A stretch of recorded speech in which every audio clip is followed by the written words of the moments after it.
go this way.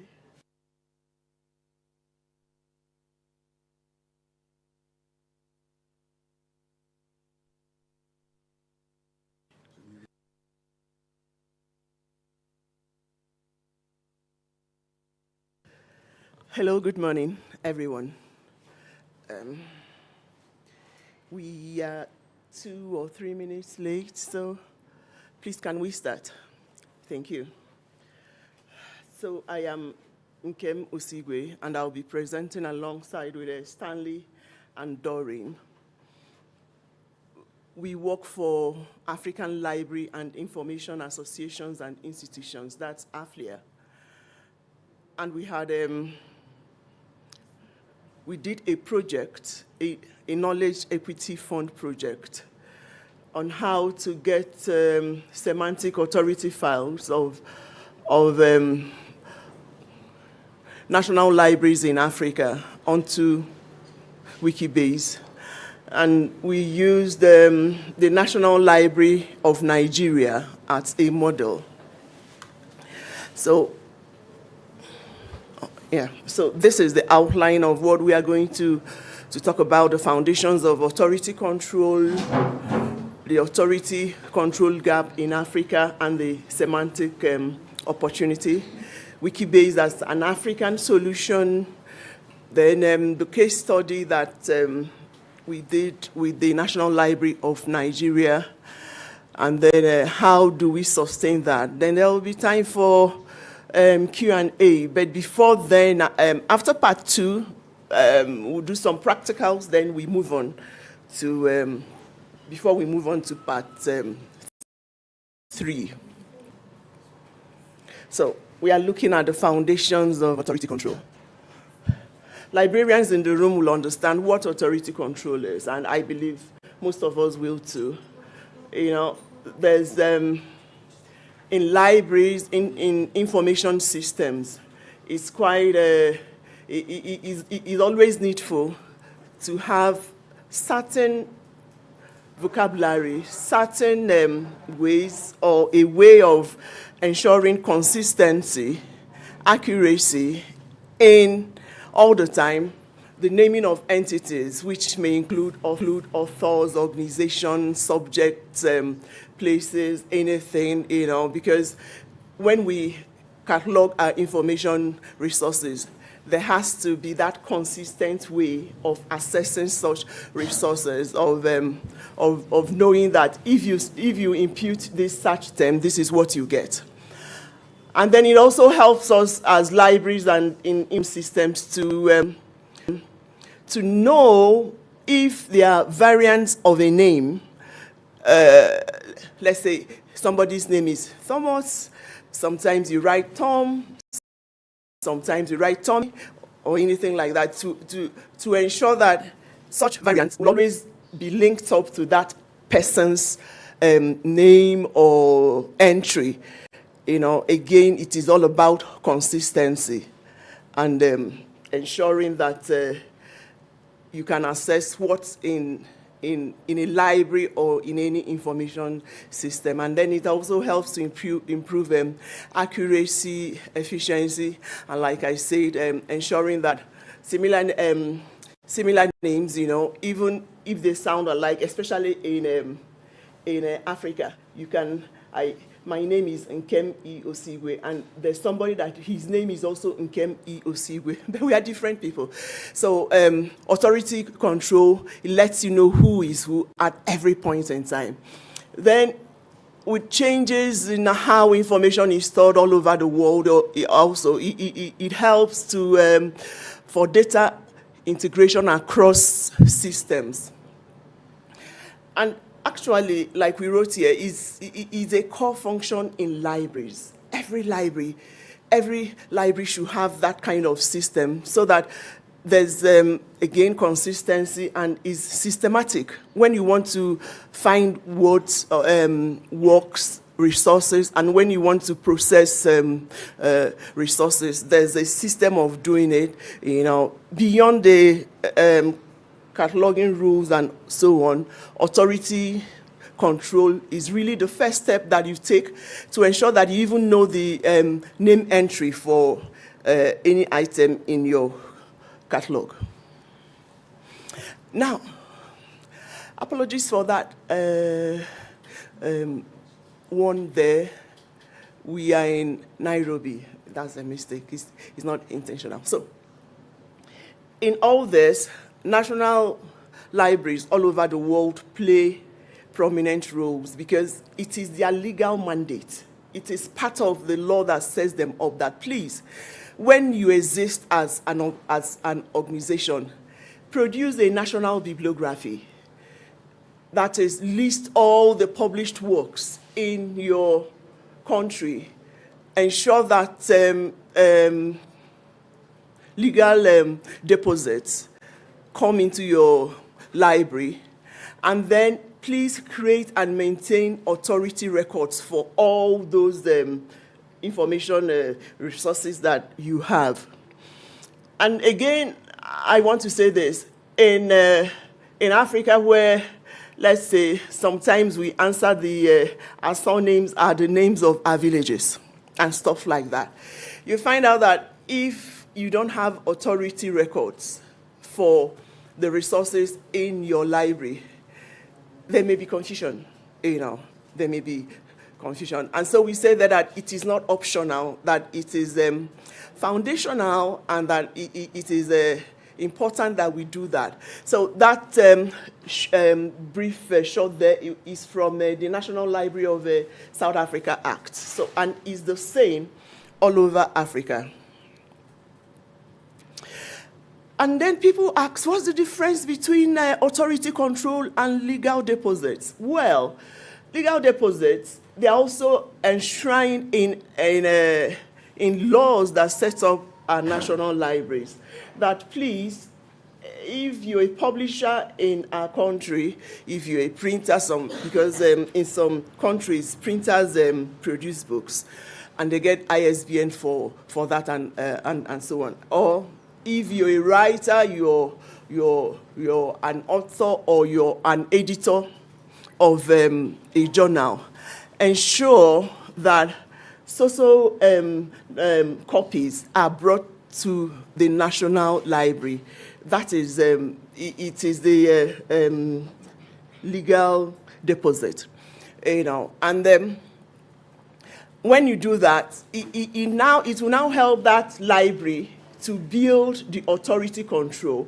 It will now help that library to now have a national bibliography, because such deposits, they are the foundation actually for our national bibliographies. So while the legal deposits are like the raw materials, the authority control will turn that into a knowledge system that can be searchable, that can people can use to find what is available in your country. Now we get down to Africa. Many African libraries, national libraries, they have national bibliographies. It is a part of what they do every day. But we found out that we do not have authority control files, especially online. That's number one. Some do have. I know that Kenya has something. National Library of Nigeria, they have something too. But when we now looked, we saw that those authority files are standalone, databases. You can't link anything to them. You can't get anything from them that you can connect to other databases. And we found out that too, some of them are not visible. Quite a number of them are just siloed somewhere, hidden, away from sight, so to speak. Of course, in laptops and office servers and so on. why does it matter? Why is it important? Because we found out that when they are not visible, they are not linked, that it makes us invisible to a large extent. What do I mean? Let me go off a little bit. Let me go off tangent a little bit. Why we started this project? We found out that in Wikipedia, every article about Africa, every single article about Africa or Africans that have the authority control template, all of them, I didn't say some, I said all, you can check now, all of them, when you click on that authority control template, it takes you to libraries outside Africa. All of them, every single one of them. And it worried AFLIA, it worried us that as the Continental Library Association that we are not doing our duties right if we allow that to continue. And that is why, it matters to us that, or it is important to us that the authority files of all the national libraries in Africa are discoverable. Beyond that, they are interoperable. I hope I got that word right. Yeah. You can link them up, with other databases. You can search through them, and you can be sure that the African knowledge system is seen globally. So that is why it matters to us. Okay. And then we are looking at Africa's authority control and the semantic authority. I think I've gotten a little into it a bit. So this is, we got that shot from Wikidata. Wikidata is quite good. Links data is a global thing. Anybody can access that. And again, we went there and we looked at this entry on Chinua Achebe, the author of Things Fall Apart, no longer at is a man of the people, and so on. And when we searched, we saw identifiers for him, identifiers from VIF, ISNI, and there are quite a lot, Library of Congress, and so on. But Chinua is a Nigerian, and there's no ID, there's no National Library ID for him.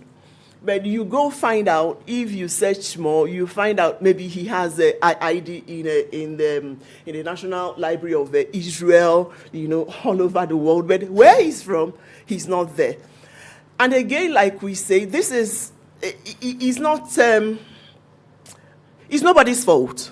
Sure, it's a question of equity, but it's nobody's fault because those files that contain his name from Nigeria are hidden somewhere. So what we are trying to do is to ensure that the things that are in the national libraries of Africa are linked to knowledge bases all over the world. So that, if I say I'm a Nigerian and things get written up about me, sure, you can identify me in Israel, you can identify me in Greece and other spaces, but also identify me as a Nigerian. So now, like I said, there are so many IDs on him. You can search him on Wikidata, but you won't see one from the National Library of Nigeria. We have to own our own, right? Okay, so now, because we use the National Library of Nigeria as a model for our project, so that's why we are talking about them a lot. So this is what we found in their catalog. And they do have an opaque system. It is online. But we found this. We found that if you look closely, this one is an example of Wole Soyinka. He's a Nobel laureate from Nigeria. You find out that there are different ways that they listed his name. There's Soyinka, Wole, small letters, okay, Soyinka starts with capital S, Wole starts with capital W. Soyinka, another one starts, is all in capital, Wole starts with capital, then, the other one, Soyinka, then there's a comma, and then Wole. It can breed confusion, because the machine or any machine will not know that this is the same person. Even for a human being, you can try to say, okay, yeah. But, since we are in this age of AI and stuff like that, if you want to be discoverable, there has to be a standardized way that name will always be recognized anywhere, everywhere. So that is it, The metadata is online, like we said, and again, you find out that it doesn't have any unique, you can call it persistent ID. Then we said, okay, and this short, we got it from the German National Library. Again, it's about Wole Soyinka. And you see that, honestly, that there are variants of his name, quite a lot. But because it has, I'm talking about the next slide now, but you still see. But because there's this unique ID up there, that 1186158807. Yeah. Okay, yeah. You can see it there. It doesn't matter how you write his name. It doesn't matter the number of initials you put. So far as it is one person, it will take you to that particular person that we are talking about. And this is what they did in the German library, their national library, about him. And again, like we said, if our own in Africa is recognized and given their ID numbers all over the world, Africa can also do the same for their authors and creators. Yeah, and like I said, that's the unique ID. So it doesn't matter how you write his name. You put Akiwande, or you put W, anyone, or because the full name for Wole is Oluwole. Whether you write it that way or anyway, it will all link up to him. And that, again, it makes it easier for machines to read and understand that it's the same person that you're speaking to.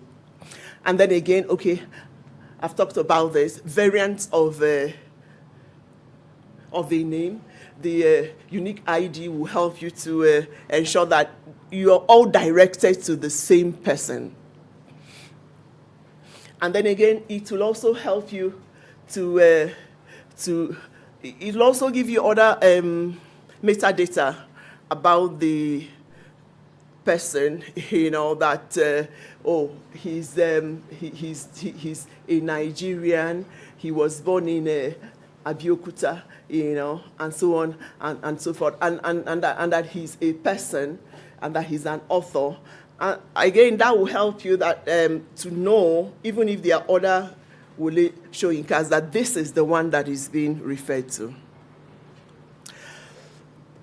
And now the conversation changes. Data like that is wonderful, is great, you have all that metadata. But at the end of the day, it's only good if you know what you're looking for in particular. And we say that in a national library, you can want to explore so many other things, not just the name of an author, not just where he was born, not just the books he or she has published. And we are saying, what if you want to find out, if you want to find out how many authors are female in this database? What if you want to find out how many authors went to University of Ibadan in this database? you want to know which part of the country do you have most authors from. You can't query that kind of tabular data because honestly, most authority files, they are in this static fixed data format that doesn't allow you to query some things and doesn't allow you to link some stuff. And we say that, sure, you can do all this when there's linked data. Linked data in a way that all your entries, they all have this unified resource identifiers. Sure, and we said Wikidata is also a good place, it helps you. You can do all those searches there, But again, there are limitations. You find out that sometimes you create an item there without knowing that it already exists. And those people that patrol at the back, they'll come and say, no. They remove it and they can merge it. And when that happens, that unique ID, that Q that Q ID that you got, it won't be there anymore. And all these things, it may not happen for a day, it may not happen for 2 days or a month. And by that time, you would have gotten it into your own system, and all of a sudden, that ID, it doesn't exist anymore. And then again, vandalization happens, and why? I think it's because it's an open place. Anybody can edit, anybody can go in there and edit. Again, we are grateful to all those that maintain the site at the back. But sometimes before they get to where the vandalization happened, some time may have passed. So yeah, they can get vandalized too. So we are saying that if we want persistent identifiers and a trusted source, then we need National Libraries Authority control that will be in the semantic web. Semantic web in such a way that whatever data that they have can talk to other data. It will be machine readable, human readable too.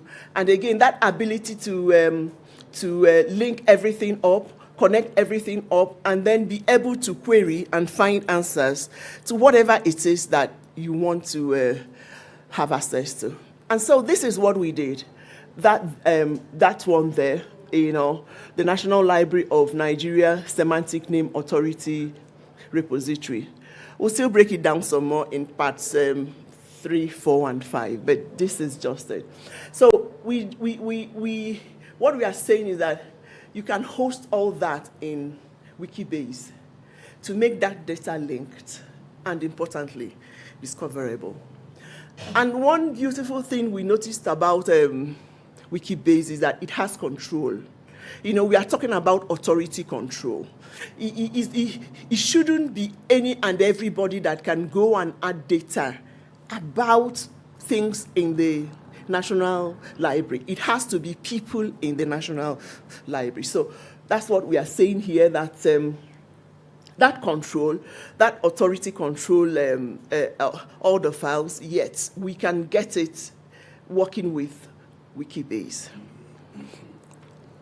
And this was really a tough one for us before we got to that solution. Now we are just talking, but before we got to this point, it took us up to 2 years to ask questions to find out how can this be done.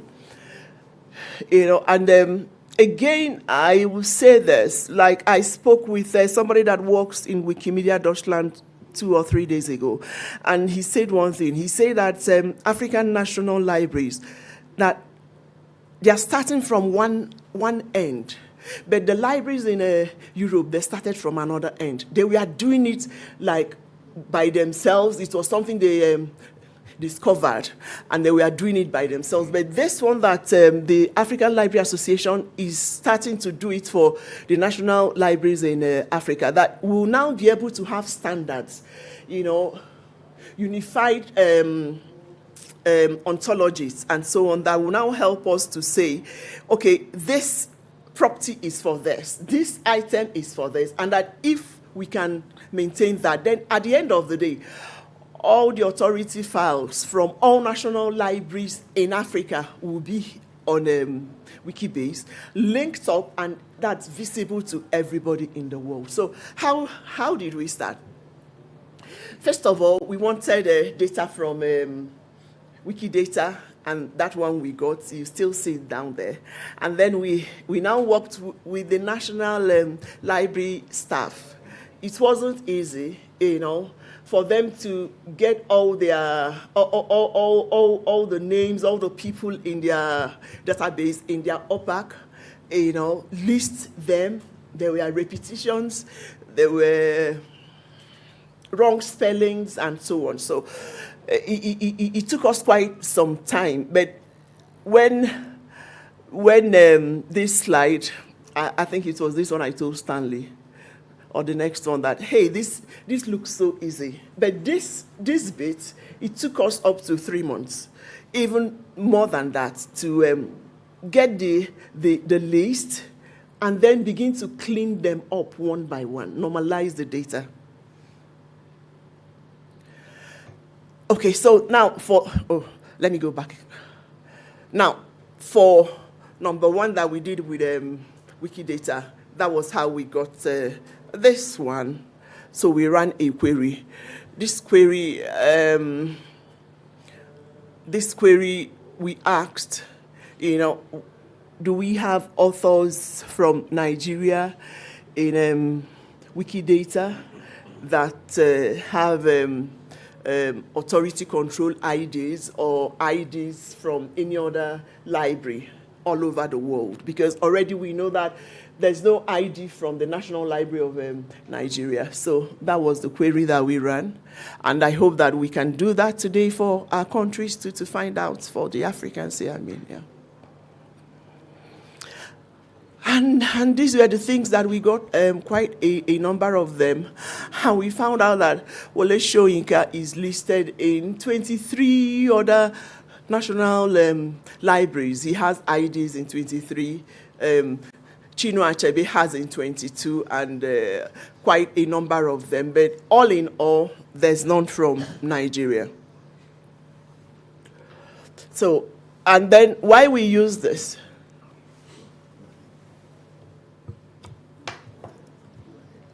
Right. Okay. Why we use this data is that Wikidata, is, like we know, secondary database, but the data is free for reuse, and and we just felt that since it's there, that we can use it. So why don't we make that a first port of call for populating the Wikibase that we created, the Wikibase instance that we created. So there's okay, all these ones are in the National Library of Germany, 539 Nigerian personalities, authors, more like it, yeah. And we used all of that. Yeah, it was at this point that I told Stanley that I laughed.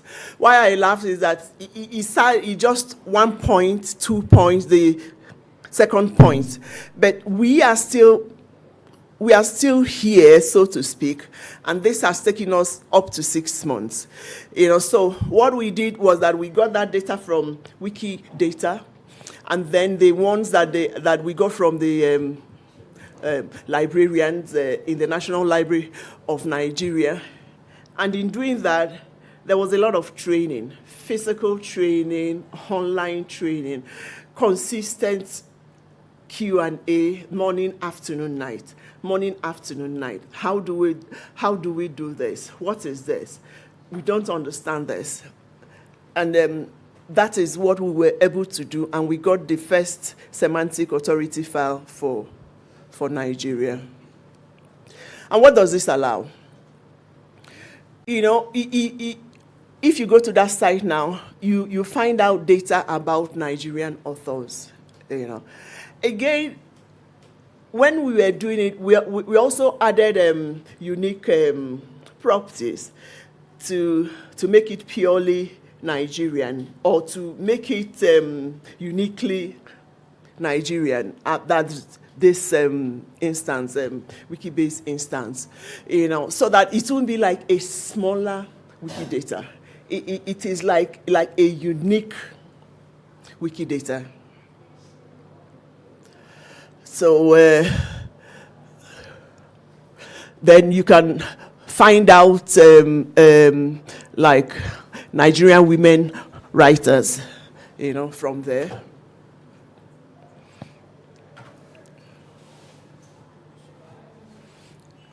And then what we've also done is that we got the we linked up their OPAC to this, so that as you're going through this, you can also get to their OPAC, to their online catalog, so that it's not really a standalone thing. And what we are saying is that this is a model that we can use all over Africa to ensure that open data, you know, that libraries can, the national libraries can get into it, use it, and make the knowledge in their holdings more discoverable and interoperable. And then, of course, everybody all over the world will now have better access, and then our knowledge creators will also have more visibility. So I'm going to call on to Stanley to continue on part 3, 4, and I think I'll come back in 5. And while we are at it, I want to acknowledge Alice. Alice was like the bulwark, you know, helping us to stand firm even when we had so many questions. What do we do next? Thank you, Alice.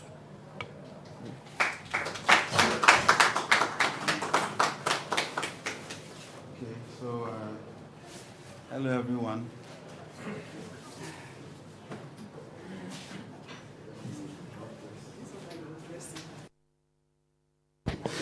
Yeah, no pressure, no pressure. All right, so my name is Stanley Boache Champon. I'm also with AFLIA. Thank you for coming.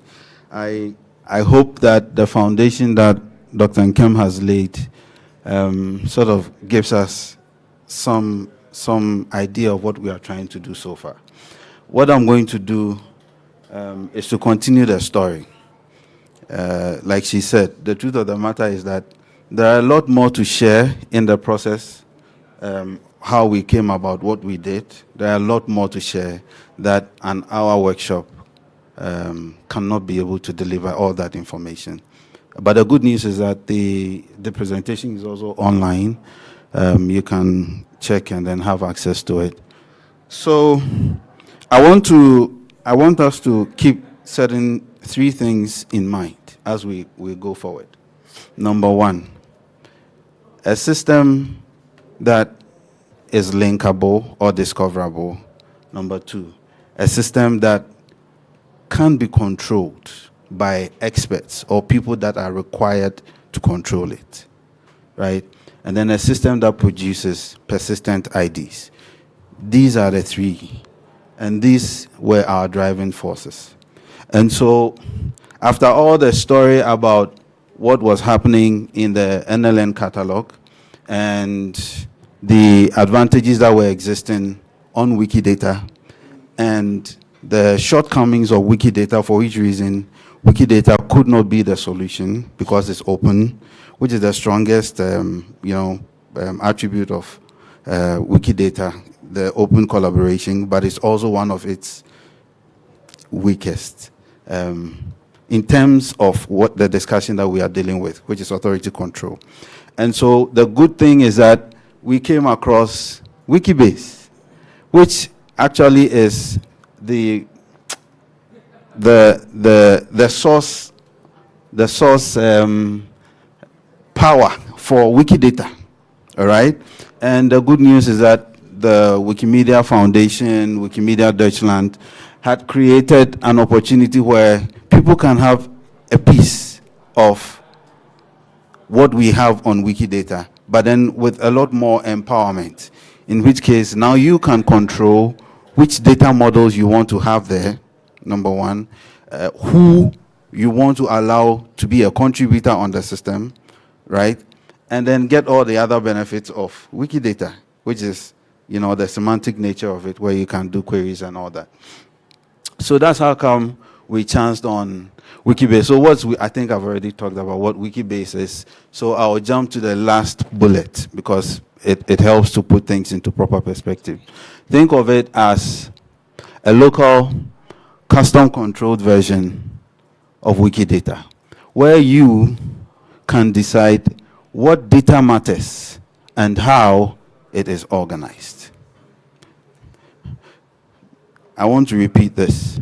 Think of Wikibase as a local, custom-controlled version of Wikidata, where you or your organization can decide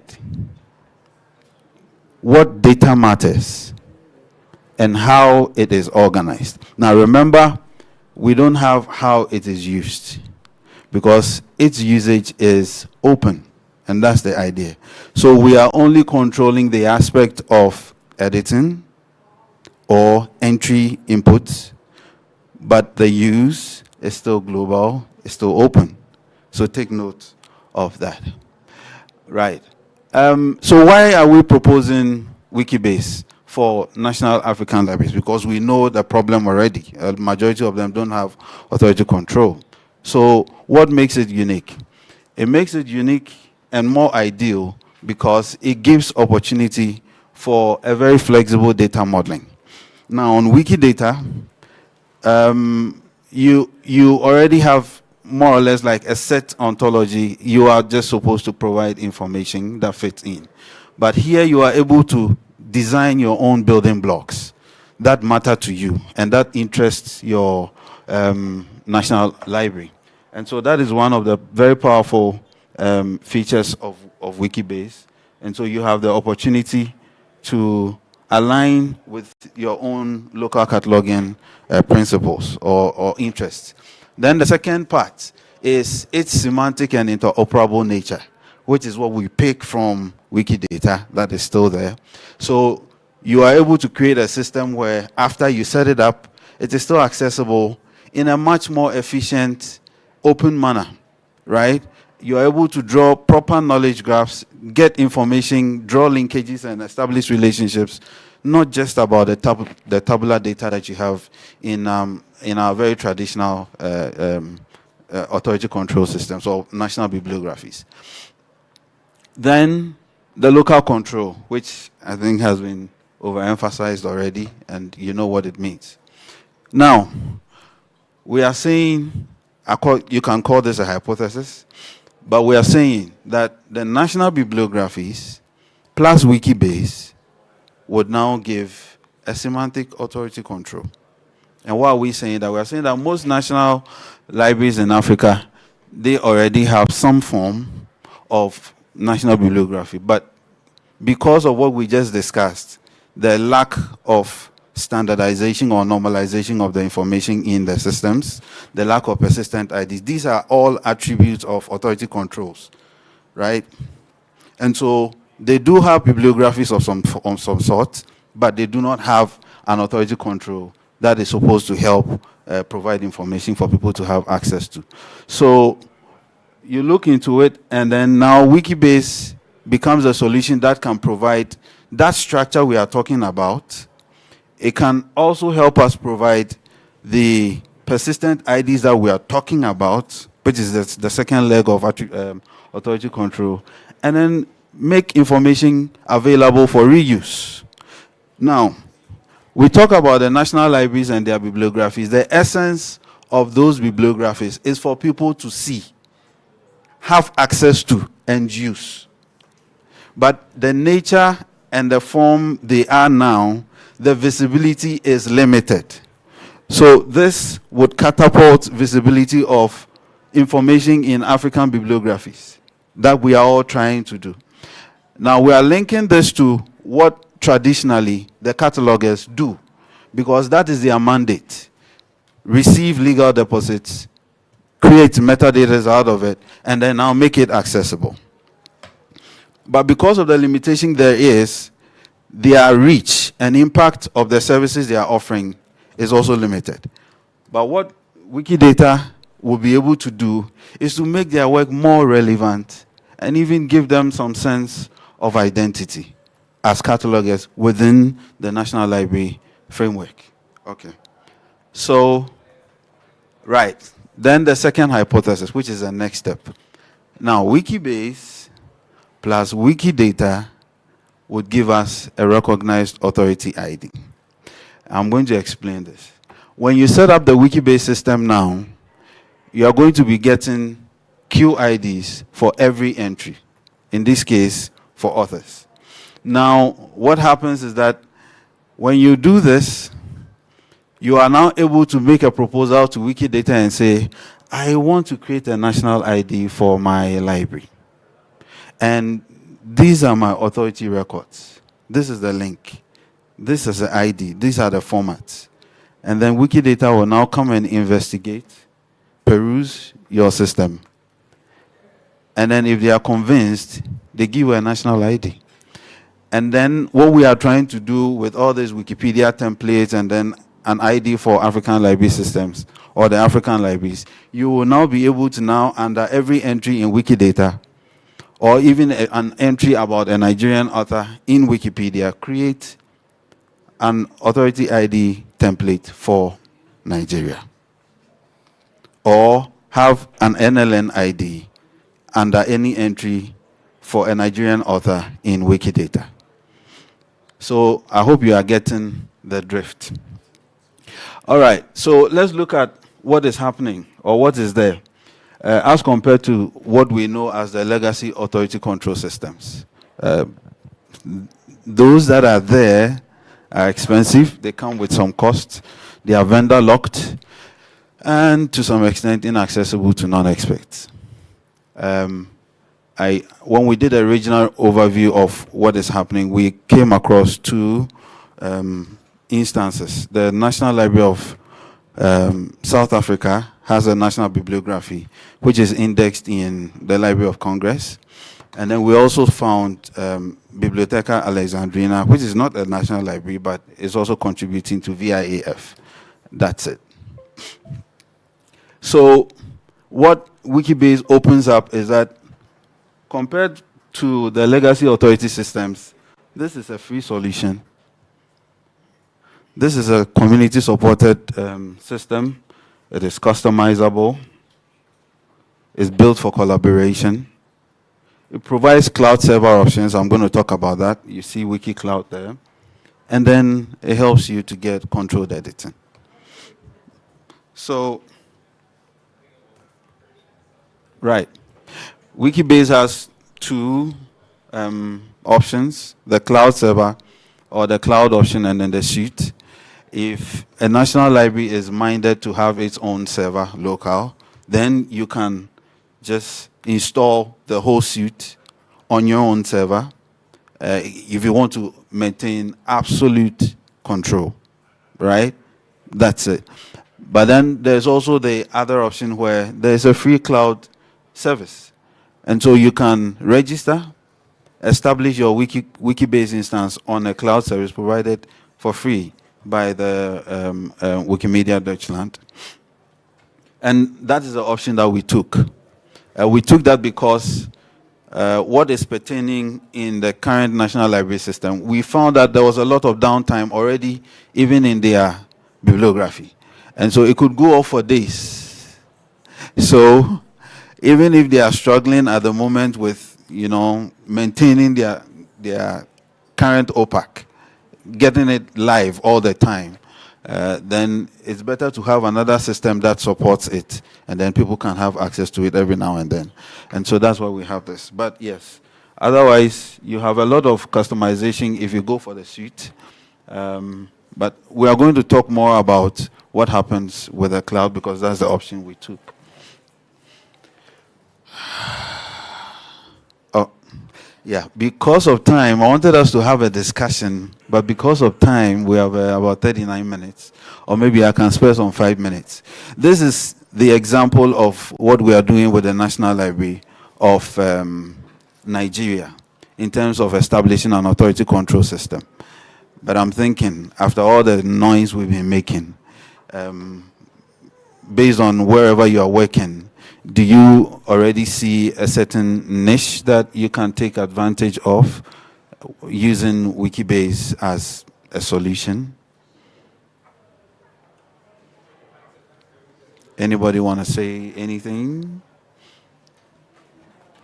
Do you have a roving microphone here? Yeah. Maybe I'll take about 2. Sorry, yes, I can hear you. There's a question from online through Venye.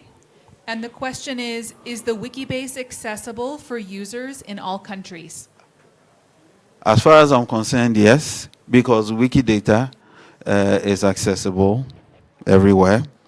And so this individual can check from their country is accessible everywhere. Okay, thank you. Thank you. Let me ask the 3 questions. So the first is about the Nigerian libraries authority data. So do you have some guidelines for creating authority data of Nigeria national libraries using Wikibase? So in Japanese case, National Data Library Japan creates its own authority data by itself and publish it as a linked open data. Yeah, so, but it's based on the very complicated and strict guidelines. So I sometimes support to how about create such data as an authority file, but it's rejected that it doesn't follow the guidelines. So this is the first question. So thank you. Maybe you would ask all the questions because your question will be answered in another part. We are going to show a framework that, together with the National Library of Nigeria, we developed as a guideline for the naming systems.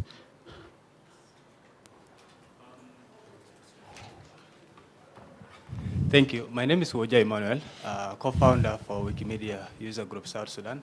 I just wanted, I'm a little bit confused, and you will have to forgive me for asking the question if it doesn't make sense. After registering in this cloud, does the information goes direct to the African national libraries? And then can one be able to amend information about a place or data that has been misrepresented? Because my country has all its information, especially that are archived, still hosted by Sudan, the country that we split from in 2011. So we're like 14 years old. A lot of informations are still documented under Sudan about South Sudan. Yeah. Even data that still exists online about the people, about the geography, still, if you search most of the things, it's represented as Sudan and not South Sudan. So if one opens such an account on the cloud, can I be able to make those amendments on information that are misrepresented about my country? Right. Let me start with the first one. The first one was when you create the account, does it go to the National Library? So let's appreciate what we are doing here. We are trying to use Wikibase to establish a national authority control system. And so this activity cannot be done without the cooperation and involvement of the National Library. Right? Authority control cannot be done. We talked about the foundations. It's a legal responsibility. So you cannot do it like I want to create an account, then I get up and I go and create an account and I start. No. It will not qualify as an authority control system.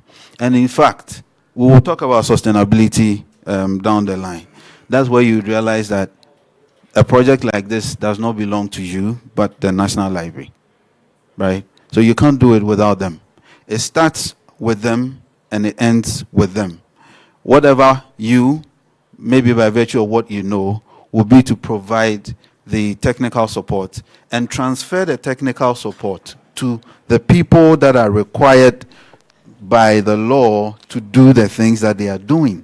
Remember, this project is this initiative is a component under the IWIPA project. The IWIPA project says integrating Wikipedia projects into African library ecosystems. We are discussing how contributions and the provision of services through the wiki projects can become an everyday thing for the librarian, because there are so many services and projects that are offered by Wikimedia that we find its natural home in the library, right? But generically, we have always sort of mobilized contributions through campaigns, and then afterwards it dies. And that's because librarians, for instance, have not been pushed to realize the need for certain wiki projects that align with what they do on the everyday basis. Okay? Yes, so this is simply an opportunity to extend what they are doing already and then to make more impact with what they are doing. Now, the second one, we talked about Wikibase being a control system. And so, whoever the managers of a Wikibase instance are, they determine who has an account there, who is an editor, who is what we call a bureaucrat, who is an admin. So all those levels of user privileges are there and defined by the owners of the system. So you can't have vandalization. And even if you get so, you are able to identify the person because it's a controlled number of people. How many people are in charge of cataloging in a national library? Controlled number of people. And when you find out that somebody is doing against what they've been instructed to do, the necessary punishment can be meted out, right? So it's the generic work that the catalogers are doing. And at this point, if you are not a cataloger, then you need to make sure that you are working with the National Library section that is in charge of bibliography or repository to do this. You can't do it and remove this project or this initiative out of the National Library. It won't work. Thank you.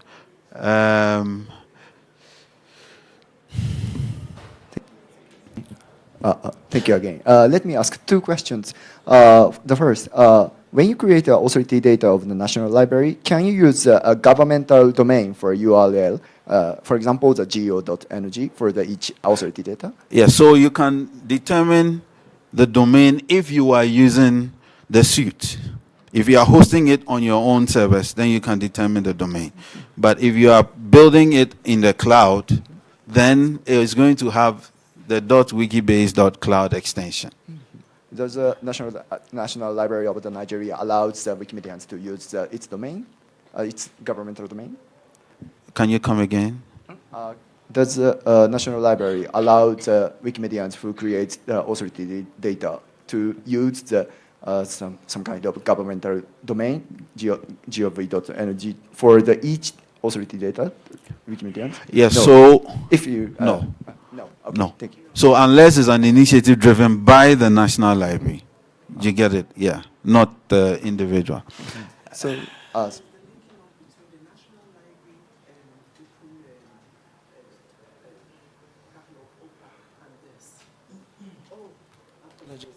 There's a link up between the National Library, that's there.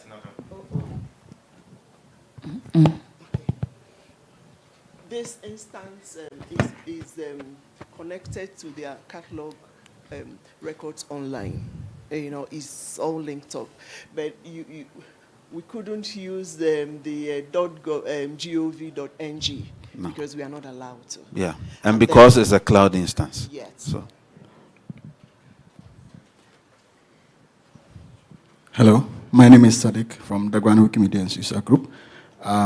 We are implementing a similar project like this in Ghana for College of Science, Kwame Nkrumah University of Science and Technology. And our aim for this project was to help us document library catalogs using Wikibase Cloud. One of the challenges we encountered during the first workshop session was how we can create Wikibase, what's the name? The properties that aligns with the library terms. Yes. So most of the Wikibase existing properties does not align with the library terms that is very common to librarians. So they were looking at how we can create properties that matches with the library terms to be able to create wiki-based items for the catalogs.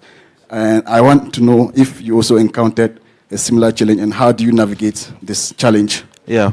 Can we get to part 4? Because let me answer him briefly. So, Sadiq, remember he said that, it's a Wikimedia project, but because this is like a niche for national libraries, what we did is to make sure that we are working with them. You can't do this alone. Let's say on your own, you just want to go and create those authority files. Those authority files are good. You can.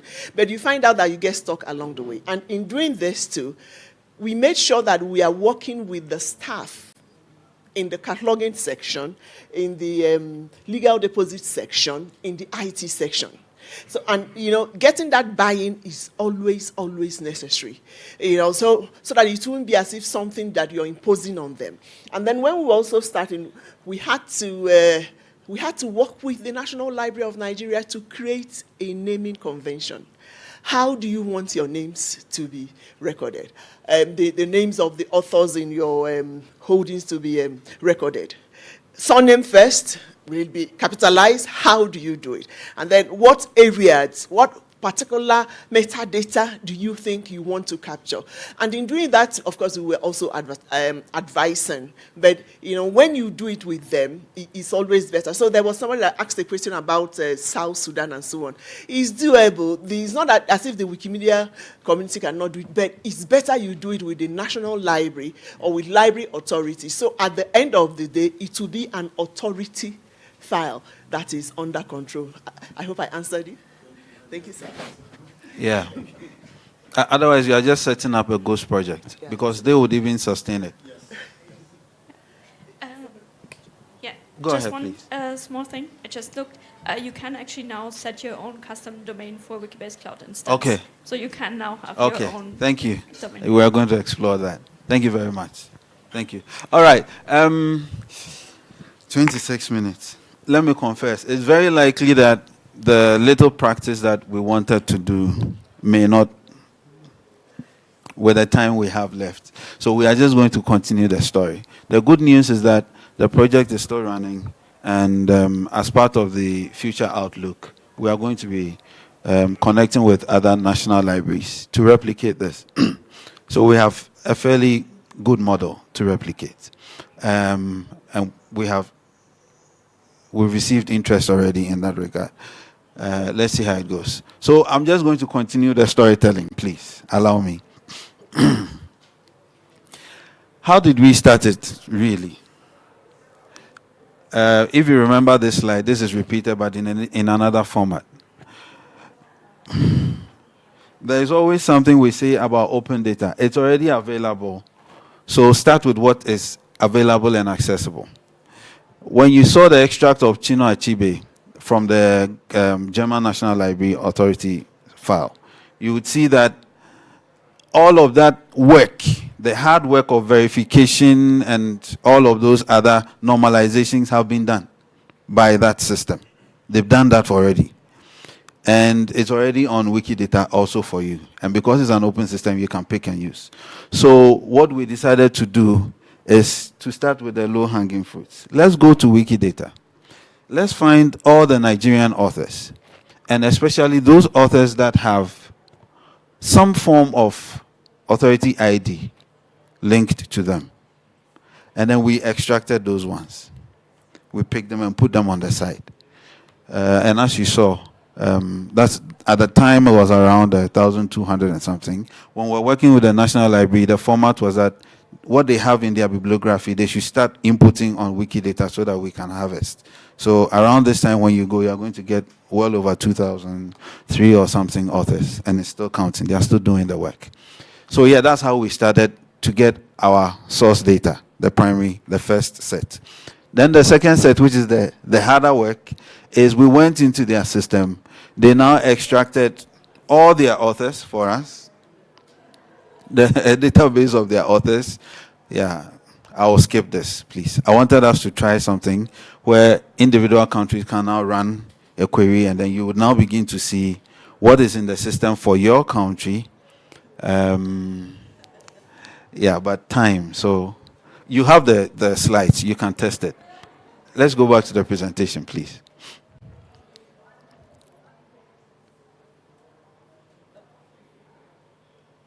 You can hide this. Just hide the good morning. Yeah, we know we are. Yeah.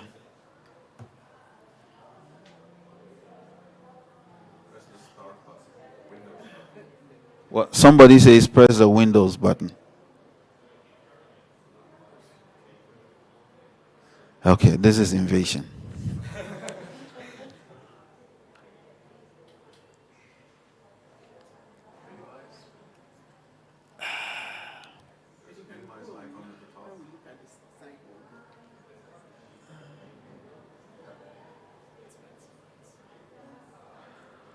Ooh.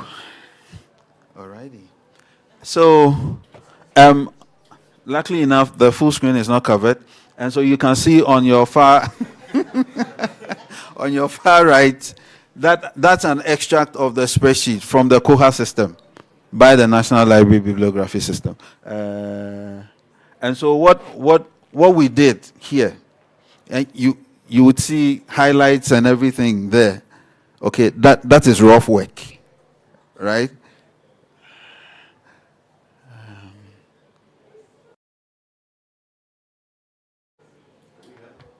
Yeah, Asaf, maybe you can help.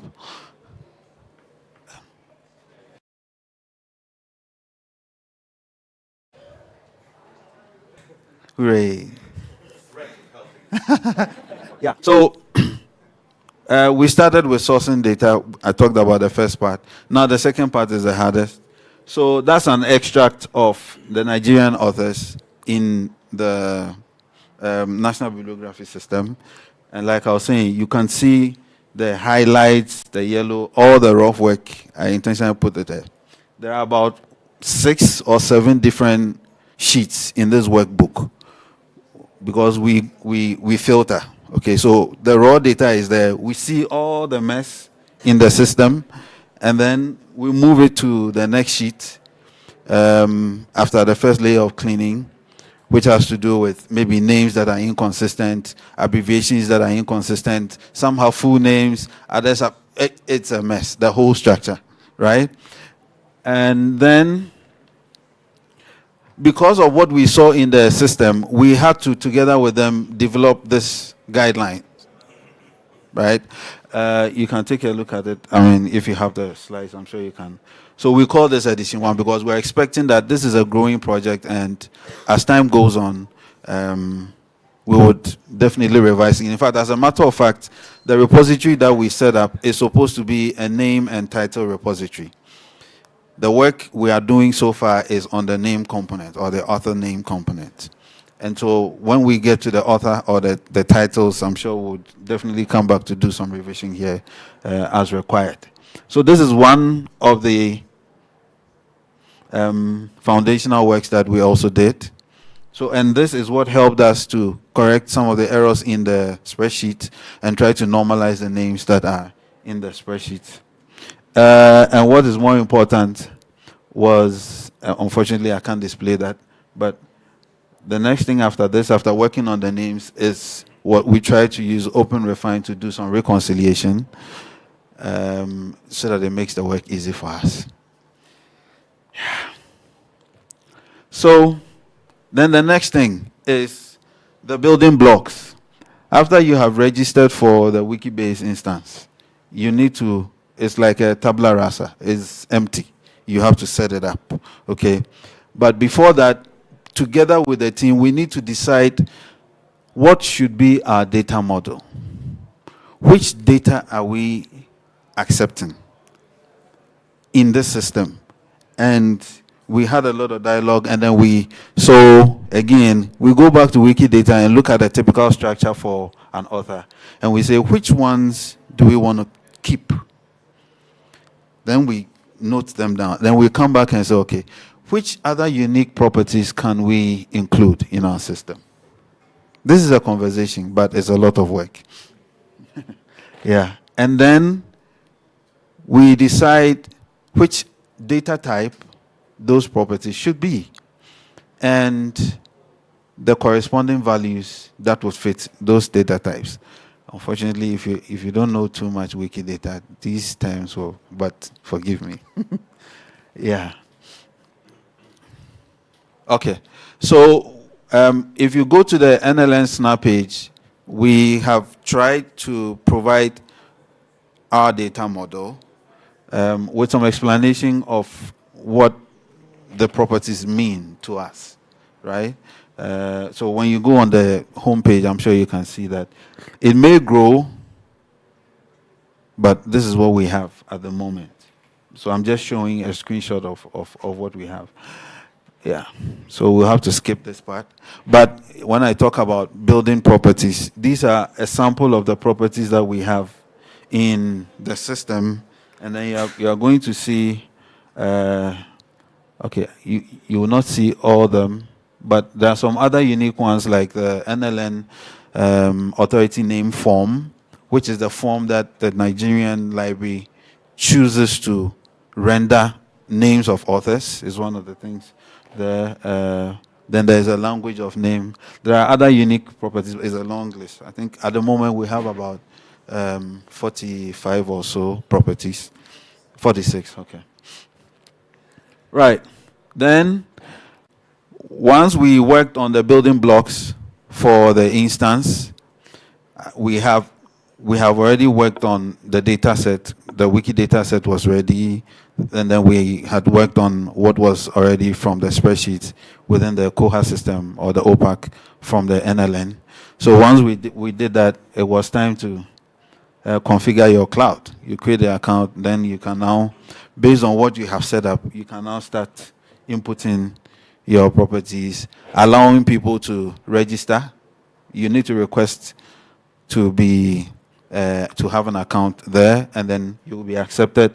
So you would see on this side the apart from myself, Dr. Nkem, Eunice, who are AFLIA staff, all the rest that you are seeing are NLN staff at the bibliography section, and all of them have been trained on what to do, and they are doing it, right? So you accept, and then you set your user controls, who should be in charge of what, and then all the other minor things as whatever skin that you want, the look and feel, and all that.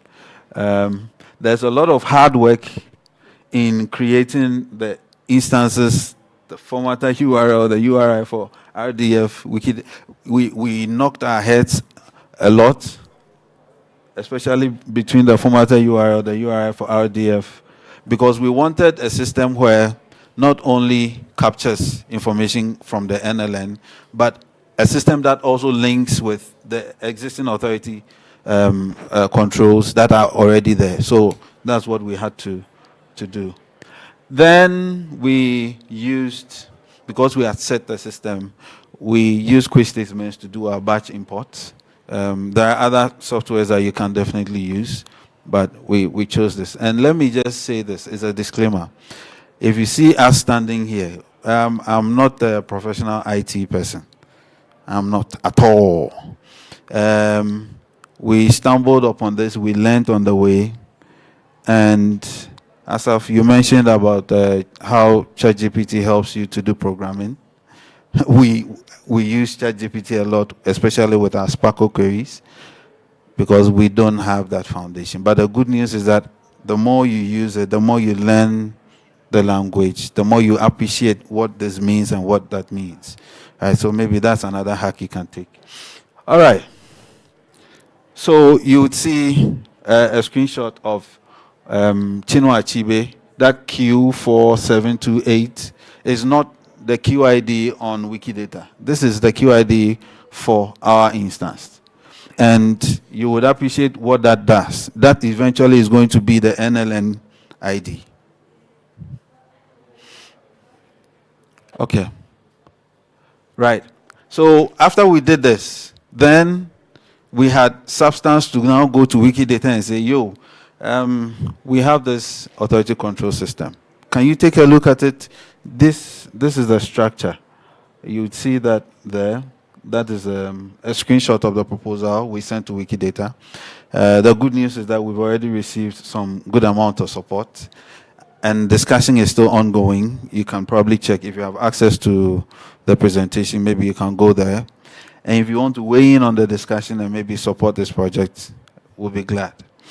But eventually, what's going to happen is that when approval is received, then the QIDs on the NLN instance now becomes the NLN ID that will be on Wikidata and the corresponding template for Wikipedia. Right.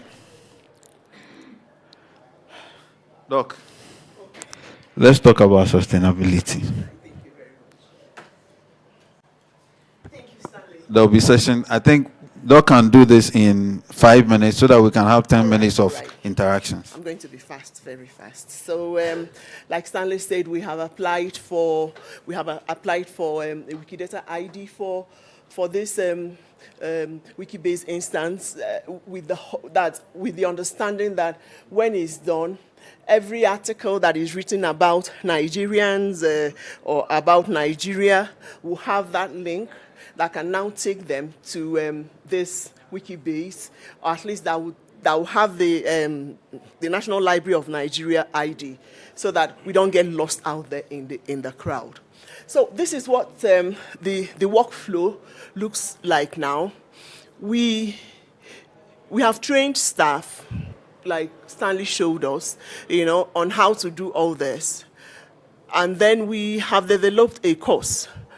The course will soon be thrown wide open for everyone, because although we say that the project is ongoing, we've submitted our final report on 30th July. So everything is still under review, and when they say it's okay, then we can throw everything open. Then also, as part of the cataloging routines, we have taught the librarians in the National Library to know how to do these entries. So at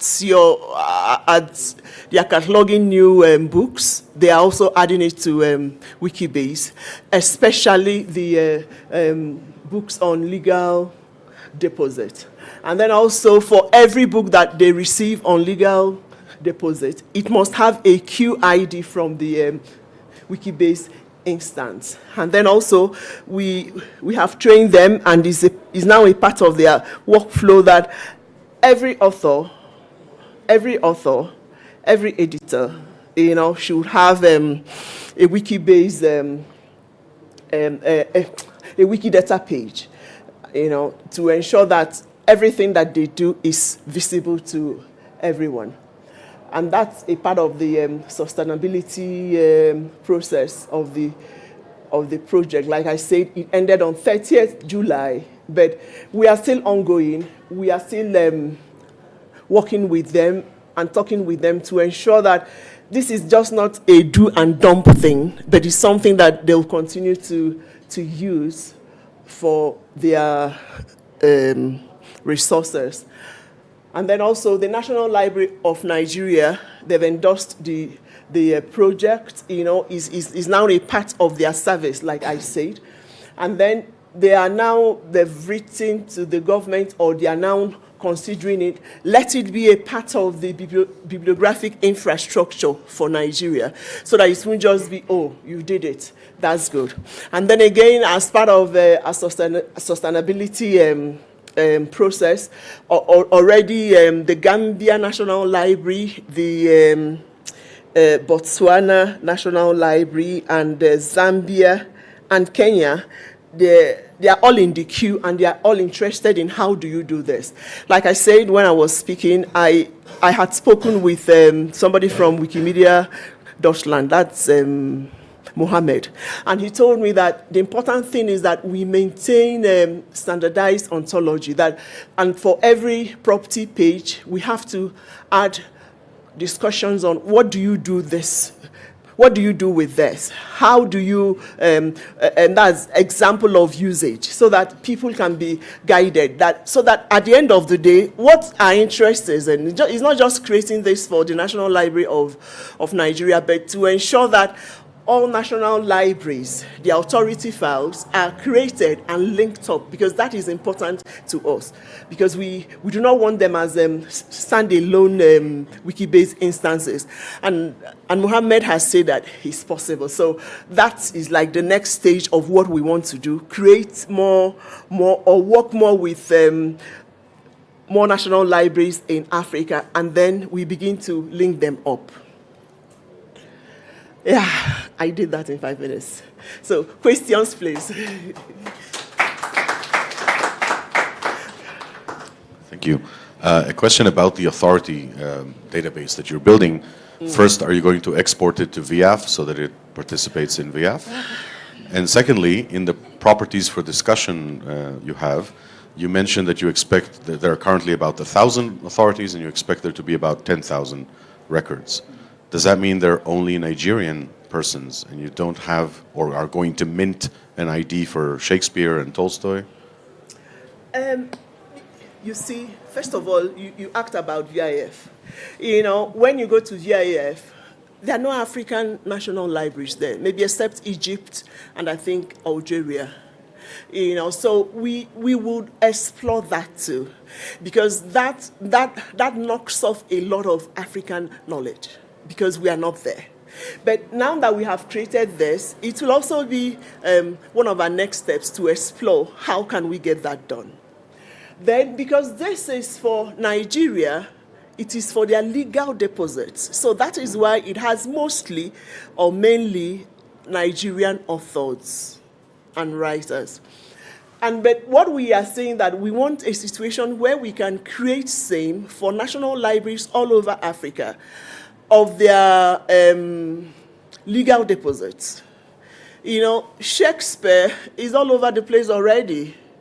You know, but Chimamanda Adichie is not all over the place yet. And just like other African authors. So we want to see, let's explore that path. Then when we can, if possible, when we are done with that, all things being equal, if we want to now add authors from all over the world, that's okay. But right now, our focus has been on legal deposits, you know, authors, you know, writers, editors, and so on, creatives from Africa, so that they'll be visible too. Did I answer? Yeah, the use case I have in mind is someone looking for materials in Nigerian libraries about Shakespeare. You do have books about Shakespeare. You have maybe translations of Shakespeare into Yoruba, for example. Study guides. So you need an ID for Shakespeare to represent it in your collection. Okay. That's the use case I'm thinking. All right, that's an idea that we can explore too. But you know, like we did these flights in under 2 hours. But this has been something that we've been on at since October last year or whatever, and you know, it's a step-by-step thing, and we are being careful because this is a model, and we want to ensure that it is good enough, it is clean enough, and then expansive enough so that others can build on it. I hope I got you. All right. Yeah, I have a question. So, did you think of linking the Wikibase with COA, so that librarians don't have to, go to a different website, and go out of their way, to do this? What we did was, because the National Library of Nigeria, they use COA for their OPAC, so we linked it up, so that you can go from here to here and there to there. But now COA as LMS, to put it there, no, we've not. But because, like again, I said, we are working on a model. We are working on building a model, so it's something that, again, can be expanded. But we are being particular in ensuring that this works, not just for the Nigerians, but also for others. So along the way, you want to talk. So along the way, if we want to add stuff to LMS like COA, then we may. Stanley. Thank you. Let me just, Doc, don't go. I'm sure the questions, the rest of them will. Let me just mention, thank you. We had this discussion from yesterday.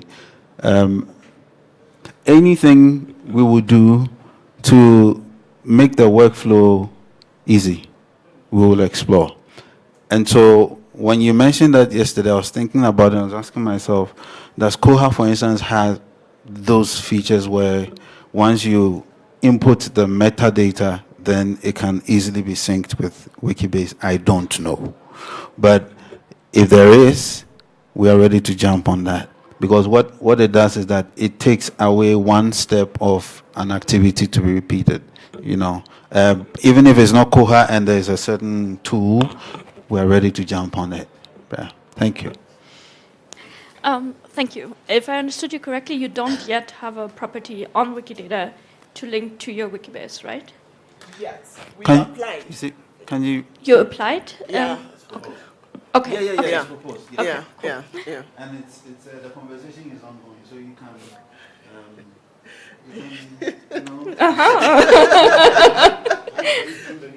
I will do the needful. Thank you. All right. Any other questions? Can I just say I'm really happy Afria is doing this? Yeah. Thank you. Yeah.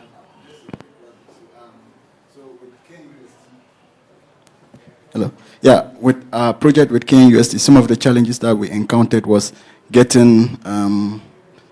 We had initially this guy from Nigeria who was unfortunately moved, Omoradion, who was very. I'm not a librarian, but I understand the Wikibase ecosystem. But we had a challenge with someone who has a fair knowledge of Wikidata and Wikibase, as well as being a librarian.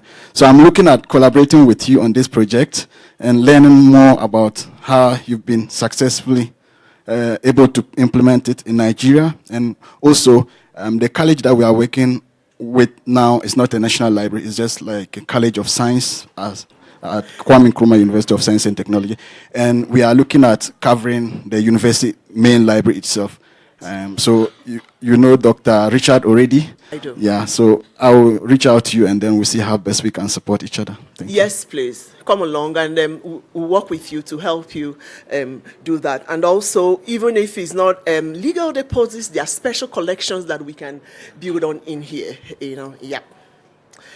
And yeah, we are librarians, okay, but we have some idea of this and that, there and there, yeah. Thank you. Just 1 minute more. Any other question?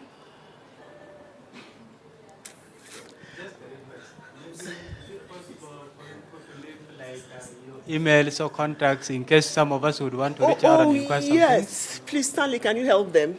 Yes. Yes, please. Yes, please. Okay if I put it here? Yes, please. I can even give you my WhatsApp number because I'm the director of training, AFLIA. So I don't know all this, but I get to learn by fire, by force. Any other questions? All right. We have 43 seconds, 42, 41. All right, go on. This is not a question, just an inquiry. You said already you've documented on your steps when you started, Yes. and now it is kind of a course that you want to train. Yes. So I would really love to know how, if I have a group that would like to learn Yes. and take this conversation up, because a lot of African literature is missing. You have to just write me. Feel free, write me. You know what is important to us is that we link you up to libraries that you can work with and librarians you can work with, so that you don't do it alone. Like we say, it is always better to work with people in the cataloging section, IT section, bibliographic, whatever. You know, yeah. So, 5 seconds. Oh, I'm done. Yes. Any other questions? Going, gone, yeah, done.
on the Wikilove's broadcast project.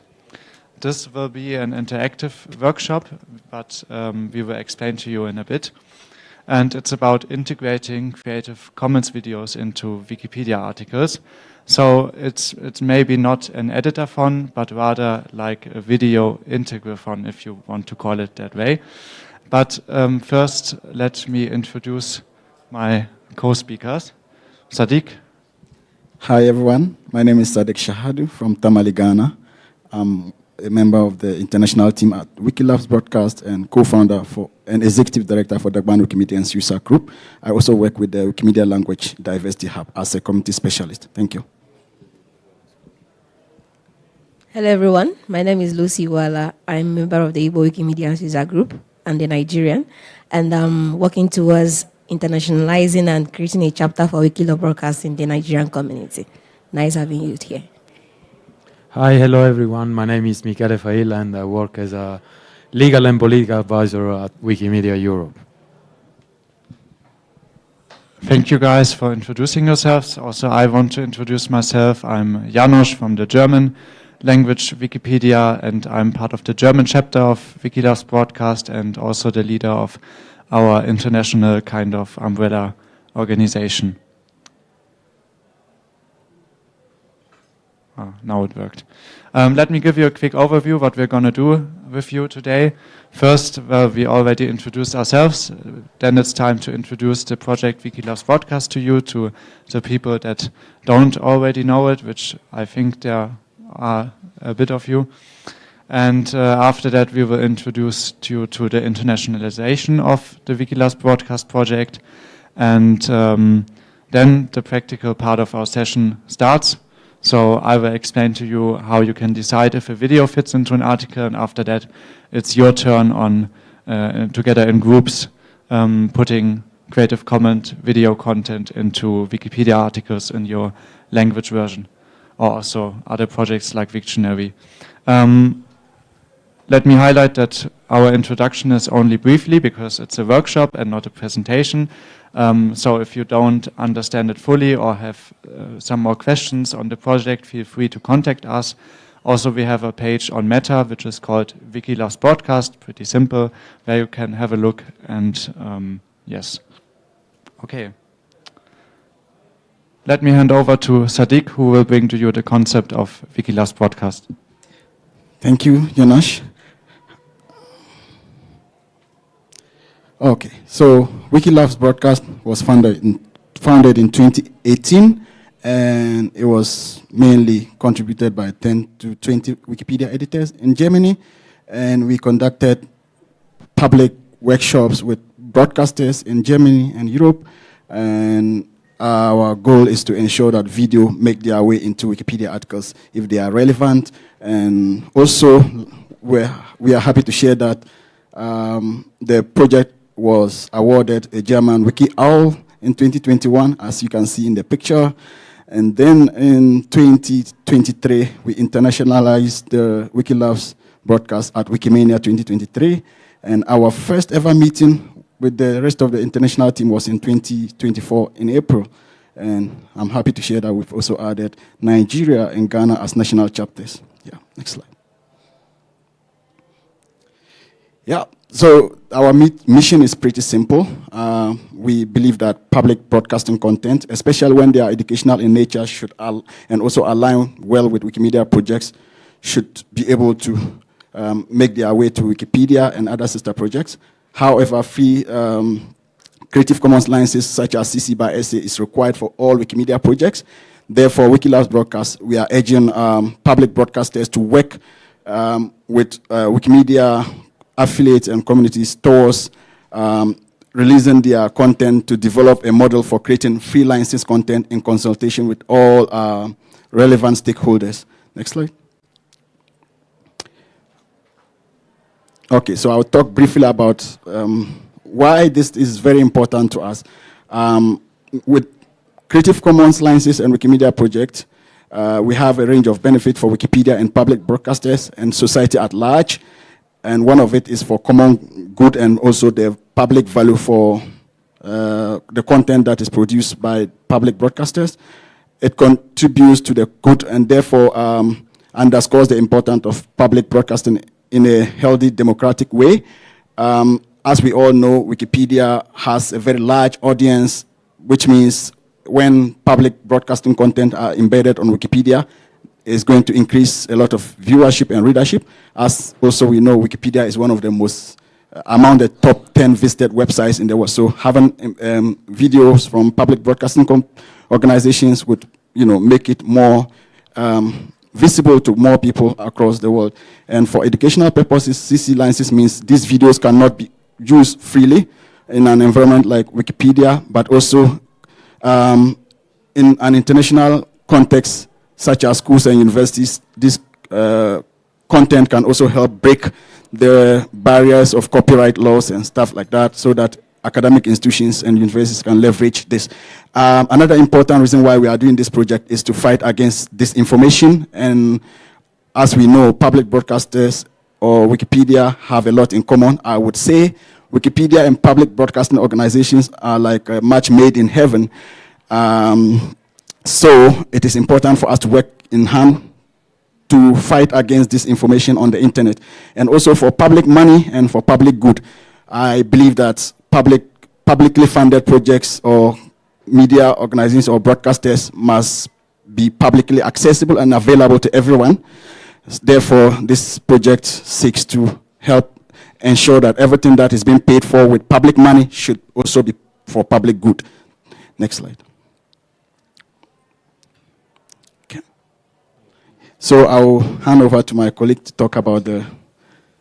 Yes, thank you. I will briefly talk about the internationalization of the project, and especially about like what we did at the European level. So the first time that I heard about this project was Wikimania in Singapore, where there was another colleague from Wikimedia Deutschland, Jan David, and we decided to partner up because this project had a great potential. So what we did was like that we drafted like a two-pager, and we decided to use that brief document to go and talk to several actors like EBU. EBU stands for European Broadcasting Union, is a European association of all European public broadcasters, or even other public broadcasters such as Arte and the Dutch public broadcaster, and they were all very keen about like this project because, as it has been said, Wikipedia mission and the mission of like public broadcaster is very aligned. The next step that we took was like a presentation of our Wikimedia Europe General Assembly, and then this was followed by a call for interest. So there were like some of our chapters that they were interested, and they start like talking to their national broadcaster. And I can mention here Wikimedia Czech Republic, Wikimedia Ukraine, and also Wikimedia Italy is very interesting. And we will start like working together. And then in the end, last but not least, we mentioned as Wikimedia Europe this project when we have like our talk with European institutions or with MEPs, but as well with the European Commission. So it happened several times, especially with regard to this information, that I mentioned this project as a very good example of a concrete way in which this information can be tackled. And I stop here.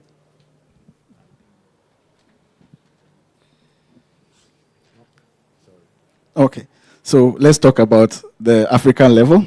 As one of the team members at the international level, I also thought of like localizing this project across the African continent because I come from Africa, Ghana specifically. So we launched a national chapter in Ghana, which is Wikilabs Broadcast Ghana, and we've been having an ongoing discussions with the public broadcaster, which is the Ghana Broadcasting Corporation. That's our national chapter, national public broadcasting organization. And then we are also in talks with the regional affiliates or bodies of the GBC, and we successfully created the national chapter of Wikilabs Broadcast in Ghana. And what we seek to do is, because of bureaucracy, we are trying to kind of like collaborate with the regional chapters, like the radio bodies of the GBC to ensure that we can start conversation at that local level, and then we can scale up, because there's bureaucracy in working directly with the public broadcaster, as you may already be aware, in most part of Africa. And I'll also hand it over to Lucy to talk about the launch of Igbo community. Thank you very much, Sadiq. So we are trying to launch a Wikilove broadcast in the Nigerian community. And we've had a call where we introduce our community members to the campaign of Wikilove broadcast. And this call was hosted by the Igbo Wikimedians user group. And Sadiq, who is part of the Wikilove broadcast international team, came and also shared some insight and why we, as the members of the Wikimedia community in the Nigeria, have to key into this initiative and also participate. And we have also started our documentation. We have our project meta page, and we are working towards nationalizing and having a Wikilove broadcast national chapter in the Nigerian community. So back to you, Janash. Okay, thank you guys for introducing the concept of Wikilove's broadcast to the audience. Now the practical part of our workshop starts. So let me explain to you first. You can already scan the QR code over there. It leads to a page called Mentimeter, where we prepared 2 questions for you. Yes, I was just about to switch. So, forget the QR code thing. Raise your hands instead, and feel free to answer the questions. Who wants to start?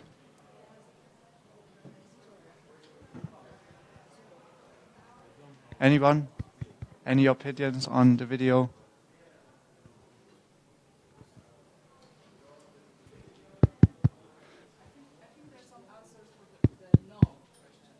Yes, but I'm not able to receive them because I don't have Wi-Fi. So that's why we switch on raising hands and talking instead of writing, okay? It's back?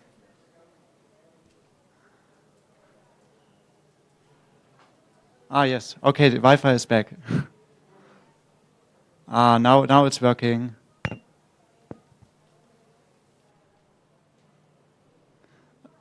Now you should be able to answer the first question. Can someone confirm maybe? Does it show up the first question now on your phone? Nikos? Does it show the question on your phone now?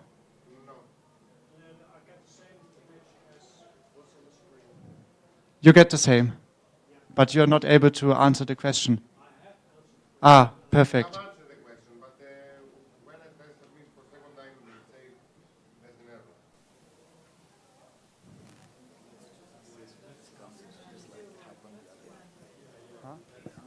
Yeah. Hmm?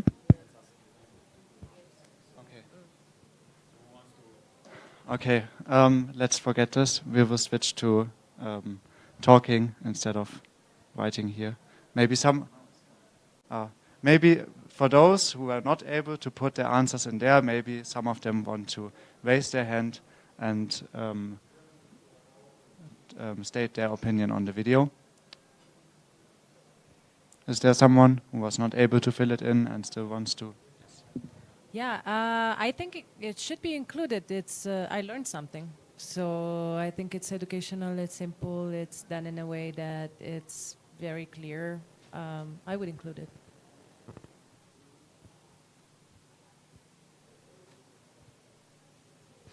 I think so. It's cartoon style. It should be included because it's actually educative. It shows the process how it works in a simple way.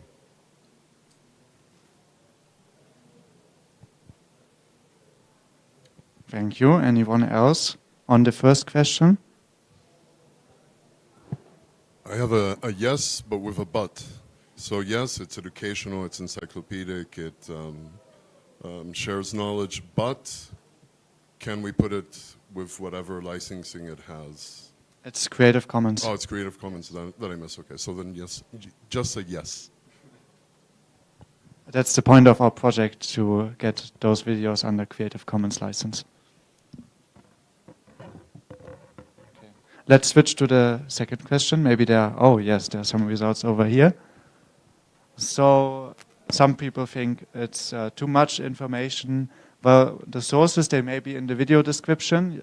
You may want to have a look at the description for there because, well, it's difficult to mention the sources in. And some of you think that it's more for children and not for adults. So, yeah, that may be a point that speaks against integrating the video. Anything else for those who are not able to fill out the question but still want to express their opinions on why this video should not be included in a Wikipedia article? Feel free to raise your hand now.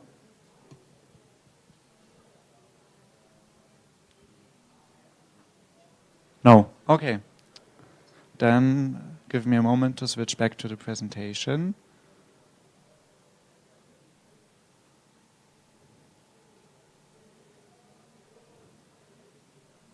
Okay.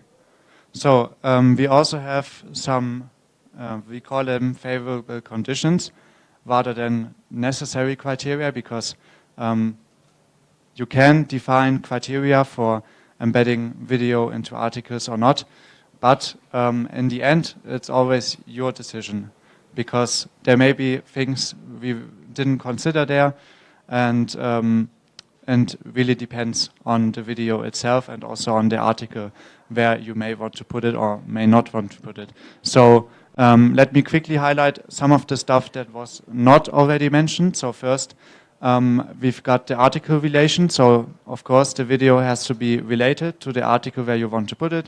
It doesn't have to be the whole article, it could also be only a small part of the article, but there has to be some kind of relation.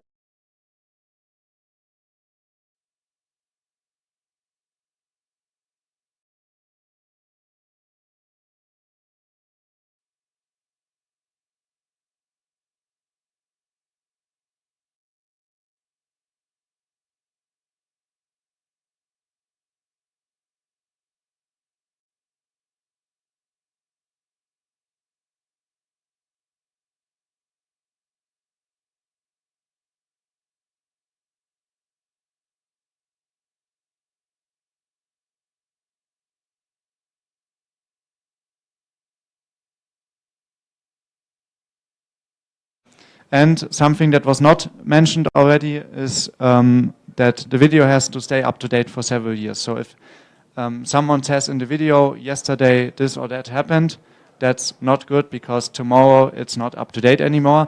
So rather than say maybe on the 9th of August 2025, this or that happened, so that it's still up to date in a few years. Yes, and also there are some local rules in your local Wikipedia language version, probably, at least there are in the German and in the English Wikipedia version, there are local rules which you may also want to have a look at and see if it conflicts with those rules as well. Okay, now it's your turn. Here we have a slide with all of the categories on commons, with the Creative Commons videos. So you see some German broadcasting companies over there, the ZDF and the Tagesschau.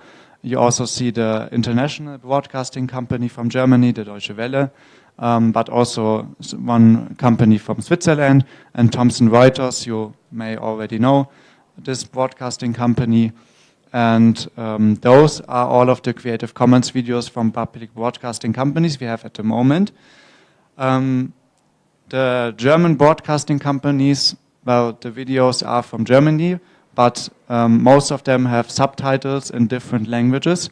You will see when you take a look at the category, and some of them are even dubbed with AI or human voice in some more languages. So only because it's a German video, you can still think about putting it in your language version because most of them have subtitles. And some of them don't even have a voice, like the Daily Drones videos, that's drone footage. Well, it's multilingual, I guess. Now, let me explain to you the concept of the group workshop. So you may, not now, but soon, want to start forming groups of maybe 3 or 4 people, maybe from your local language, you can also do international groups, and you want to have a look at those categories, at the videos, and discuss in your group whether or not you want to put them into an article, and if yes, which article it is. And you can also here add the video already into the Wikipedia article. Please don't all take the first category and go to the English Wikipedia, because then everyone will be there and maybe there are some editors. So please don't conflict with each other. So maybe some start at the last category or in the middle and just have a look at the videos. Some of them are already integrated into the Wikipedia. So for example, in the German Wikipedia, a lot of them are already covered. And if they're not covered, there's some reason for them to not getting integrated. Also, a few of them are already in the English language Wikipedia. Okay. If you have a question, feel free to ask us. Also, this QR code over here is for our FAQ page, where you can see our criteria on deciding whether or not to put a video into an article. I think it's like the second or third question over there. So you may also want to have a look at that. Are there still any questions before we start forming groups? If yes, then please raise your hand now.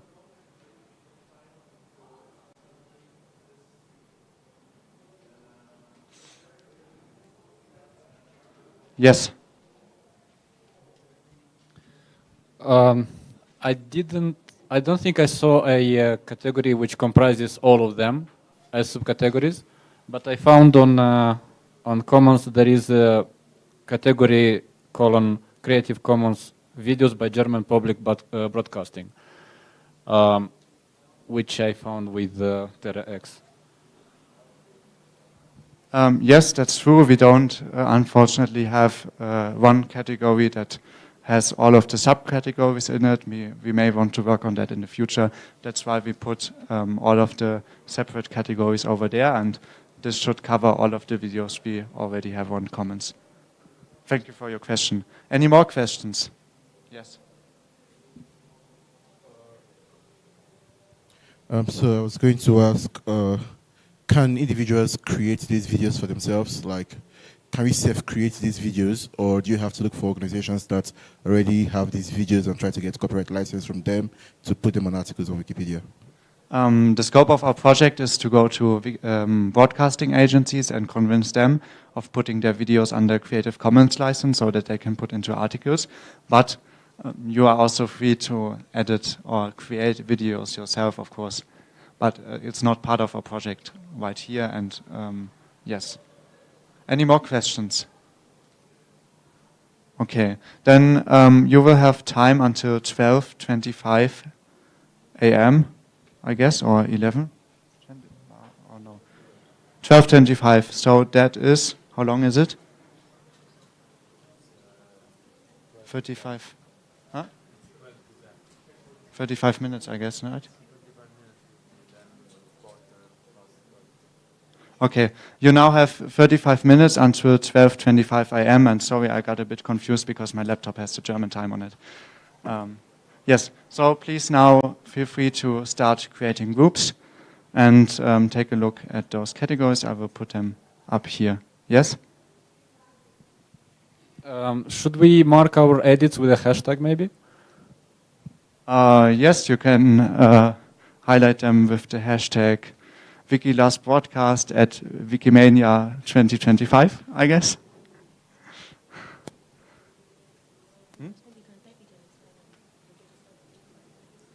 Yes. Okay, then please start forming groups.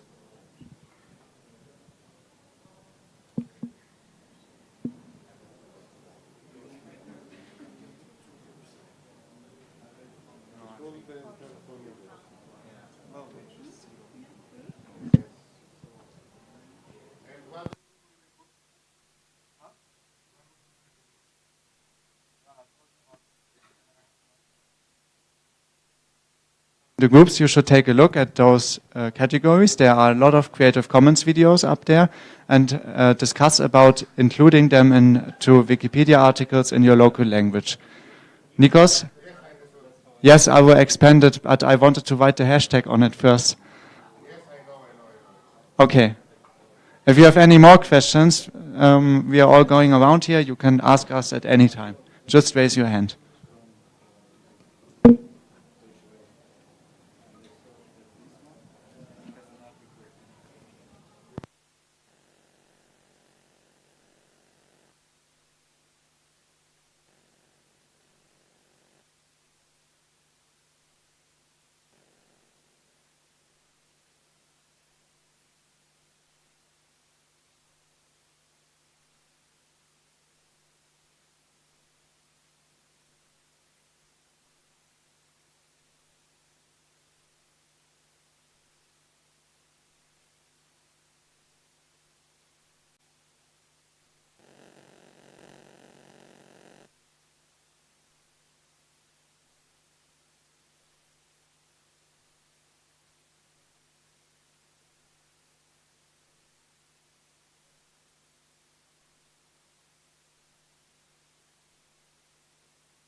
Okay.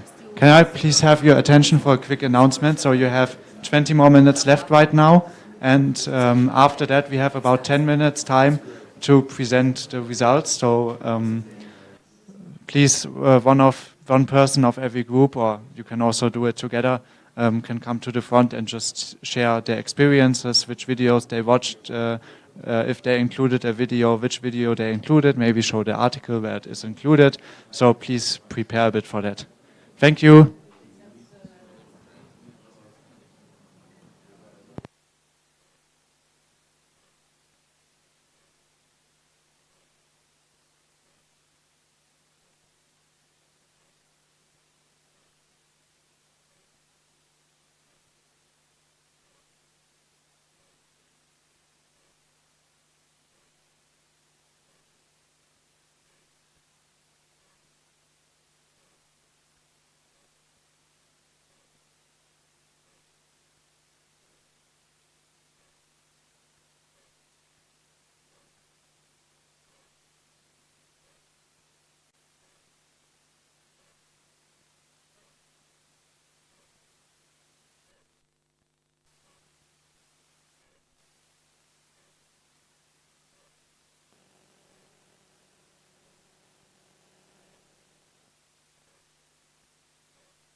Okay, you've got about 5 minutes left until the presentation.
Okay. We have about 40 seconds left, so please come to an end. Maybe you want to decide which person of your group presents the results.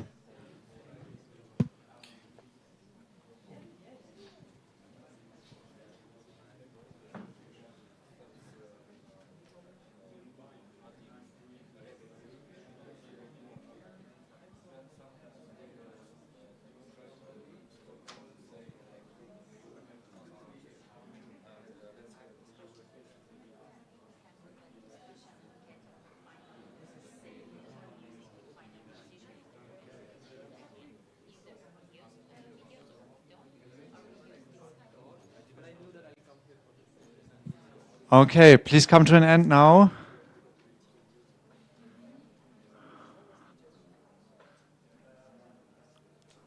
Okay. Which group wants to start presenting what they did, or maybe also what they didn't do? If you're, yes, you want to start? Then you can come to the front.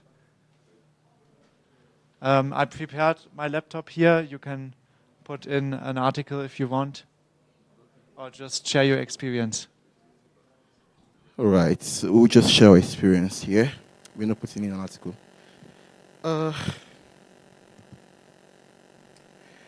Yeah, so thank you very much. Yeah. So the video we looked at was Everest is melting. What does it tell us about climate change?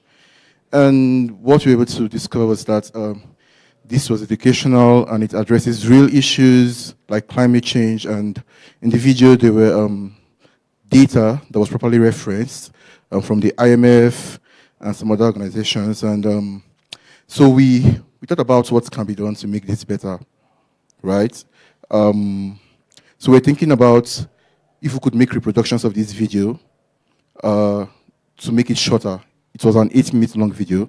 If we could have shorter versions of this video to meet different other articles and not only serve the need of Everest, which is experiencing climate change. So if we could do that, that would really help with other articles as well on Wikipedia, right? And we were also considering if we could also mute the sound of the original video and have local translations of that same video, like as virtual reproduction. And then we had a concern, can we still upload this same video, because it's already an English version on Wikimedia Commons. Can we upload the ones we've translated to local languages on Wikimedia Commons, right? Another option was to just do the captions in Igbo language while the video plays in English language. So yeah, that's it. Thank you so much. As I already told you in the presentation, it's Creative Commons, so you're free to edit the video as well and upload it again. We also have on our FAQ page an introduction, for example, on how to add subtitles and which template to put in if you upload another version of a video, for example, a shorter version.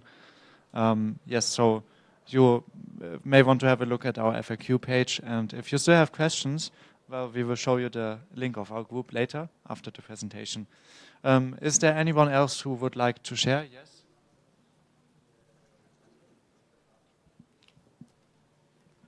Okay, we also worked on this, watched the same video as the first group presented on, and there is a bit that we want to add to it. So it can be used in Wikipedia article.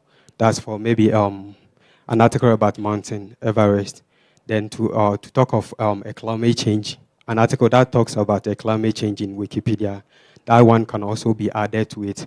And it can also be added to Dawa Stevens' article in Wikipedia, since he was the one who conducted most of the research at that mountain. And in an article about Dawa Stevens, a portion talks about he's an environmentalist. So to prove more or to add more video or more media things to add flesh to that content, we can add that movie, that video or that short documentary to his article for people to also get to know that these are some of the work that he has done as environmentalist. So the video can be added to it. And to talk of indigenous languages being also adding the same video or the same video to the article about maybe Dawa Stevens' article in Wikipedia. I think as the first presenter was suggesting, it needs to be translated into the various Wikipedia. So let's say if Fanti Wikipedia is using it in an article in Fanti Wikipedia, we need to try to translate the inscriptions on the video into Fanti language for speakers to also get clear understanding.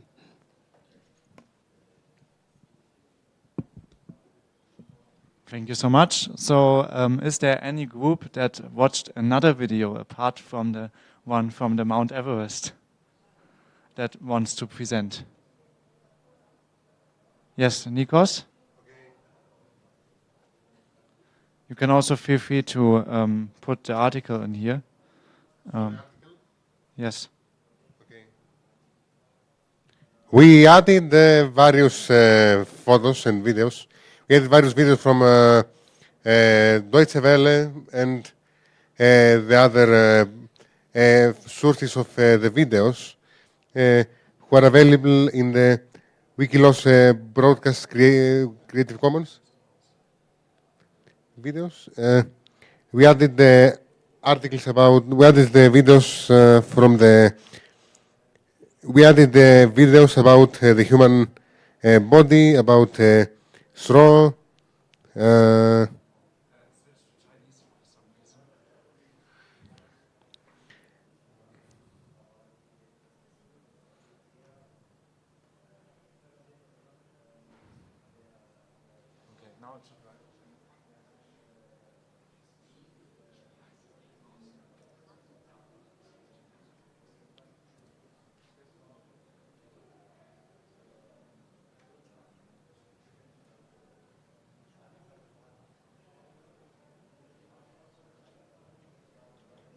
for example, here in the Greek page about straw, we added, I added, for example, in the Greek page about straw, we added a video from a drones, daily drone series of Deutsche Welle, showing how a straw is collected in a rural area in Germany.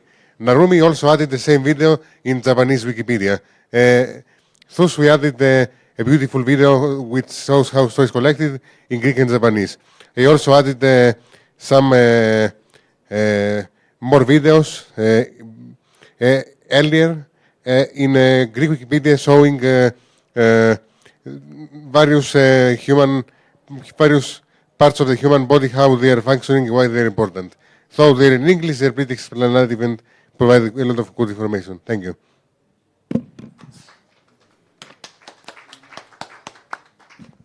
Thank you, Nikos, for also sharing the articles.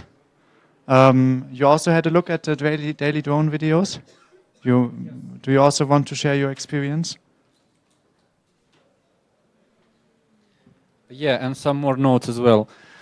So for practical purposes, we found those videos only in English and a couple other languages, and we thought about whether we can add them into Wiktionary of our respective languages, for example, Armenian and Romanian. And what we did is we found the English term stomach in Armenian Wiktionary, and we added the video there. So there is no conflict of languages. Nobody will come and say, hey, why did you add English video into Armenian Wiktionary? It's the correct page. Then all these videos, it's very important that they have been properly categorized. Otherwise, we couldn't have found them only by this category, which contains them all. They are also categorized in the proper city or in the proper occupation or in the proper part of human body and so on. And last but not least, if your community is for some reason against videos in articles, what you can do is you can hide them into galleries. So create galleries of images and then put videos there as well. Nobody will say anything. I think, yeah. Yes. Thank you so much for those practical tips, I guess. You also we have 1 minute left for presentation, and then okay, so, well, we cannot let anyone present, but maybe you want to highlight your... Okay, thank you so much. I watch videos on the kidney and how it functions, and I was lucky enough to meet a good friend who showed me how to embed it in Wikipedia article, and I'm happy to share that I've learned something new here. Thank you.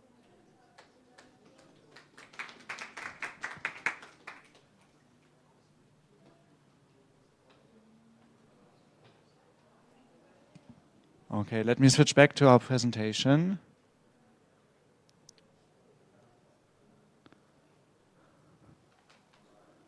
Okay. Yes, now, well, Let me explain to you what we do at Wikilabs Broadcast a bit more detailed. We have 3 main tasks. One of them we presented to you today, which is integrating videos into articles. First of all, we have to convince public broadcasting companies of Creative Commons licensing so that they put their videos under Creative Commons licenses. That is not the case usually. So this is a task that Wikimedia chapters do if you have them in your country, or if not, maybe user groups or voluntary people can do this and contact public broadcasting companies in your country. That's the first task. The second one, if they're convinced of Creative Commons licenses, then they want to know how to actually upload a video to Commons, and which videos should they upload, which videos can fit into articles, because usually they don't know anything about the Wikipedia movement. So usually we do some kind of workshop for that. That's like the second task. The third one I explained to you already, and you told us that we also have a fourth task to categorize the videos properly. So that are the main tasks we have. If that was fun for you and you want to start working on this in your country, feel free to join our international Telegram group. There's no strings attached. You can be as active as Sadiq and create a national chapter in your country together with some other people. And you can also just take a look at what happens in the group and maybe put some videos into articles, maybe translate videos in your language, put subtitles on them, and so on and so forth. So if you want to do so, feel free to scan the QR code to become part of our Telegram group. In a minute. Sadiq, do I have to pay to become part of the group? No, it's absolutely free. And as he mentioned, you can form a national chapter. We already mentioned that there's a new chapter in Ghana and Nigeria. So feel free to reach out to any of us for a national chapter. Thank you.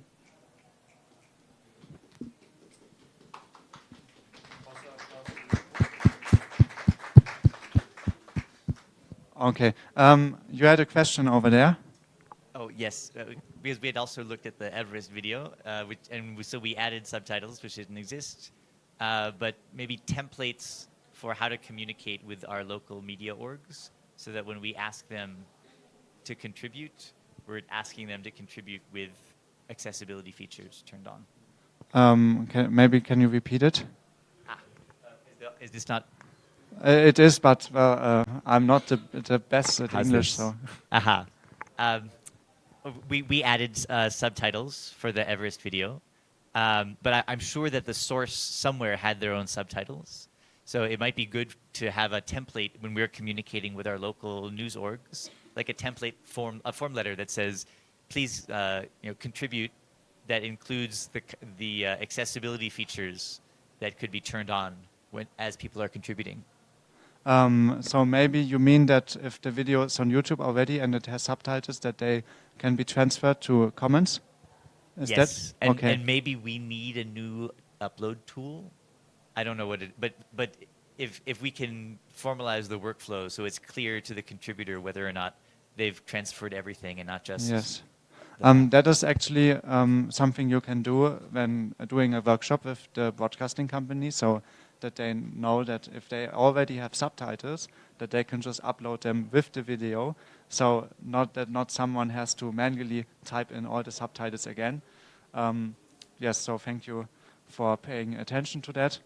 And I think there's also a possibility to upload subtitles from YouTube. I think the FAQ section has a section about that. I'm not completely sure, but I've heard of it at some point. So yeah, we have 30 seconds left for any more questions. Okay, no questions, I guess. Thank you.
I think that would be better if you covered that, because this is about like not only hey we are addressing those old facultative, but more like hey we are looking at this holistically, and this is like more like your spiel. This is like I acknowledge that there have been some issues, and some of those are being addressed as we like move forward with our stuff. Something like that, right? Okay. All right. Okay, I think we are going to get started. Thank you so much for joining to hear about stuff from our team. Just to kick this off here, so we can introduce ourselves also a little bit as we go, but you're going to be hearing from me today, Eric Mill, Group Product Manager for this team, and then Shimon. And I'm Shimon from Movement Communications, also supporting this team. Okay, Madalena, Costa, you want to quick introduce yourselves? Sure. Hi, I'm Madalena, Product Manager for the Product Safety and Integrity team. Hey everyone, I'm Costa. I'm a Principal Software Engineer on the Product Safety and Integrity team. All right. So what is that team? This is a new name that you may or may not have heard before. So high level, Product Safety and Integrity, we're a team at the Wikimedia Foundation that creates tools, conducts research about the safety of users, and we oversee the security and privacy fabric and foundation of the wikis, right? So this team was recently made by pulling together a couple teams that you may have worked with before at the foundation, or maybe not, which are the product security team, which work on security reviews, privacy reviews, handling security bugs and deployments and patches, and just general good application security work. As well as the trust and safety product team, who have been at work on some of the other products that you'll see here in this talk. So we have pulled them together into one product-focused team, and together we're responsible for most of what our annual plan talks about as Wiki Experiences 4. If you're somebody who digs deeply into the Wikimedia Foundation's annual plan numbering scheme, that's where we are. Before I jump into some of the big kind of active named work streams that we have, I want to mention up at the top that one of the things we've been really making a point to do, especially as we've been working towards the deployment of temporary accounts, is trying to recognize that there are just a lot of things hanging out on Fabricator and a lot of things that have been increasingly urgent requests from the community that we have tried to make a point to fit into our work, and in many cases prioritize it before rolling out some of these bigger things.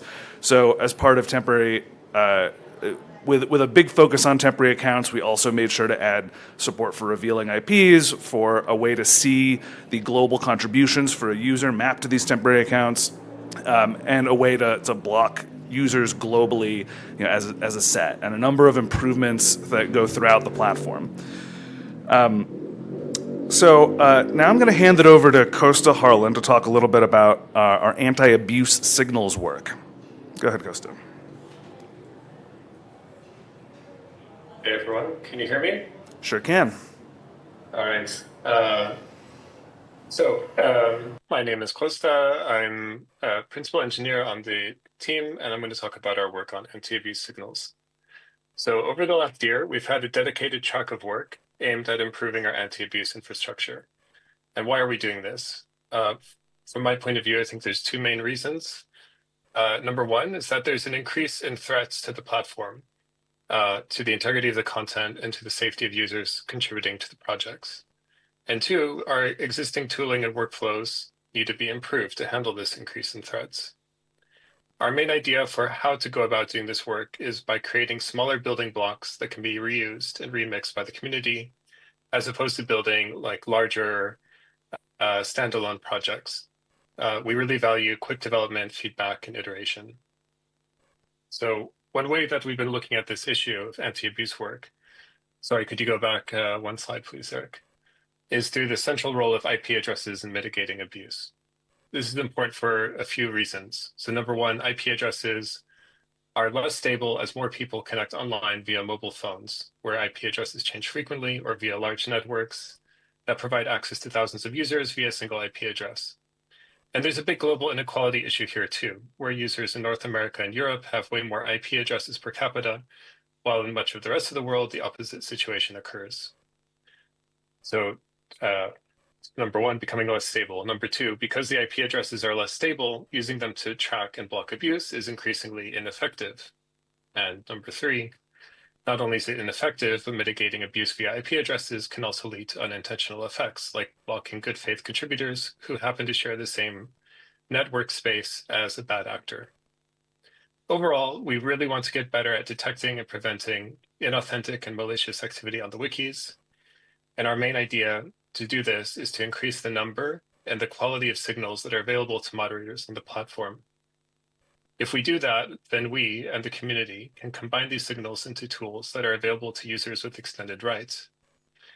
And then we can look into ways where we can safely make automated restrictions on suspicious activity using these signals. Next slide, please. So over the last year, we worked on roughly 4 different types of projects. So we had research. For example, we looked at how IP blocks are impacting participants in campaigns, or how metadata about an account can or cannot be used to generate an account reputation score for assisting moderators. That's one category. Another category was taking existing signals we have and plumbing them into various tools. So for example, we already had client hints data and editing, but we expanded this into several other workflows like logging in, logging out, account creation, and so on. And this makes it easier for check users to identify sock puppet accounts. Number 3, we developed new signals. So for example, we've been exploring integration with HCAPTCHA's bot detection system, which is a completely brand new set of signals that we could bring into our platform for identifying bot actors. And 4, we experimented with some new user-facing interfaces, for example, the user info card, which I'll talk about a little bit later. So I want to highlight a couple of these projects. If you go to the next slide, please. So in abuse filter, I'm going to talk about IP reputation abuse filter variables. So last year, we built an IP reputation service that takes data from a IP reputation data provider. It's a daily update of like 40 million IP addresses and all their metadata. This metadata has things like which VPN provider is associated, how many clients are on that IP, what types of behavior we've seen on the IP address, and so on. And while this data isn't perfect, it has been very useful in mitigating abuse in various incidents on our projects over the last year. And we know that communities have requested for many years the ability to mitigate abuse based on certain proxy providers, for example. So our team built an integration that allows abuse filter maintainers to consult IP reputation data when deciding how to handle an incoming edit or action. And while it's still early days, we are seeing real-world usage of these variables, and we see signs that they're useful in handling some types of abuse. In another integration, it's sort of buried there at the bottom of the screenshot, is with revert risk score. This is using machine learning team's revert risk model, which tells you the probability of an edit being reverted, and we think this is also going to be useful in combination with other variables. Next slide, please. One of the projects we're really excited about is an upcoming trial of HCAPTCHA Enterprise. What's the idea of this project? Well, we want to overall have a much better insight into scripted interactions with our projects. And this doesn't just mean like obvious automated spam or obvious automated vandalism, although we do think HCAPTCHA will be very useful in reducing the load on the community for those use cases. But we're also interested to see what HCAPTCHA will flag in terms of sleeper account activity, disinformation campaigns that are much easier to script and run in the era of so-called agentic AI tools. And we believe that it will provide much stronger account security protections than the login path. We can talk about this maybe more in the Q&A, but a couple of things to note is that we're starting on account creations. Users are not going to see the existing CAPTCHA. In fact, 99.9% of users won't see any CAPTCHA at all. The idea is that we allow legitimate traffic through while only flagging some suspicious traffic for follow-up investigation. And there's a keyboard accessible text-based puzzle so that non-sighted users can complete the challenge. And lastly, we're taking several measures to limit risk to user privacy. For example, scrambling the IP address that's sent to HCAPTCHA and running all interactions with HCAPTCHA through a proxy that we control in our production environment. Next slide, please. The user info card, I would actually suggest that you go to special preferences, go to appearance, and enable it to test it out yourself. It's available now on all of the projects. Very briefly, this is packaging a bunch of signals that we think from our research earlier in the year are useful to moderators in understanding whether an account warrants further investigation or needs to be looked at more closely. So it provides in-context information as you're viewing a diff or something instead of having to go to a bunch of different pages to gather this information. The last slide. What we have coming up, we want to proactively surface fraudulent and abusive activity to users with extended rights. The idea is that we have many signals on the platform level that are currently invisible to users. And if we package up some of these signals, we make it harder for bad actors to evade community mitigations. We want to improve on the bot detection and extend that to more places, depending on the results of the account creation trial. And then we really want to improve both the data that we're gathering around users experiencing blocks and also improve the user experience that goes with that and really dig into like several of the layers of the existing system that are in place with IP-based blocks so that we have a clear pathway for users who are impacted by those and we're also able to understand who is impacted by it. And we want to experiment with non-IP-based blocking, for example, when someone is blocked to be able to say, also block this user's devices, for example. Last point, we'd really love to hear from you. I would like to hear from you. Your ideas for what is important, how we can help the communities in the short term, long term, any other input or comments you have. I would love to hear all of it. Thank you all. All right, thank you, Costa. I'll pass it over to Madalena to talk a little bit about our incident reporting system. Thanks, Eric. Hi, everyone. Let's talk a bit about the incident reporting system that I hope many of you have already heard of. So this is a project that we have been talking about for a while, and there's multiple reasons why we're doing this, but I think one of the main focuses right now is that if we look at the community insight survey, from 2024, only 42% of users know how to get help, right? Like this is what the survey indicates. People said that they don't know how to find if they have a problem. They don't know how to find the help that they need for their problem. So from that perspective, the incident reporting system, the way we're thinking about it is as an accessible way for users to actually to get help when they experience harmful incidents on our platform. And this comes as a response to many community safety concerns that have been raised across the years, as well as some public expectations that come when we talk about large platforms, and Wikipedia is a large platform. So there's like some legal expectations that Wikipedia has to adhere to. Next slide, please. Right, so this is our vision when it comes to incident reporting system. That's how we're thinking about the project. So we're thinking about something that it is easy, safe, and fast for anyone to get help with harm, abuse, or disruption on Wikimedia projects, whether they experience it themselves or see it happen to someone else. So our focus is both for people who experience incidents of harm, so a way for them to get help, but also if you are a person who notices incidents of harm happening to someone else, for a way, we're thinking about ways for like third parties to be able to flag those and get help. Next slide, please. Right. So currently we have the incident reporting system is we have basic functionality that has been launched in December 2024 on Portuguese Wiki. And this functionality is looking at two flows. One is the emergency flow, and the other is the non-emergency self-help flow. We have a video which I don't know if it works. That kind of shows how like the system is looking like right now, but I can like quickly just talk through it. So basically, when we say the emergency flow, this is about immediate threats of harm. So we have like a report button that is added next to comments, and then you can click on report, and then that opens up the incident reporting system, and then you can indicate whether you have an emergency, which is an immediate threat of harm, or a non-emergency, meaning something like harassment or something that like unacceptable user behavior. If you select the emergency flow, you're basically being taken to file a report, and you can write a report that will go to the trust and safety team at the foundation, and then they will process and reply to that report, and they have like a turnaround time of like 50 minutes or something like that.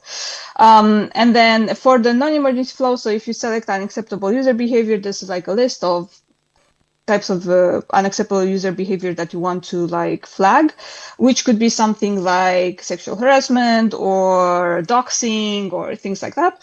And then with that, then you are being directed to a self-help page where you get where you have information around what you can do in order to get help with the problem that you have been flagging. And that information there is configurable by the local community using community configuration. Yeah, every community can like write whatever help information they want there based on their policies. So that's more or less what this is about. As I said, there's a video that I hope you can access afterwards that shows like exactly how it works right now. So this is a current version. As I said, it's only on Portuguese Wikipedia right now. It's really, really basic functionality. And what is happening now is that we're working closely with community bodies to inform the next version. Can you move to the next slide, please? Oh, it works. Okay, cool. So what we're looking at for the next version is mainly the non-emergency flow. And we want to improve that based on comments from community bodies. So we have received a lot of feedback on how this could be made better. We are including that feedback in our next iteration. And one of the main things that we're looking at, for example, is having customizable get support pages based on incident type, right? So right now, if no matter what kind of incident type you're selecting, whether it's doxing or sexual harassment or threats or hate speech, you're being pointed to like one page. With this, what we're looking at is to have like customizable self-help pages for each of the incidents, because the way you are supposed to get help with depends on the type of incidents that you're flagging. And again, we're thinking about using community configuration as a way for local communities to be able to customize the self-help pages based on their policies, right? So because every community has like their own policy on how to deal with certain types of issues. Next slide, please. This is like a very, very early mock-up on what I was mentioning earlier, on how this might look like, right? So, for example, you're selecting doxing here, and then if you're selecting doxing, then you're being pointed to this page where you have information about what to do next, how to request oversight, and other things. And again, this is customizable based on what the local community policies are, right? So this could be different from community to community depending on what is the policy on how to deal with doxing. So that's the main idea. But yeah, we're looking at, we're thinking about this now, and we're hoping that this quarter our plan is to come up with like a prototype, like a proposal on how the new non-emergency flow might look like. And then we're gonna share it out and get feedback and see if we can move forward with it. But that's pretty much it. And hopefully, if we get to a version that is acceptable, then we can move on to deploying this to more wikis. So not only Portuguese. And that's it for the incident reporting system. Thank you, and I'll give it back to Eric. Thank you, Madalena.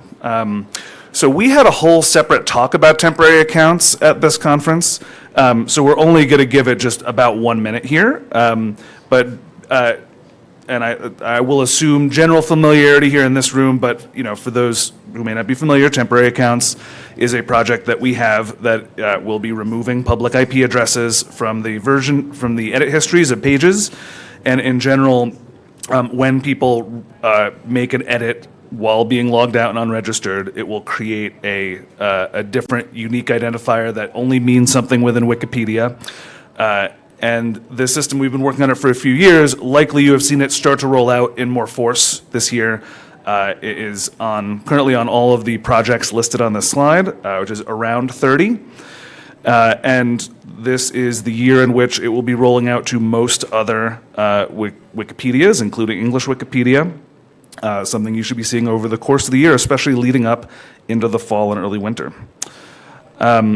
So I will also talk just briefly about a research effort that is something that we're focused on over the next couple of quarters, which is specifically how generative AI is used for abuse on the wiki. So this is a qualitative research effort where we are looking to identify case studies of abuse from bad actors that are just assisted by generative AI in some form.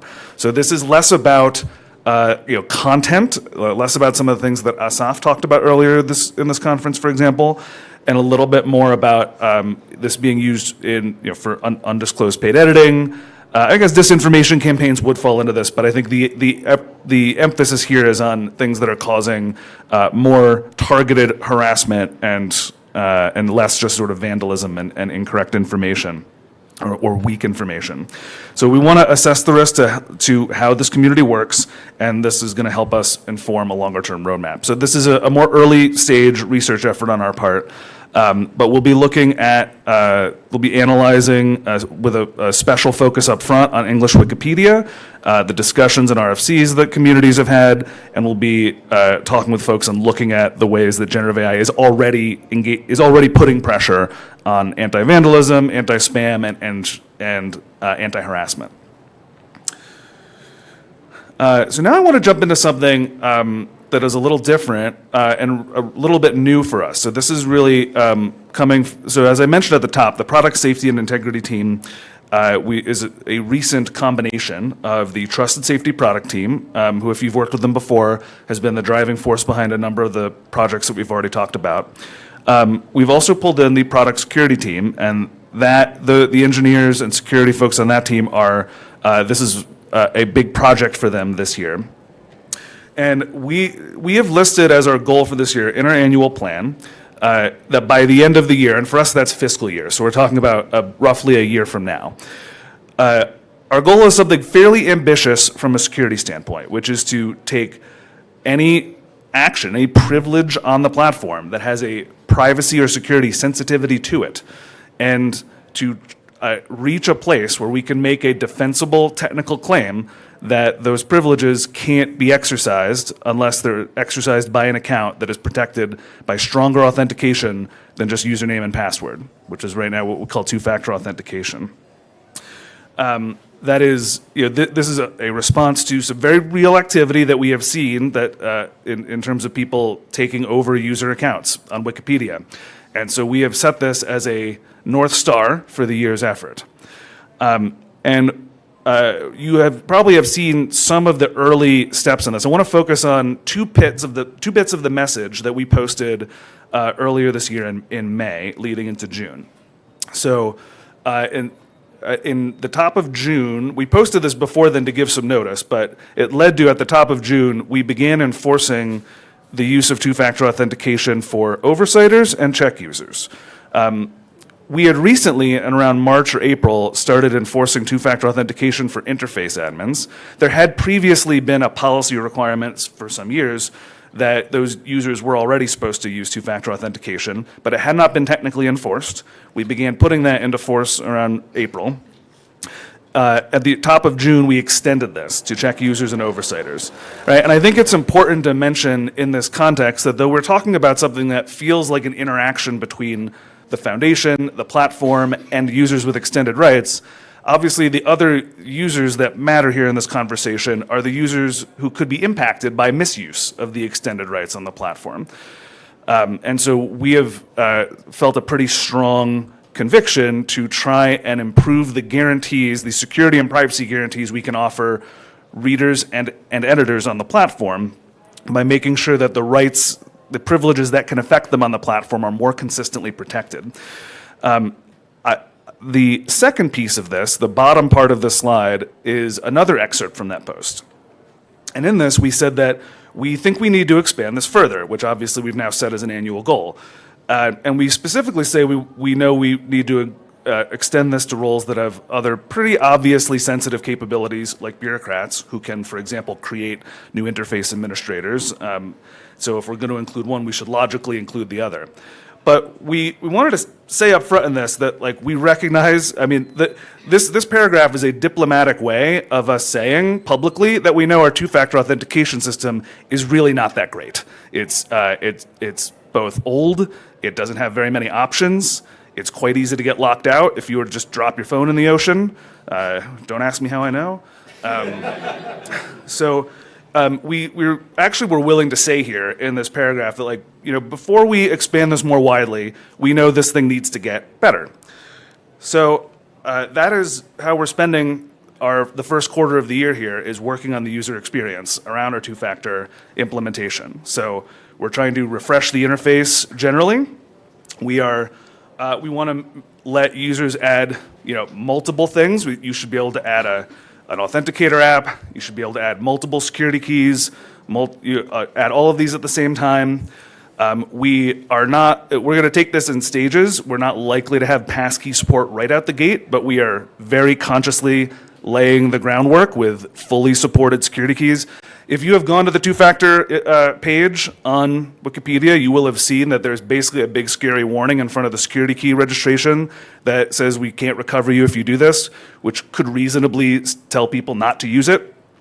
So we are doing the work needed to remove that warning and fully support it, which is, we also anticipate will let us extend support to passkeys, which, for those not familiar, is sort of where the FIDO and online authentication movement has been going over the last. The passkey name came about in the last few years, but it's the culmination of a decade of work by industry and other players to have a interoperable, phishing-resistant form of authentication that is easy, that is also the easy option for people, where you know just on your laptop or your phone, you can use this. However it is you unlock your computer, you could just do the same thing to log into a website. So we are, and the other thing I want to mention, this is a significant bullet there at the bottom, which is one of the things that we're doing in parallel with this, is that, you know, right now, as you may know, if you are not a user with extended rights on the platform, you probably don't even have the button in your settings to turn on two-factor authentication in the first place. So we are, and there's multiple reasons for that, but that's something that we are specifically going to attempt to change. We certainly will be changing it over the course of this year, and we're basically going to try and start changing it right now and start rolling this out and making it available to all users at the same time as we're working on the UX improvements. So that's the basic end of us talking about our work. I do want to make this final point at the end, which is something that I hope you saw as a recurring theme in what we talked through, right? That we're talking about, you know, a security tightening effort around two-factor authentication, but we care about making it friendlier. We see the relationship between usability and security. We are very interested in stronger bot detection on the platform for reasons that I hope are also clear, but we're taking an approach that we think is actually going to hassle many less people far less severely on the platform than our current CAPTCHA does on the website, which is a pretty old, not great CAPTCHA that we know causes problems for people, especially accessibility issues. We are interested in blocks that are more effective and that can hold up against shifting network dynamics on the current internet, which we also believe will affect fewer good faith users. And those are things that we explicitly look for and optimize for in our research when we're analyzing how things work after the fact and how we're prioritizing our work. So we are a safety and security team, But we make a huge point to care about usability and accessibility. Not everything we do can always be accompanied by a usability win at the same time, but a lot of the time it can, and we really look for those in our work. So that's the... Shuman, did you want to handle this at the end here? Yeah, thanks. So just to wrap up, first I really wanted to thank everyone who's been involved in everything we are doing, like stewards, check users, global sysops, admins, many more. And you probably know very well where to find us. But if there are some of you who don't, or if there are some of you who well, maybe are not stewards but still would like to get involved, and I'm hoping there is quite a few of you, then go to our team page. The team page is on mediawiki.org. Just type PSI. And there you will see all the useful links with people responsible for each project, how to contact us. Do subscribe to our newsletter. I've been using it mostly, or if not exclusively, for temp accounts, but now we will be expanding the scope. So these are the easiest ways to reach out to us. But there are also chats. And some of our team members are quite active on Discord and Telegram. So if you'd like to chat with us, please do reach out. I am active on Discord. Eric is as well. There is Costa. There are more. Thank you. And questions and comments? Great. Okay, I saw your hand first. Yes. Let's get the mic over.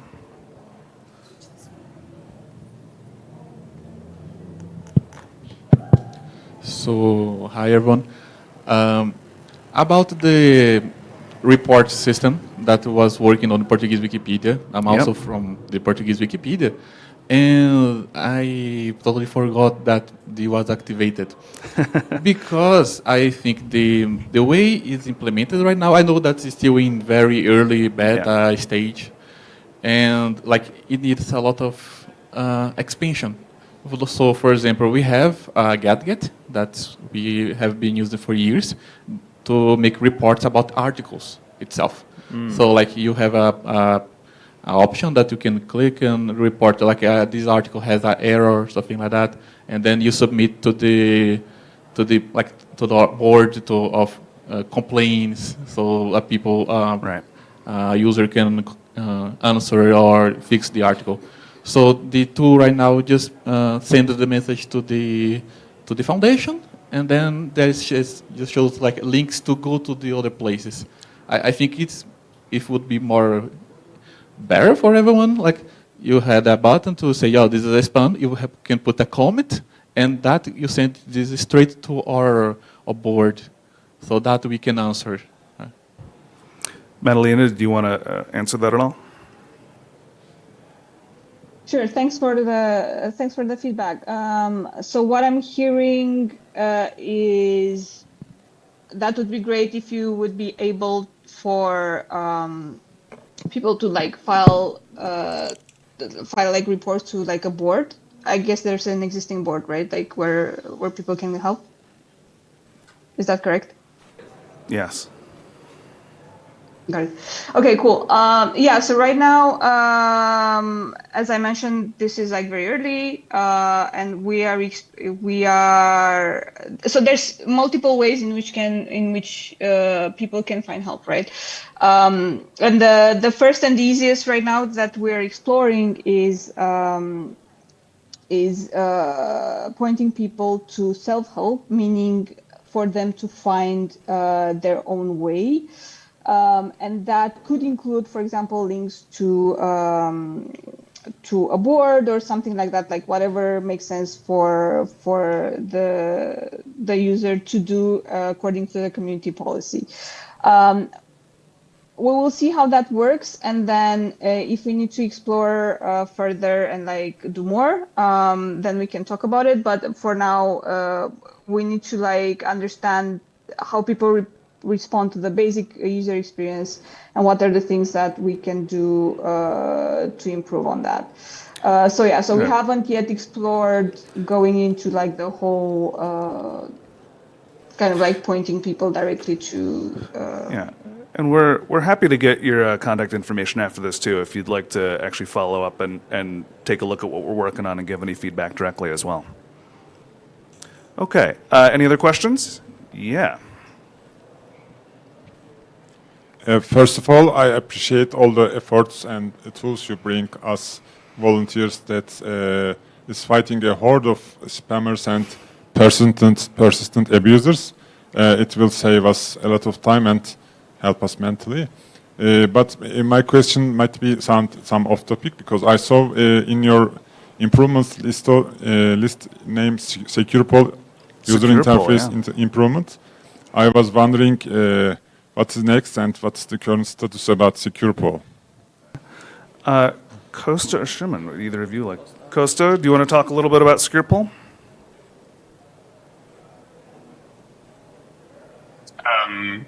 I can try. I think I've actually been a bit removed from that area of work. There have been other people on the team focusing on it, but we tried to get a number of improvements in place ahead of board elections that are coming up. And we've also been, actually there's been several volunteers who have been doing really amazing work, working through like quite a few issues with that extension. So there's still some larger issues, I think with database refactoring specifically that we need to do to make it like more widely available, but it's not, as far as I know, Eric can correct me if I'm wrong, but as far as I know, it's not like part of our upcoming year's focus and plans, but more something that is in our set of ownership, so we want to support maintaining it. Right. So it's not something where we have a big suite of user experience changes planned for it, but one of the pieces of feedback we got on it was that it was genuinely helpful with administrator elections and in helping to reduce some of the intimidation that people can feel about those elections. So we want to keep investing in enough to put it in a good place to be used more widely for those kinds of things. All right. Any other questions?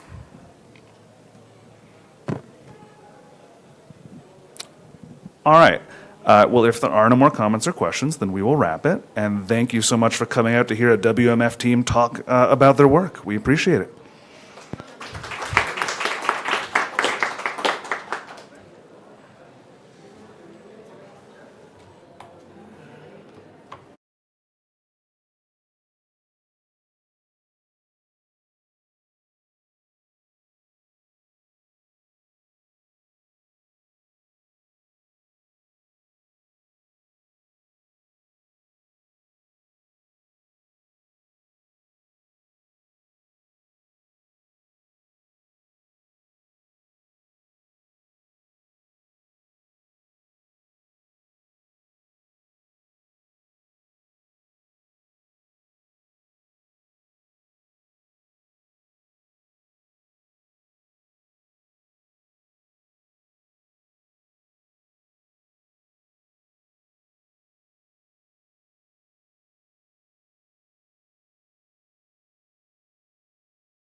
So welcome to the session regarding grants. The whole title is Empowering the Wikimedia Movement Through Inclusive Resource Distribution and Regional Engagement. So basically this is a merged session between the regional funding committee and the newly constituted or built Global Resource Distribution Committee. So I am Butch Bustria from the Regional Funds Committee. And who are still in the Regional Funds Committee? Just wave their hands. Okay. Okay, so two of us. Okay, good. I think most of our colleagues are term limited already. Yeah, previously were several, but now some of them are term limited already. And just a shout out to Ana Torres Adel. Could you stand up? So she's helping the Regional Resource Distribution Committee. So for everyone, please connect to Etherpad. You just type in w.wiki capital E small t tango for capital M as in mother. Or you could get the whole link in there. So our agenda today is understanding the regional funds committees. So if you've been watching YouTube, I think this is the third presentation that we have for Wikimania. And later on, we will be giving the podium to the Regional Resource Distribution Committee, and they will explain to us for the first time their purpose, mandates, and roles. And then once we have sufficient time, we will do an open dialogue.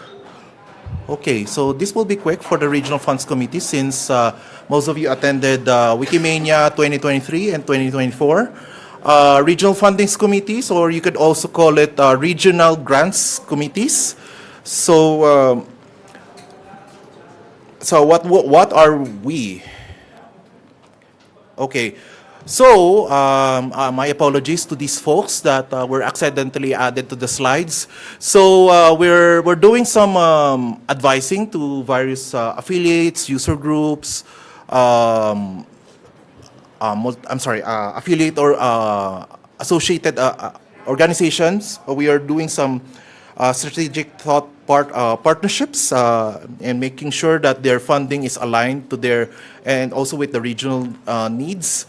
There are times that we are doing a Google Meet or Zoom meeting, and by the start of the grant period, the grant period or grant processing period, we always identify and opportunities and challenges in our respective region and inform what are the funding strategy. Since we are receiving grant applications, we also doing decision making. So sometimes we're stressed like Nangara there. So shout out to Nangara online. We're reviewing grant applications for community groups, as I mentioned earlier, and give the appropriate funding levels. It could be rapid grant or it could be the community grant funds. And then shout out to Dodi. That's the picture from the ECAP Summit in Manila. So we are also collaborating with Wikimedia Foundation program officers on how do we better communicate our decisions to our grantees. Or if they have questions, we also formulate our answers. Okay, so as you see right now, the funding region are Latin America and Caribbean, South Asia, Sub-Saharan Africa, Central and Eastern Europe and Central Asia, CEECA, North and Western Europe, Middle East, North Africa, ECAP, and North America. You're pretty sure about these regions. However, the newest thing here is the MENA and Sub-Saharan Africa were already split into two. So if you're visiting the website, the meta page for the grants regions, as you see right now, the Eastern Europe is getting I'm sorry, wait, sorry, let me, I could not read the text. Okay, so the one in Europe is getting a large slice of the pie, followed by the sub-Saharan Africa. We also have Latin America, and then we also have, the smallest one is actually from South Asia. So you could see it there. That's how they distribute the funds on the recent year. So when we do some when applications comes in, we normally check how clear the application was. If it requires revisions, we ask the applicant to reconsider looking at the application. Sometimes the program officers do back and forth checks with the applicant, how clear is the application. They also need to make sure that the funds that the grant application is strategic to our Wikimedia movement. They also need to check the organizational capacity. They just need to make sure that these are not fly-by-night organizations. And at the end of the process, they need to make sure that they are also doing some evaluation process. So that's a short presentation. So let me hand it over to the Global Resource Distribution Committee. Lucy.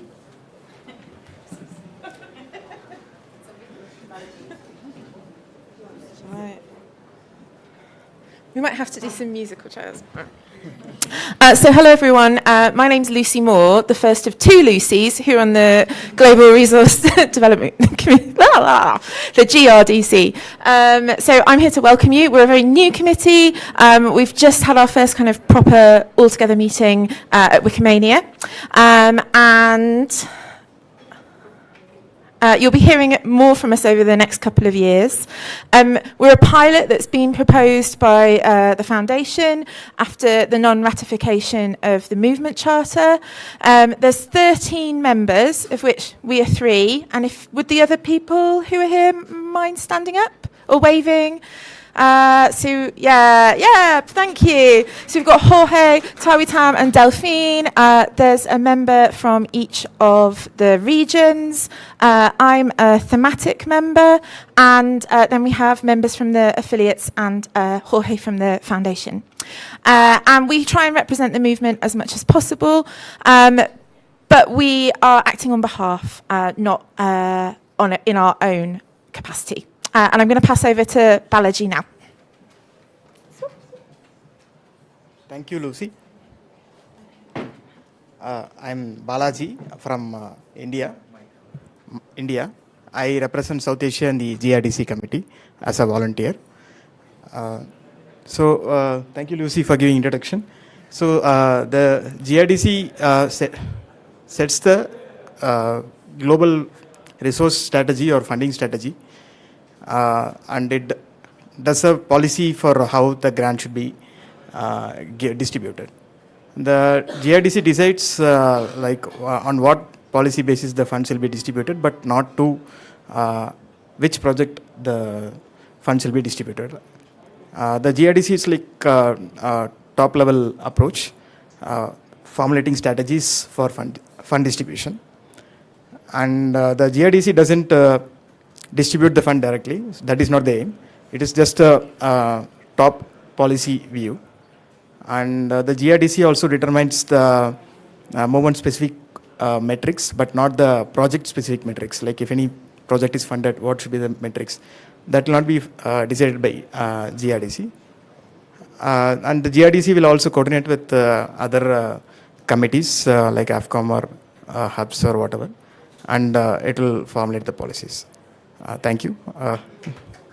Lucy? You have your second Lucy. I'm afraid I'm also British and white with long brown hair. But there are some distinguishing features. So, hi, I'm Lucy Crompton-Reed from Wikimedia UK. So I'm one of the staff members of affiliates that's on the committee, one of three. And I'm just going to mention the other two because I don't think they're in the room. So there's also Herschel Jackson, who's the Executive Director of South Africa, and Monica, who is the Executive Director of Colombia. So I think we've got quite a good geographic distribution. So I think what's important when establishing a new committee is, as well as to say what it will do, you also need to be really, really clear on what that committee isn't going to do. So this slide is about trying to just be really clear about what our we've talked about what we have responsibility for on the other two slides, but there's some areas where we don't have key decision-making authority, but we have been tasked to make recommendations. So we will be looking at the overall distribution of grant funding across the different regions of the world, but we won't be controlling how much money is ring-fenced for grants from within the Wikimedia Foundation's overall budget. So we'll make a recommendation on how the budget's divided between the regions, but not the overall figure. And also we might decide it would be within our mandate to decide if in fact that pot shouldn't be divided regionally, or maybe it should be divided regionally, but maybe with some money specifically carved out for thematic projects and organisations, rather than those being housed in regional bodies. But to be clear about what isn't in our scope, we won't be looking at individual grant proposals, including multi-year proposals by established affiliates. All of that will be handled by the existing regional funding committees, until and unless the GRDC proposes changes to the RFCs. We won't decide how much money is available, and also we won't be fundraising. So questions around how resources are raised within the movement, so for example things like the fundraising banner, that's all outside the scope of this committee. We won't be setting local metrics or project level metrics, but we will be tasked with looking at what are the really big things that we're trying to achieve as the movement, and how do we articulate that into some key shared global metrics. We won't be interfering in regional funds committee decisions, and we will be working collegiately with the affiliations committee, but they are a separate decision-making body with aligned agendas, but not overlapping agendas. So we won't be determining the decisions they make around things like affiliate criteria and new affiliations. So I hope that that's clear. But over to Anna now, I think, to facilitate some questions. Or Butch.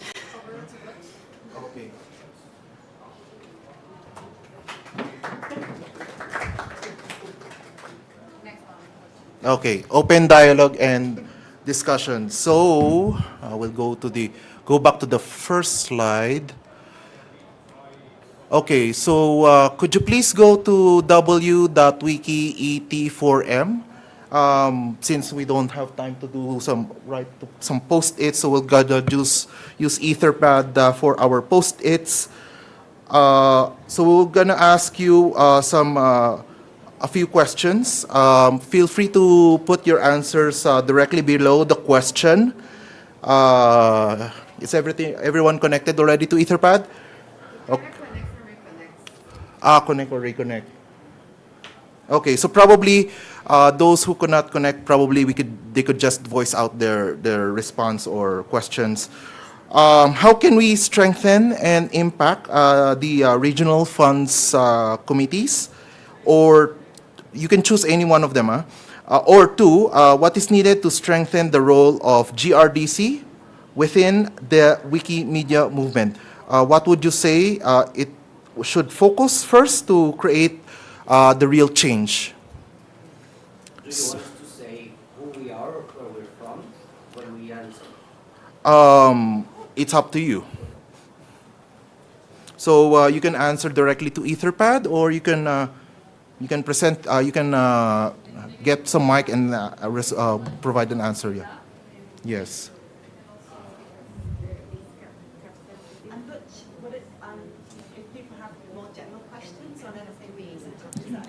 Yeah, so you have also, yes, some other questions are also welcome. For example, I had a question, Butch. Yes. I mean, what the Regional Funds Committee need to improve their work, for example? What do you think? we could help to improve your work. Actually, Yeah. Trying to get to the second thing, like the short one. Uh-huh. We wrote routing to a Wikipedia page. Oh dear. So I know mine worked. Mine works. But it's not working. So if someone can. So, if someone else is- yeah, okay. Let's try to fix this. Yeah, so let me fix it on the fly. Can I ask the question? Can I ask a question? Does it work? Yes, I have a question. Is this working? Okay. Yes, go ahead. I'm a bit new to the movement, and I think that I see at least one person that is new in the staff, so maybe it can be helpful not only for me, but let me try then to describe back to you how the granting process looks like and where you are in this structure, and if I understand correctly, okay? So I understand that the foundation decides how much money there is, like a bag of money, and it decides to which region pockets how much of that money goes. At the moment, you would decide that. Yeah, Lucy, could you go here? Because I understood that you don't decide. So just I think what so at the moment the Wikimedia Foundation, presumably through a mechanism where there's a proposal by staff and the board approves, but the Wikimedia Foundation says there's this much money for grants, and then at the moment it's the Wikimedia Foundation that says, and the distribution across Northwest Europe, Sub-Saharan Africa, Latin America is this much.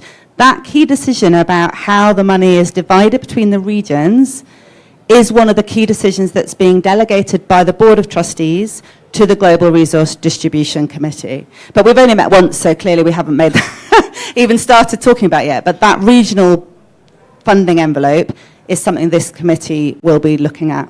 Was that part Okay, of your... so do I understand that then at the moment the foundation makes a decision, but now it's changing so that this global distribution committee is going to make that decision? Because I think that on one of the slides I saw something about you not making decision about how much money is in each pocket. The overall budget. So let's say the overall budget okay. is $20 The million, overall, okay. yeah, whatever. Yeah. And then when it's in the pockets, then the regional funds committees, they oversee the applications and they basically look at how this should be distributed within each of the pockets. And we have you who will take over deciding how much is in each pocket, but also recommend the goals and directions, which will be aligned also probably with the goals and directions that in general the foundation is defining, right? Because it wouldn't make sense if the foundation had different goals and this would have different goals, right? I think you've got very quickly to a key issue that we've discussed at this week, which is our first meeting, which is around that bullet point of set movement goals and metrics. So you've like honed in on a really key issue where it's like, who's making that decision and on what basis? And I think it's fair to say that we're still exploring all of this and working out like where one responsibility begins and the other's ends. But I'd say the intention is that it's a distributed, volunteer-led committee who's making those decisions and not the foundation, right? So, but Jorge might want to. He's on the staff of the foundation, so is that right? Yeah. I mean, Yeah, that's for me. Yes.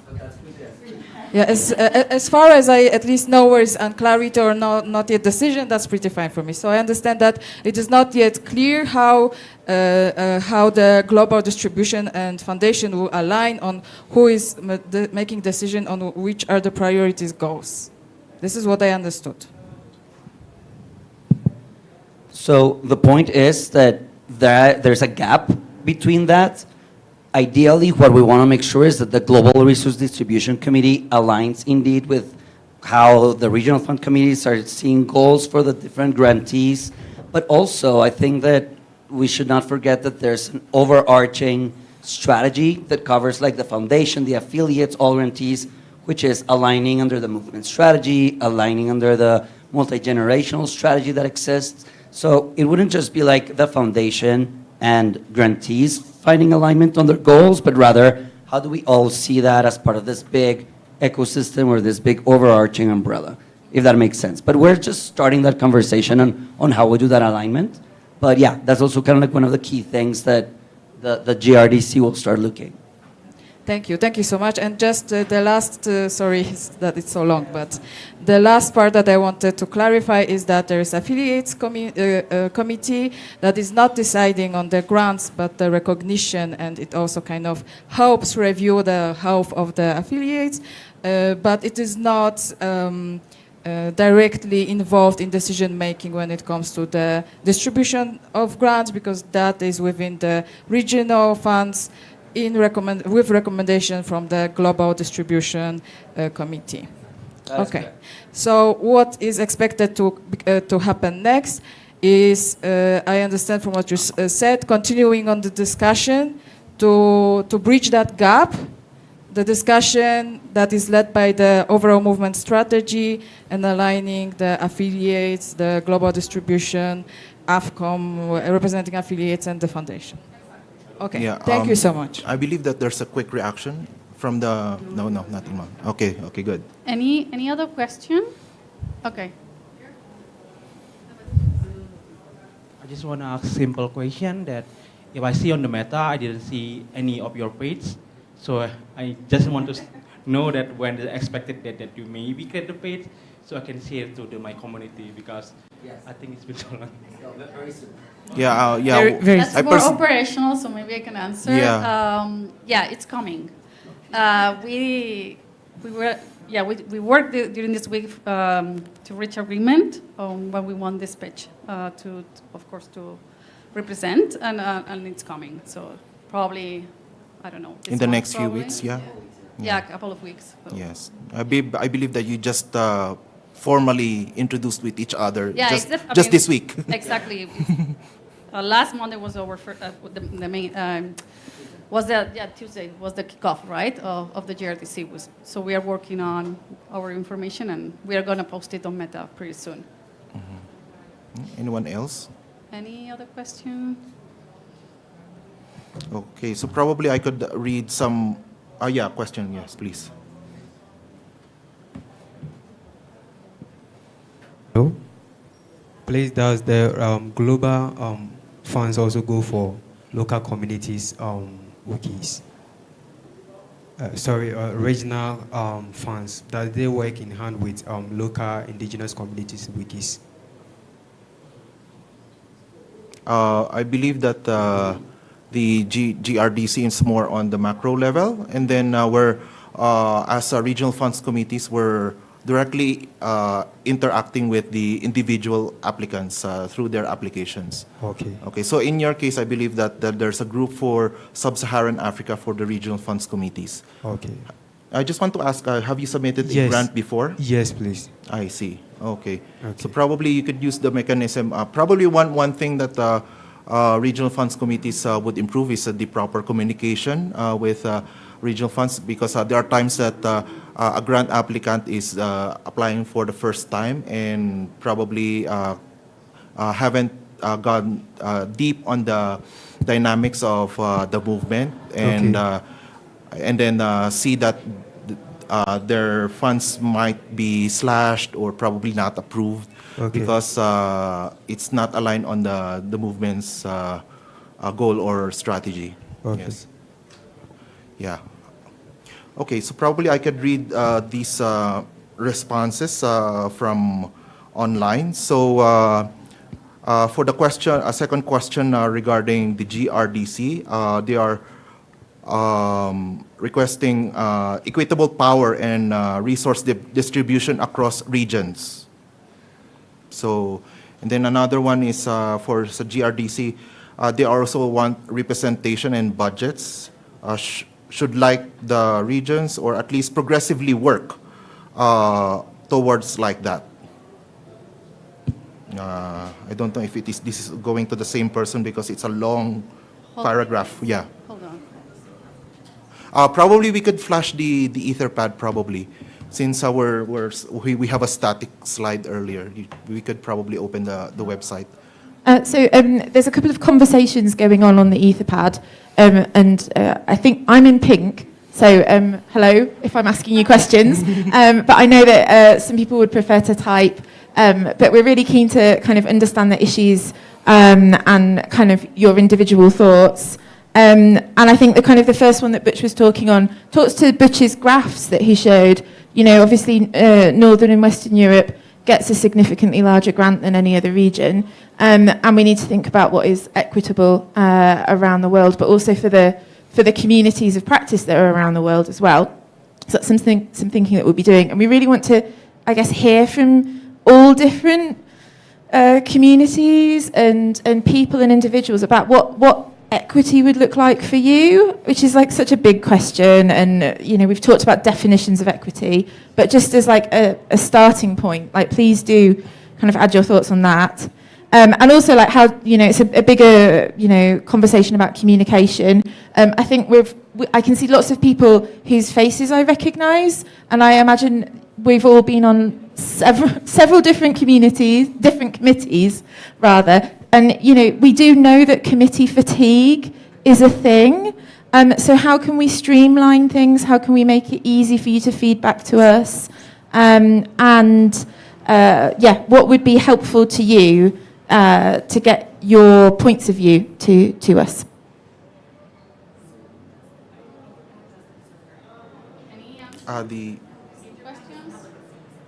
No, I mean, say, the browser should zoom the browser. Okay. Yeah, it's fine. So, hold on. I mean, any answer on these two questions that Lucy just asked to you, the audience? No? Okay. Okay. So, another suggestion for the RFCs, they are requesting to improve the training and seek new members more frequently. So I'm not sure if this question is for recruitment of regional funds committees. I believe that there are ongoing process of recruitment of regional funds committees in different regions. I believe that there was an email that was sent. My understanding is before they will be onboarded to the actual committee, they will be in touch with the regional program officer and then give some initial onboarding training. And then after that, they will be formally joined to the committee, probably one-on-one or probably a group of 2 or 3 people, depending on the vacancy that they have on their respective regional funds committees. For another response is they want the process. Yes, Jorge, hold on. Can I ask you a question? Okay. You're in one of the few members of regional fund committees here. I mean, there's former members, but you're a current one.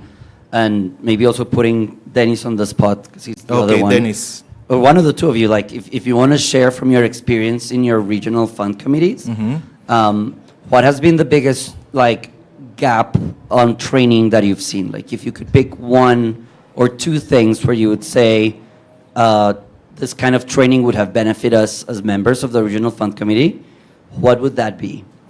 Probably the understanding of technical terminologies in finance, because there are times that probably the person that was onboarded might be strong in the GLAM sector, so they are beneficial on looking after the purpose or looking at the impact of the grants. But in terms of discussing about budget allocation in the region, or probably going to the specifics of logistical process like travel or something, and then they will need to talk with the program officers, and there will be times that the regional fund committee member might need to sync some information. So probably, but the regional funds officer, my understanding in my region, had been very patient and tried to bridge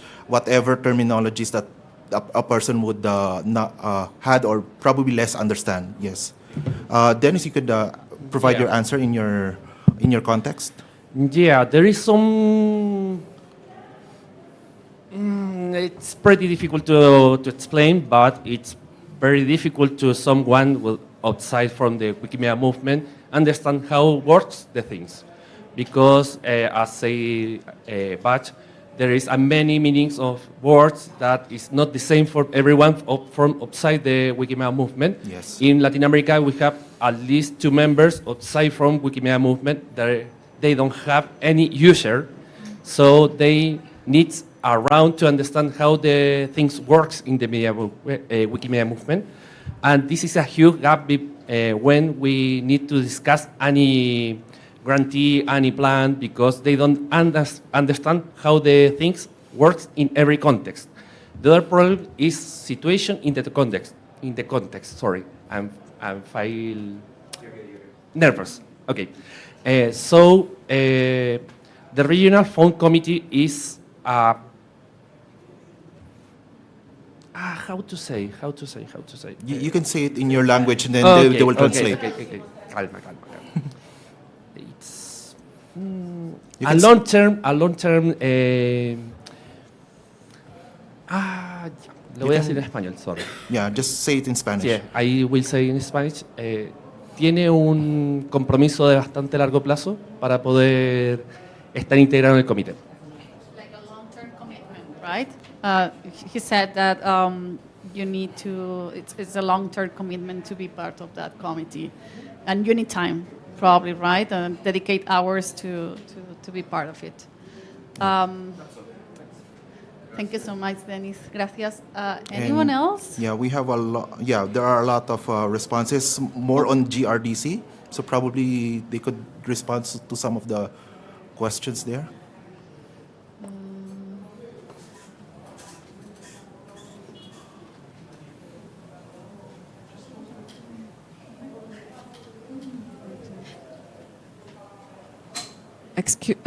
Just to make sure, do I understand that on the Etherpad we are answering your questions?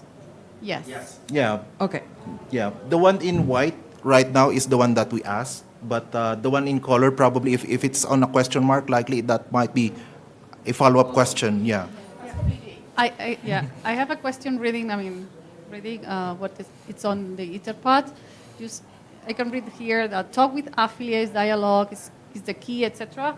How does it look like in practice? I mean, it's like, I don't know, opening like public consultations every time that the GRDC comes up with a decision or makes a decision, or I don't know. How, for you, does look in practice? How can we make sure that affiliates and other stakeholders are correctly involved in the GRDC work?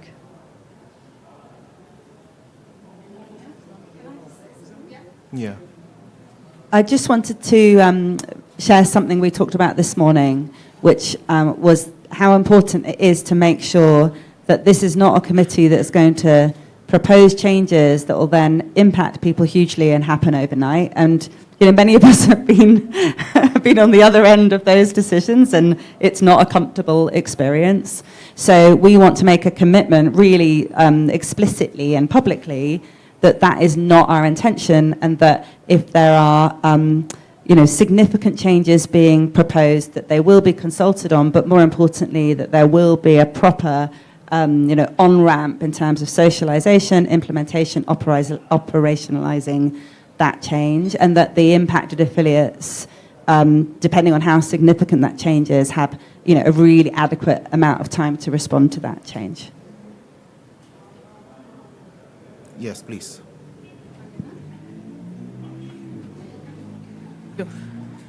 Can you hear me? Yes. Is in the committee responsibilities or role to think about other potential pockets beyond the regional distribution, for instance, if you remember how the Knowledge Equity Fund was created, it was in response to a specific context, and in 2020, and is coming to an end. And I wonder if there are discussions or ideas about the possibility of, to have responses to priorities that are not necessarily based in regions, but based in other situations, context, just like in the Knowledge Equity Fund. And if something like the Knowledge Equity Fund is, you think is still needed or not, I know that the Knowledge Equity Fund is just over, but if there is something in your mind that can occupy that space, because I think that experience has been a great collaboration, a great bridge between the affiliates and the movement and other organizations. So yes, how can we work with partners beyond the Wikimedia movement at that level?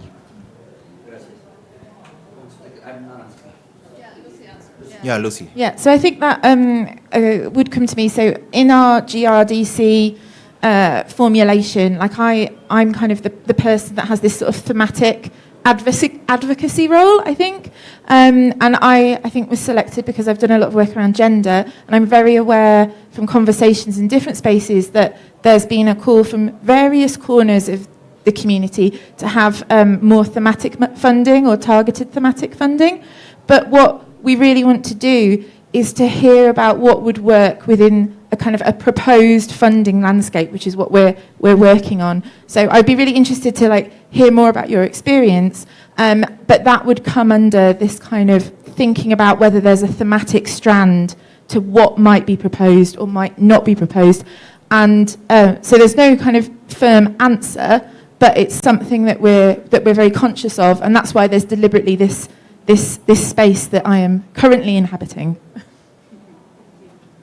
But anyone else as well, please talk to me. I am aware there's lots of themes that I'm probably not already connected with, so please do talk to me or find me through our meta page when it's published. I'm LAJM Moore as an editor and Lucy in person. Yes. I have 2 questions, but they are pretty similar. I wanted to understand from what I heard from you, the regional funds will now be reporting to you because you oversee them from the slides, from what I saw. Is that correct? Can I clarify that? Yeah. When we were reviewing what actually was posted there, one of the questions that we had or I had was, oversee could mean different things. Yeah. So it's not really reporting to, but what that means to say is that the Global Resource Distribution Committee can make changes on the Regional Fund Committee model. For example, the GRDC could say, moving forward, members of the Regional Fund Committee have to be elected through an election process rather than selected as it's been so far. Things like that, but technically speaking, the Regional Fund Committees are not reporting to, but rather working with. So overseeing, I don't know, maybe there's a better verb for that, but hope that clarifies a little bit. Well, I understand your intention from a very kind of day-to-day point of view. If someone, for example, the Global Distribution Committee decides that this kind of people cannot be part of regional committees, I understand that they basically can decide to completely change the structure of people who are in the regional fund. So I would see it as reporting in a very managerial way, actually. So this is one of the questions I have. And the other one is actually about who you report to. Go, Lucy. Well, Can I have a follow-up question to what Jorge said right now? Yeah, go ahead, please. In terms of changes that can be proposed from this committee towards the Regional Funds Committee, what's the structure and how you base those kind of decisions? Do you already have a decision matrix proposal on saying to why, a rationale to why you would recommend certain changes? Quick answer. We looked at our decision-making process on Tuesday, and there's going to be some refinement on that. We're working on a consent-based decision-making process. I also want to just say that there's a difference between having strategic responsibility to look at the overall landscape and model and suggest changes than a managerial responsibility, because this is a volunteer committee. I mean, I'm a member of staff, but I'm not a member of staff of the foundation. So this is a volunteer-led committee. And although I think we're going to be working super hard and doing a lot, like it would be, that committee won't be working well if we fall into any kind of like managerial kind of role. But I understand the distinction you're looking for. But also, we are 13 quite sensible, nice people. So it's not, we're not realistically going to say, right, we're going to change the RFCs and it's happening tomorrow. Sorry, Butch. You know, it's like there will be a consultation and a discussion and a feedback mechanism where we'll be talking to the RFC saying, okay, what's working really well? Is there anything that isn't working? And if so, how might we, with this global perspective, help to join the dots on the problems that you're presenting and maybe suggest some solutions? So in practice, I think it's about like strategically helping and supporting and looking at the committees, but like reporting lines, I just don't think we'd have the capacity to be like, realistically, like reviewing the work of all of the RFCs. I hope everyone else agrees with me. One last question or comment? Because we have to. Yes, I know. To the who. Yes, our accountability. Yes, to the Board of Trustees, and there is an evaluation that is planned for next year, in a year, to see where we're going and how it's going, and then after the 2 years, of course. Okay, so thank you everyone for joining this discussion. So please keep the discussion on Etherpad ongoing. So we'll keep this in mind, and then we'll also coordinate with the GRDC if ever there will be some I've seen post-event that discussion. someone posted my email on the Etherpad. So if you have any question regarding the GRDC, you can email me and I will pass it to the team. And we'll have a public one. Yeah. Very soon we will have our meta page, and you will see a contact in the contact information. You will see a mailing list where you can contact us. You can contact the team if you have any questions. And also you'll see many of us in the upcoming regional conferences. Yeah, exactly. Yes. So for those who are joining online, please still continue discussing this on the Etherpad, and Anna's email is in there as well. So with that, have a nice day and enjoy the rest of the conference.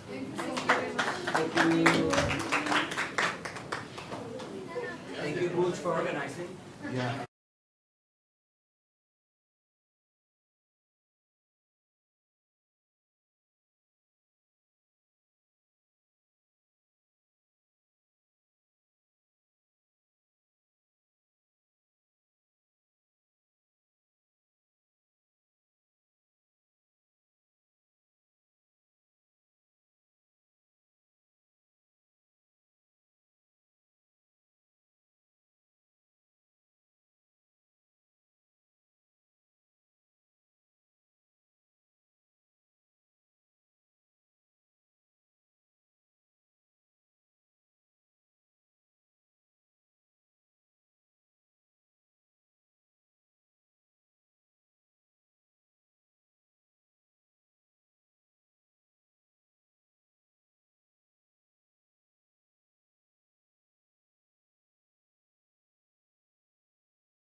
Okay. Okay. Hello, everyone.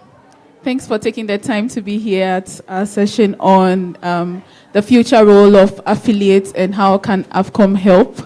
To do this session or delve more into this topic is me, Harriet Bayel, a member of the Affiliations Committee, but then I come from the Sub-Saharan region, Ghana. Yes, and I'll allow the others to introduce themselves as well. Thank you.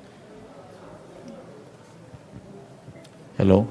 Hello, my name is Mehman. I'm from Georgia, and I'm the member of the Affiliation Committee Recognition Subcommittee. Hello, I'm Lucas. I'm coming from Brazil. This is my second year in AFCOM. Previous years I was an advisor, and this is my first year as a voting member. Hi, I am Brittany. I'm the committee support team with AFCOM here, and I'll be moderating the panel.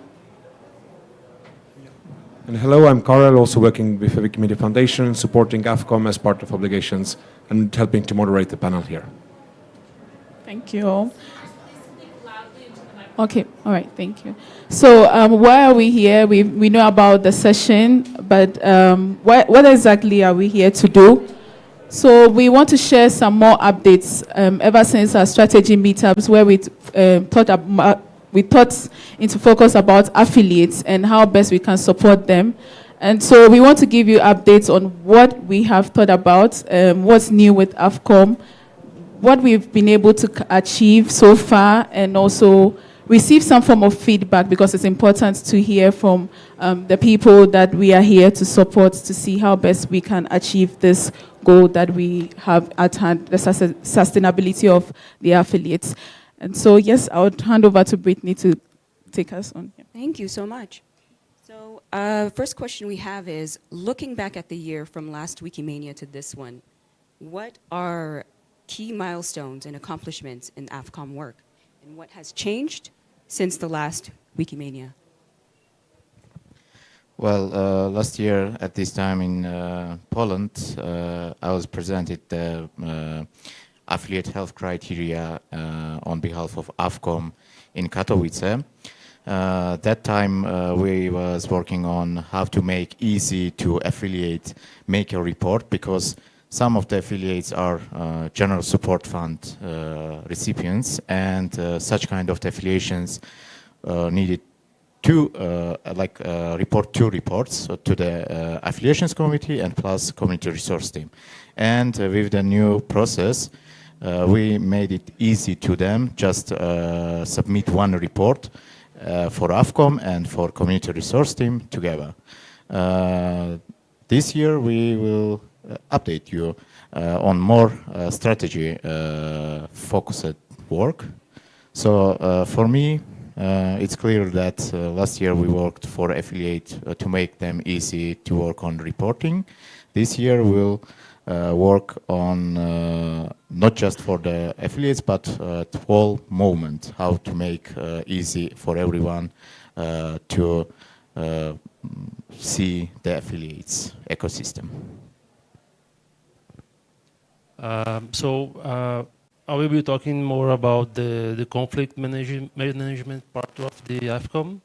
I wasn't present on last year Wikimania, but what we have seen in the past few years is that as community grows, we have more and more user groups and chapters being formed, and as we know, conflict is something that is natural, is a human thing.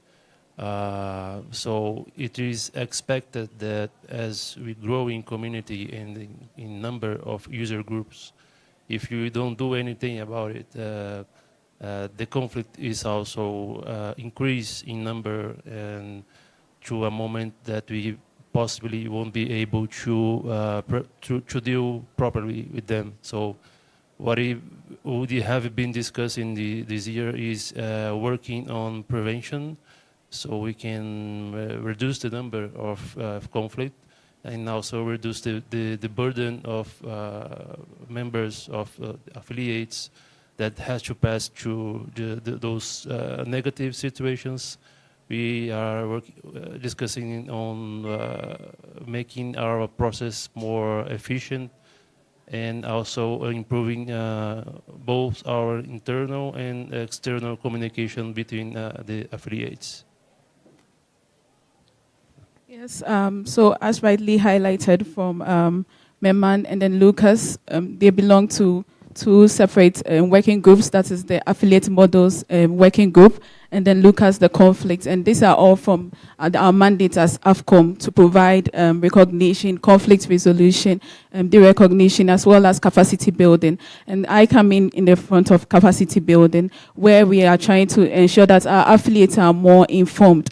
And so for some of you who have been following us on social media, you realize that there's been some form of changes in the posts that we make to ensure that our affiliates are informed what is required from them in terms of reporting, and also on the more what AFCOM does. And even on our diff posts as well, you see that we've been writing some form of diff blogs to keep our affiliates informed as well. Yes, so that's what we've been working on so far. Yeah.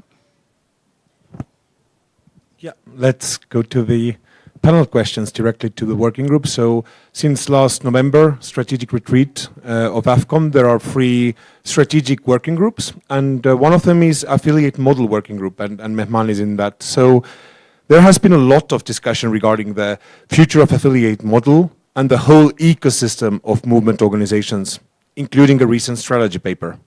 There is also a dedicated working group in AFCOM. Mehman, as a member of that working group, what do you see need to be the key considerations for a future affiliate landscape? Why we started at all this work is that after the 2020, when community resource team changed the funding strategy, they changed also funding structure, because if previously, let's say, chapters receive more amount of the funds and the user groups less amount of the funds, with the new strategy there is no let's say borderline between chapters and user groups, and user groups can receive same amount of the funds what can be received by chapters. Plus, as we see, user groups, some of the user groups are well grown out, and they are working in the same line as the chapters, because they have same responsibilities, they have same amount of the programs, projects, and etc. So after this all, people started asking, what's the difference between user groups and chapters? Why we need to be a chapter when we can do the same amount of work with the same amount of the funds as a chapters? So, and plus now we have hubs, and we don't know, because there is no, let's say, charter for the hubs, there is no guidelines for the creation of the hubs. There are some guidelines of the Wikimedia Foundation, how you can start the hubs, but there is no clear charter or guidelines how to recognize the hubs. And 3 years ago, as an affiliations committee, we agreed that we don't want to manage hubs, and we don't need to recognize them as an affiliations committee. So there is more questions than answers, and in our working group, we are trying to find at least some answers for some questions, and recommend to the Board of Trustees and Wikimedia Foundation some ideas how we can change future affiliate models. That's basically. Okay, great, thank you. So conflict management is a complex and impactful topic where there's always room to grow in support of healthier communities and affiliates. So Lucas, as a AFCOM conflict management working group member, what are some key aspects and improvements in conflict management have you been discussing? Yeah, is it? Hello? Yeah, what we have been acknowledging is that the complexity of conflict management that involve many aspects of affiliates. It usually sometimes it involves local laws, it involves historical context of an affiliate, it involves the surrounding affiliates from one affiliate. So AFCOM plays an important role on having the background and holding the history and the knowledge about the group, about the affiliates. So what we have been discussing is that since it's a complex issue, there isn't a pack of solution that would fit for every affiliate. So you always have to see case by case. But what we are seeing right now is that we are, like Mehman said, we don't have answer for this, but we are questioning what is the AFCOM role on this conflict management system. Because nowadays AFCOM is the conflict management is AFCOM centered. AFCOM receives the complaint, and if there is a need for legal support, AFCOM calls legal.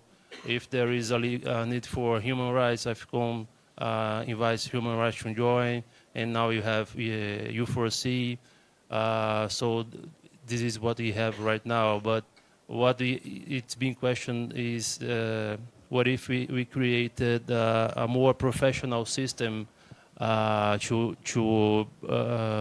deal with conflict management, and AFCOM perhaps would be a consultative arm of this whole professional system. Is that something that has been raised up as a possible solution? And we are here to listen to your ideas as well. Thank you so much, Lucas. There is also capacity development, the strategic working group. So capacity development really sets up affiliates to improve, be sustainable, and achieve long-term success. Yet it is often difficult to define where the efforts need to focus for the strongest impact. Harriet, as a member of the AFCOM Capacity Development Working Group, based on your conversations, what seem to be the priority areas for affiliate capacity development? Okay. So you all agree with me that building a strong foundation is very much important in ensuring that there's some form of sustainability, right? And so for AFCOM, we realize that there's the need to better onboard new affiliates that have been recognized. And what do we mean by that? We want them to be very much aware of what it is to be an affiliate. Sometimes it's just about meeting the criteria for some groups, but then you realize that when you become recognized, it's more than just meeting the criteria. You need to have a board, you need to have some form of structures in place, and also some form of reporting requirements. After signing the agreement or with the foundation, it's the end. So when they are more informed as to what is expected of them, you need to build some form of governance. Then they'll be able to sustain themselves. And AFCOM is looking at being the connector to some of these resources. For them, sometimes they do not know where to find resources on Meta. Sometimes they do not know who to reach out to when they are having some form of governance issues or key persons who will support them in their growth as affiliates. And so AFCOM is looking at doing, embarking on some of these initiatives by providing a better onboarding for new affiliates. Yeah. Thank you. Great. So now looking now to the future, from Nairobi to Wikimania next year in Paris, what are some of the next steps you propose for your work, and where do you see affiliate ecosystems and AFCOM in years' time? So for the next year Wikimania, as an AFCOM member, I can't promise you all that we will have a full picture of how future affiliates model will look like. But currently, we've done extensive work on researching the past of the affiliate models and how, let's say, affiliations committee 10 years or 15 years ago decided to hold this affiliate model as we have now.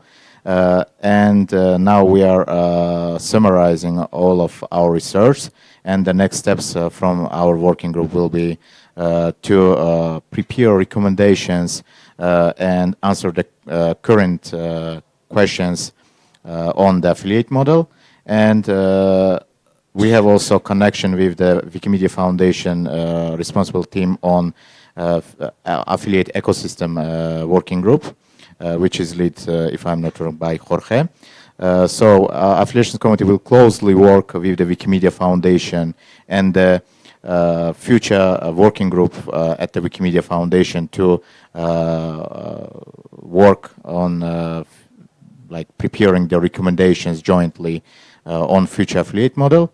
And most probably for the next year, we will have some kind of the document which will answer some of the questions, and maybe we'll have also recommendation how we can change the affiliate model. But of course, this all needs more time and more effort, so I can't promise anything, but we'll try our best. Yes, I would go ahead. So for us, as mentioned, a better onboarding, and so we are looking at a pilot approach of providing onboarding for newly recognized affiliates.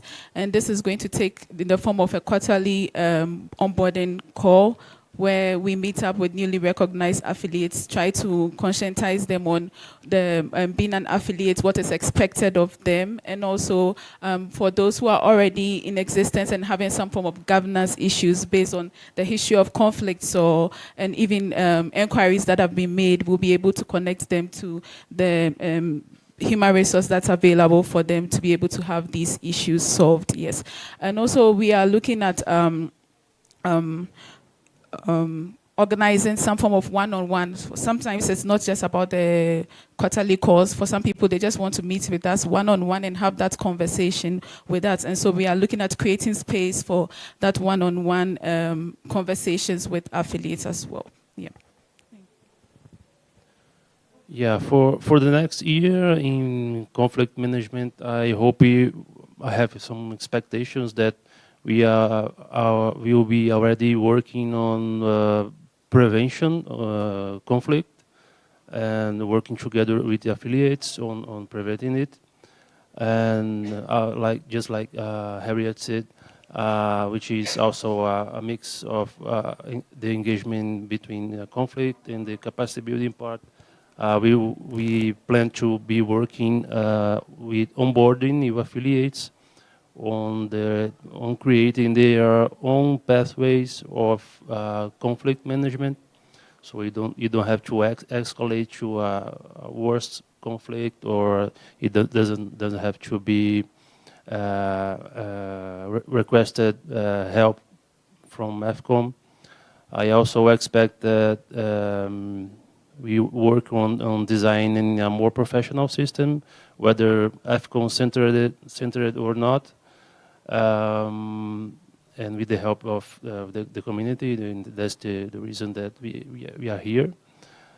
And what else? I think what we have discussed is also improving communication, not only internal communication in AFCOM or with regards to discussing the conflicts, but also communicating with broad community on how they can locate pages for help if they need, if they are in conflict. Maybe the best response that they will find is from legal or trust and safety or human rights or U4C or AFCOM. And we are discussing how we can better communicate with the community on that regard as well.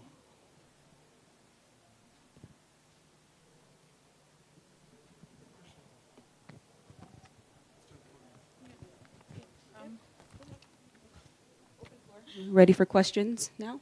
Anybody have any questions for our specific? Yeah, Nicole, you first. Yes, thank you very much for being here and talking with us. I'm Nicole Ebber from Wikimedia Deutschland. You just also mentioned the movement ecosystem paper that Jorge has been working on with Bobby and Tanvir and Lucy. And I wanted to hear a bit more about it. Like, have you been involved in that? Because you said you've been doing some research as well. Has that been incorporated in that paper And also, I would be interested in hearing a little bit about you, about do you actually like the paper? Do you agree with the recommendations?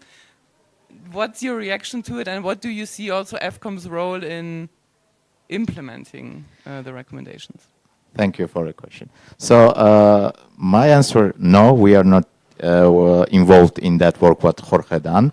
And for me, like individually, it was a surprise because we get the information when it's published that they worked on this paper, because we started as an AFCOM working on this question in 2024, November, and there is no information from the foundation side if they working on this too.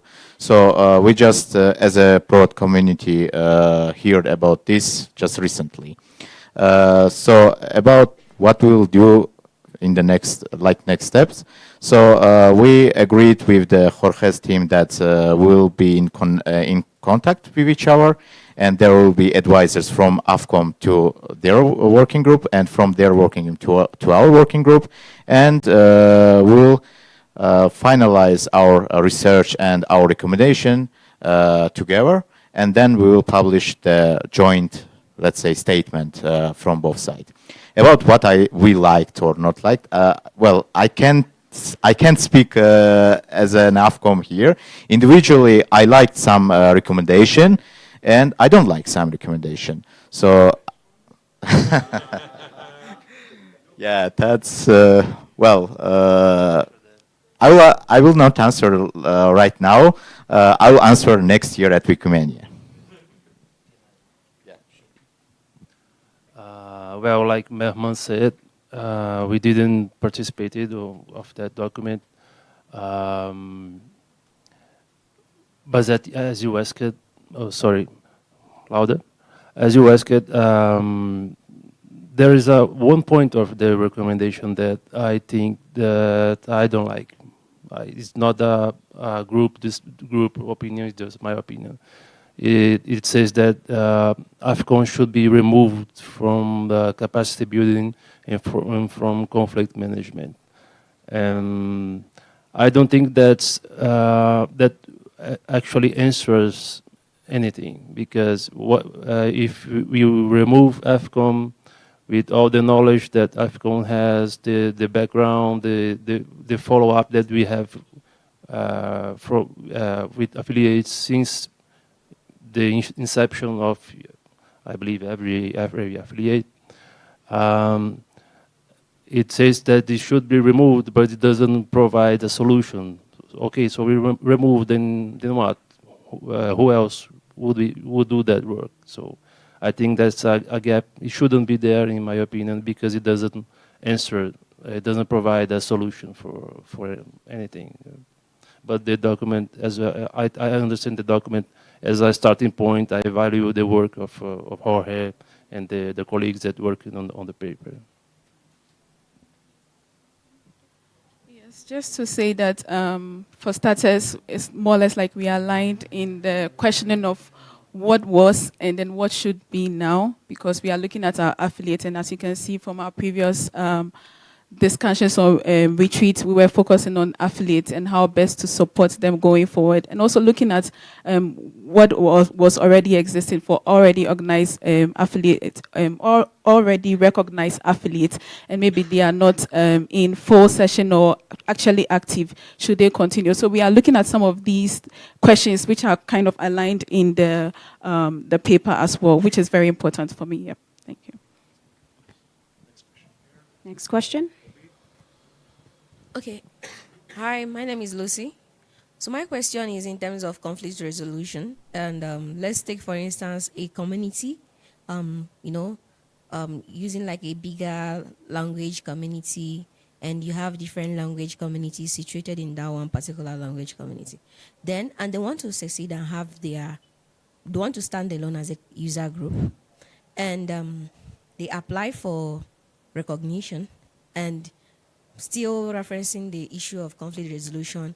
So I want to know, how does affiliates confirm, because how do they ascertain the veracity of their claim? Do they go back to the mother community to confirm if actually this community that wants to secede are ratified, are in good standing, or do they go to other, do they use other means? Because I feel like if they are to go to the mother community, I feel like there will be some kind of conflict of interest in their response.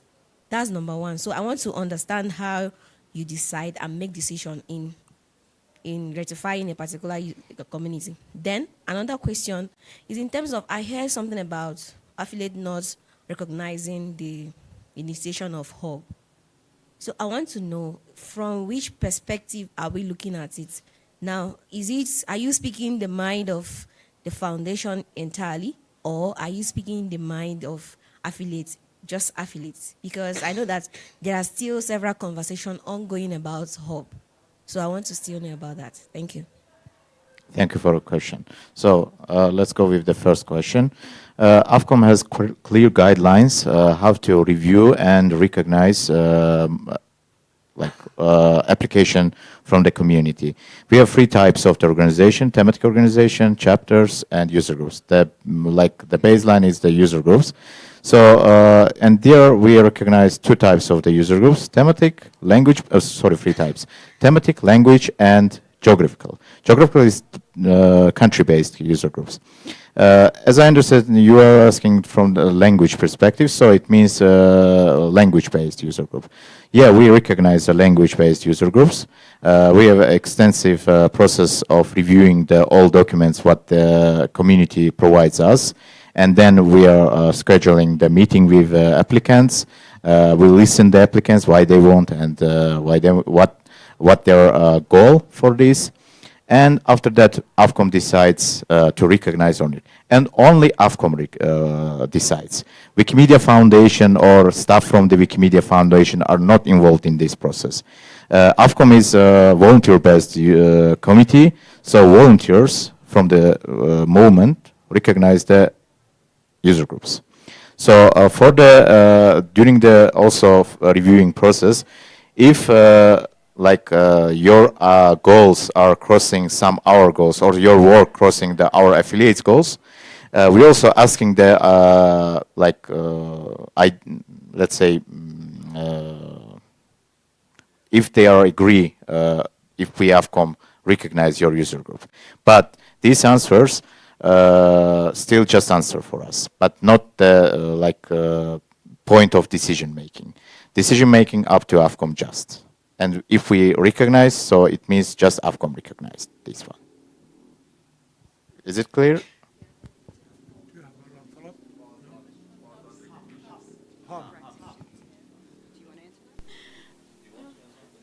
This is not in our mandate for hubs for now. Yeah. Yeah. So just the question on hubs, yeah.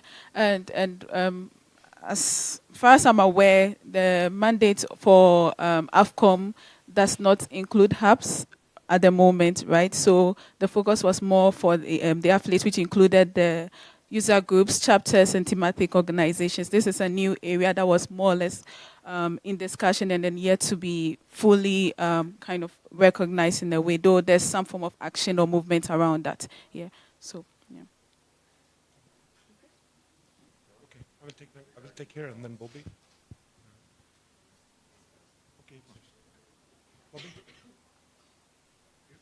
No, I was not actually asking a question. I just wanted to say that the paper, I wanted to respond to the paper that is just recommendations actually, and it's not a final cast in stone document that is there. So whatever it is that is written there, we are free as AFCOM to also, have our input in there. Just wanted to clarify that, that is not the final cast in stone document. Thanks. I wanted to, this is VanIjn from Wikimedia Europe. I wanted to ask from a perspective of an organization that is a more umbrella organization, how we can actually support you in your work, because for example, topics like capacity building or conflict resolution, if we are an umbrella organization that is in touch with a lot of affiliates at the same time, what it would be the best way for us to support you in either the working groups or maybe communicating your work or maybe providing you more information that could be useful for your research? Okay. Yes. So thinking about the capacity of AFCOM, the fact that we are all volunteers, right? And so the time commitment sometimes becomes a burden. And so where other affiliates comes in is their human resource that they have available, especially with building communities, ensuring community engagement, and some form of board governance and all that. You have key persons who are able to provide such knowledge. And so with the resources that you have available, be it text, be it human, we can depend on that. And I also know about the CAPEX too, which is kind of integrating some form of support for people. And we are hoping to leverage on that too, to better support affiliates. And as mentioned, we are more of a connector. And so we come to groups, organizations that we know that they could provide that support. And so what we would expect from you is like you being welcoming to that idea of actually providing that support to affiliates as well. Yeah. Thank you. Any questions? Next question. Yeah, thank you for sharing your work. That's very insightful. My question is a bit loaded. So, Memav, you mentioned that you proposed some challenges to the board with regards to the affiliates model. And I'm just curious to know what are those challenges, what are the changes that you proposed, what is wrong with the current affiliates model, and also why doesn't the affiliates committee want to approve or recognize hubs?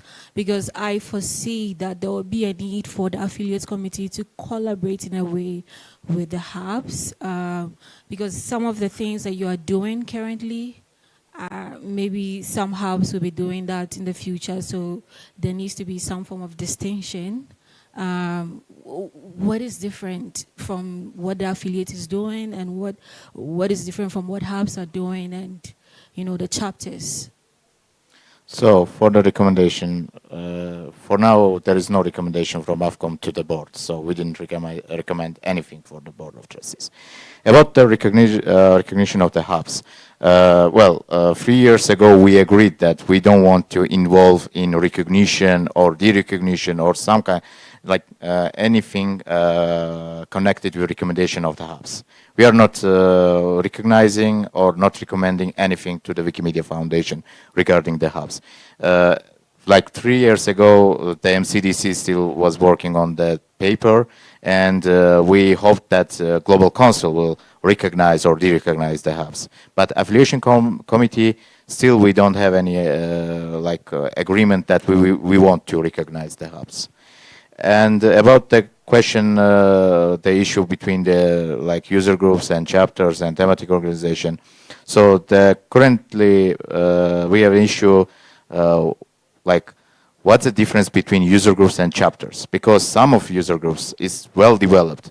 For example, before the recognition of Wikimomento Brazil does the work that even some chapters not doing such amount of the work. And here is the question, what's the difference between user groups and chapters? And currently we are working to, let's say, define,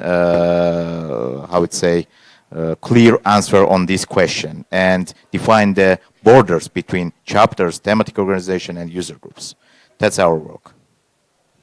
I would also maybe chime in from the support staff perspective for hubs, because we have multi-departmental, across-departmental working group for the hubs within the foundation.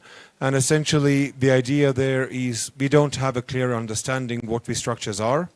So we are probing in complexity. We are piloting. Some of the hubs are receiving grants. We try to understand how we work in different contexts, like Central and Eastern Europe, ECAP, like how does it function? What is the actual model? What is the added value? How do they interact with affiliates? We just want to understand more before making it an official structure in the movement. And then it's, like Mehman said, it's now with a hubs working group within the foundation. So as a staff, we try to have conversations with everyone interested. We try to find pathways how to support the research work around that, to learn more. And also we try to find pathways to support the actual work engaging with the community. So So that's currently the Hubs working group. Jessica, Natalia, like different people, Sailesh. So this is currently with us, and we are keeping like AFCOM overall informed, maybe regarding some of the things as it connects to affiliates. But as Mehman said, currently all the questions should be directed towards the staff working on that. I'm complete.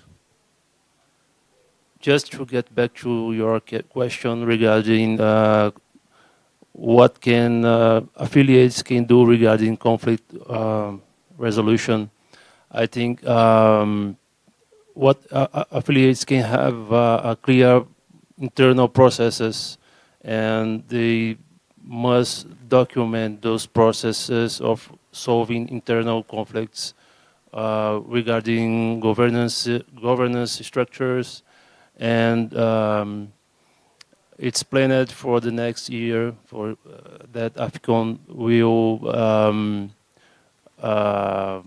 clarify what are the most common issues that an affiliate can face, like overlapping issues or governance issues by laws, and affiliates can recognize that whether or not they are at risk of being in conflict, and this conflict escalate to something bigger, so affiliates can help preventively recognizing that the risk in acting upon it. Can I? Yeah. I have a question, another question. So from what I see and understand, your work is very ambitious, very important to the movement, and basically key. And you are all volunteers who also are doing other stuff in the movement, because I saw you doing a lot of other stuff. So from my perspective, you don't have the support and the resources to do what you would like to do and what we would like you to do. Is this something that you've been reflecting on, and are there any ideas on how to actually address that? Yeah, you're right. We are volunteers, and maybe from outside it seems that we don't have enough resources or enough knowledge or enough hands to handle the things. But it's not true, because Wikimedia Foundation provides staff support to us. Basically, Brittany, Carol, and Manav and other people from the Wikimedia Foundation helps us to manage the things, and plus to provide the support and resources. Also, here you see Chuck from the legal department, and if we want to to know, or if we need some more resources, what we have currently, we are asking from the different departments of the foundation to provide us. So it's not just volunteers working on some crazy things. There is also a foundation staff support who helps us in this. That's good to hear, because I wouldn't want to see you burned out, basically. Yeah, thanks for the concern. For the sake of time, we would have to wrap up here. I just want to say thank you all for being present and also for coming with your questions. We hope that you continue to engage with us on our social media pages and also on our dev blog, both on Instagram, AFCOM, and on Facebook, AFCOM, and also on our dev blogs as well. Thank you very much. Yeah. Thank you.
Hello, everybody. Can you hear me?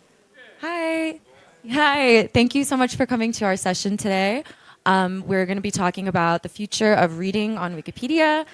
And today with me, I have these lovely panelists you see here, representing both editors from various Wikipedias, as well as people from the product and tech team at the foundation. So I will go ahead and let them introduce themselves. Hi, I'm Youngjae from Korean Wikipedia. PMG Polish Wikipedia. Hi, everybody. My name is Justin Shearer. I am the lead UX designer on reader growth at the foundation. Hey everyone, I'm Nat Baca. I'm the Director of Engineering working with the core experiences teams, which include the contributor teams. Hi everyone, I'm Samuel Breslow, user SDKB. I am an admin on English Wikipedia. So because it's... Is this working? Can you hear me? Okay, thanks.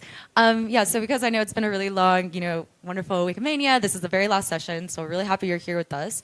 This is just very casual conversation. So we don't really have like any, demo or anything like that. Instead, we're just going to be having a conversation about some questions that have to do with the future of reading on Wikipedias.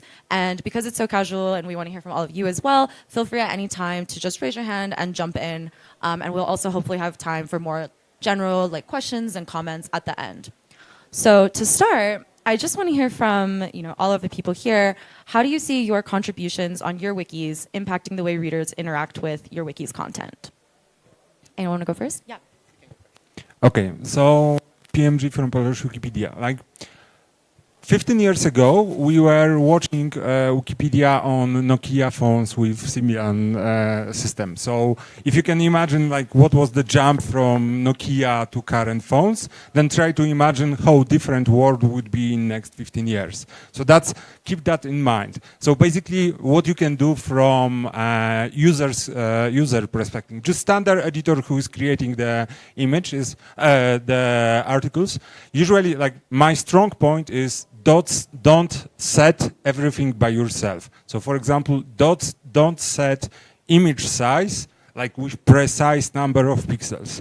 Why it's bad? Example is in this year, Foundation changed the size of the standard thumbnail to 250 pixels. Basically, that means that every size of info box, because people change the standard size of info box just to handle the situation.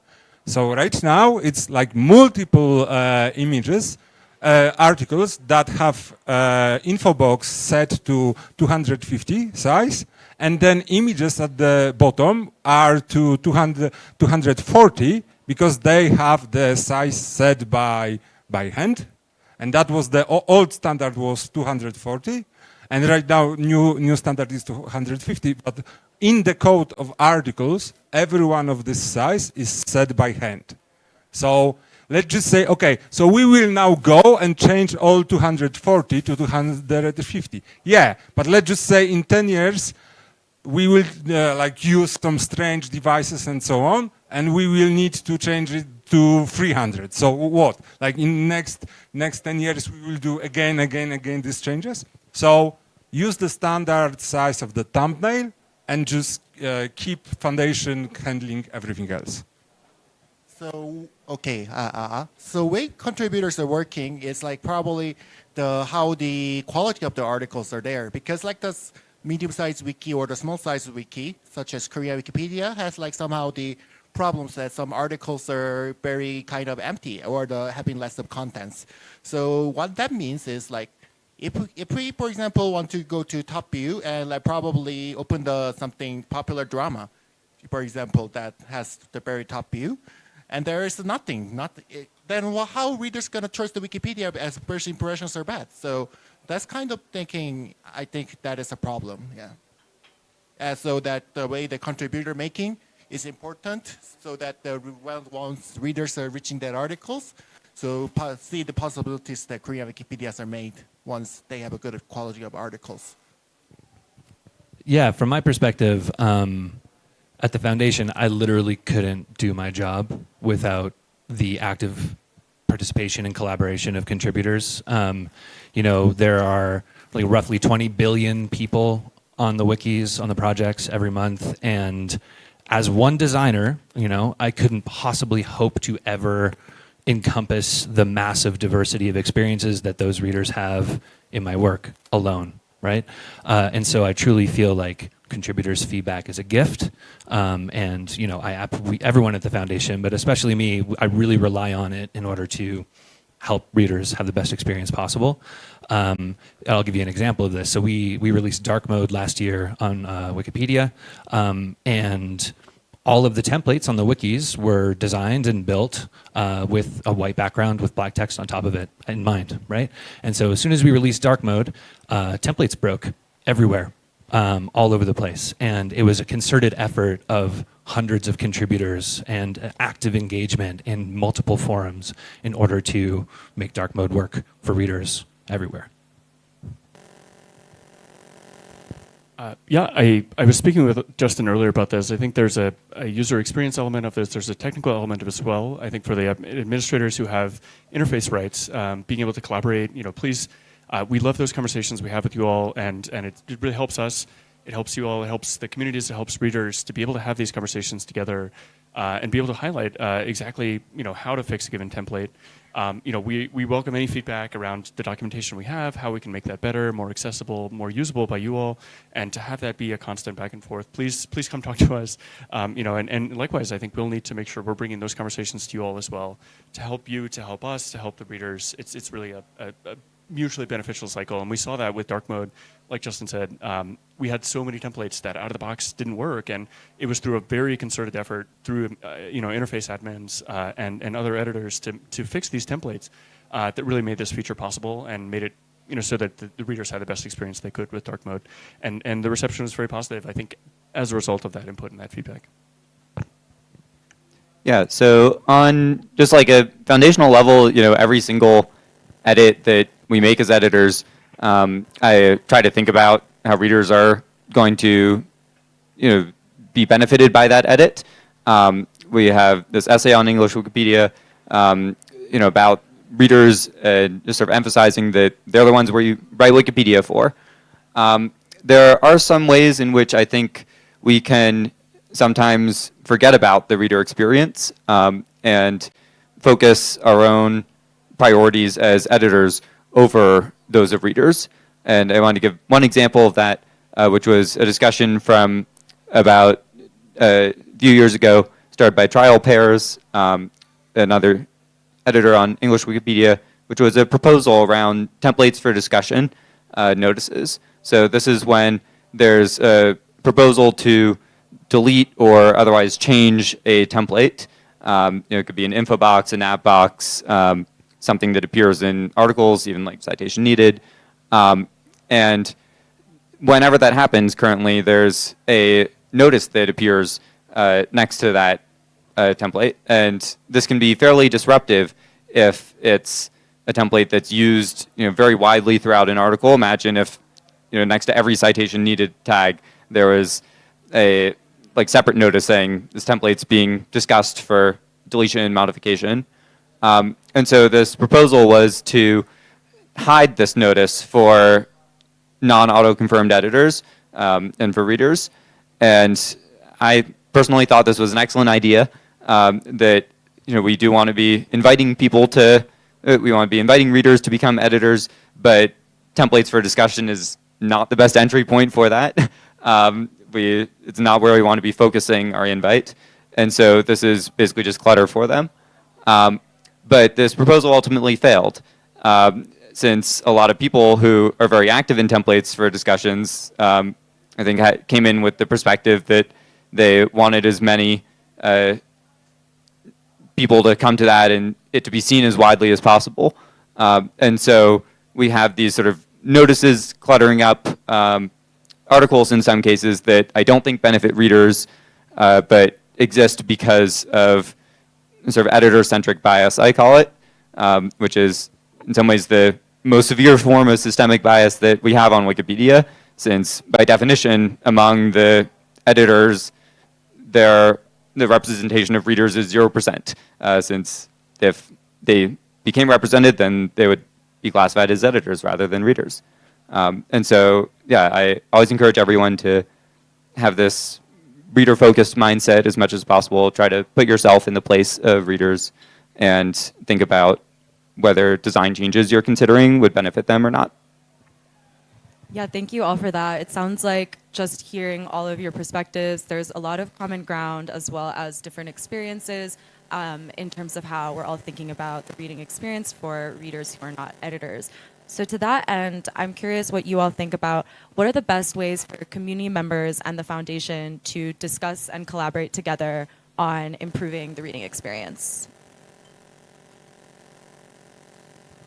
So in order to get some reading experience, I didn't think too much, but kind of what I think about is probably many people are to look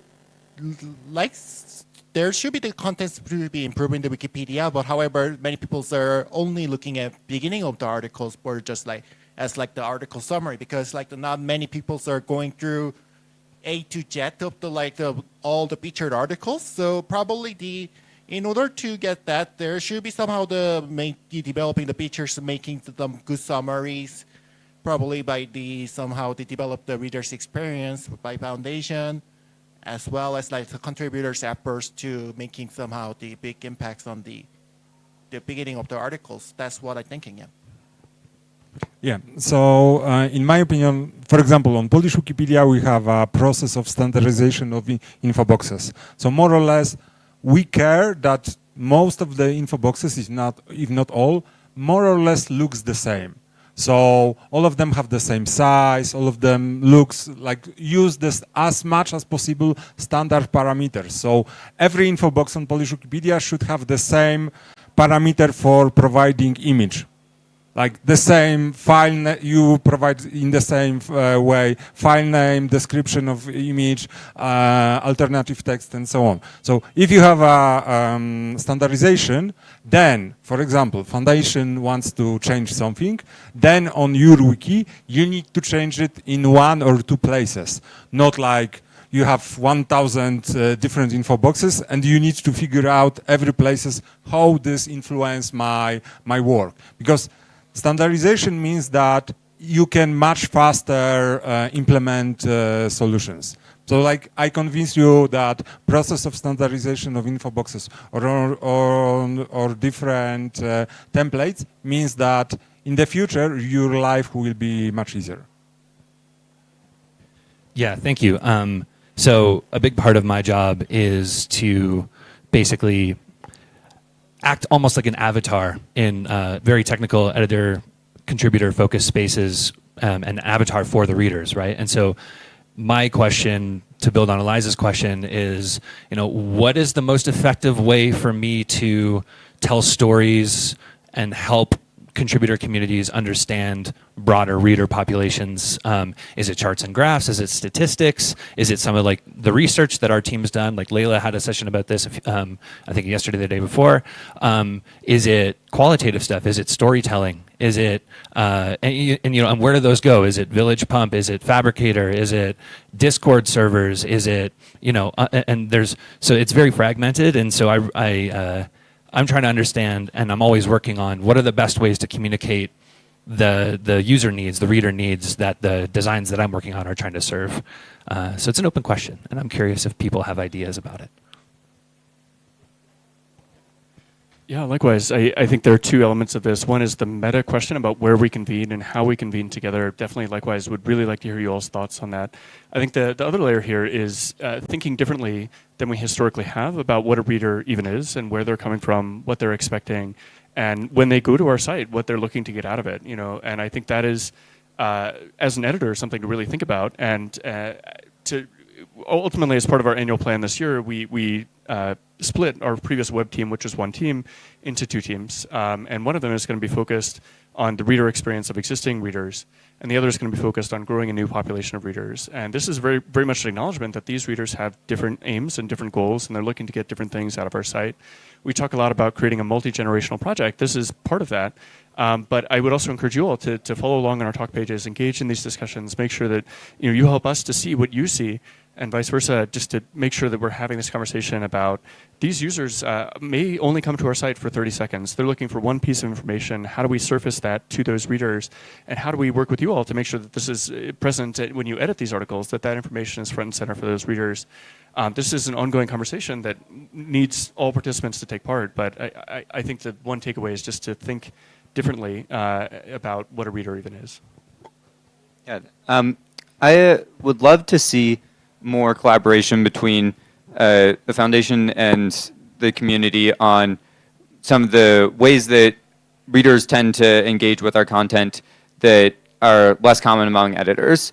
So when we're talking about platforms, the vast majority currently of editors are editing on desktop, and we know that very many of our readers are coming to us through mobile or through the apps, or in some cases, like I know there's Wiki Project Anuka, some other specialized forms, and so yeah, like I was having a conversation just on the bus from the Novotel earlier, where several of us were looking at the Android and iOS app interface, and it was striking to me that we had a few sort of design critiques, and we were all having the same critiques and sort of noticing the same things, since I think a lot of editors just don't look at the apps that often, don't look at the mobile presentation that often, and thereby miss some of the things that are impacting readers, but that we can't fix unless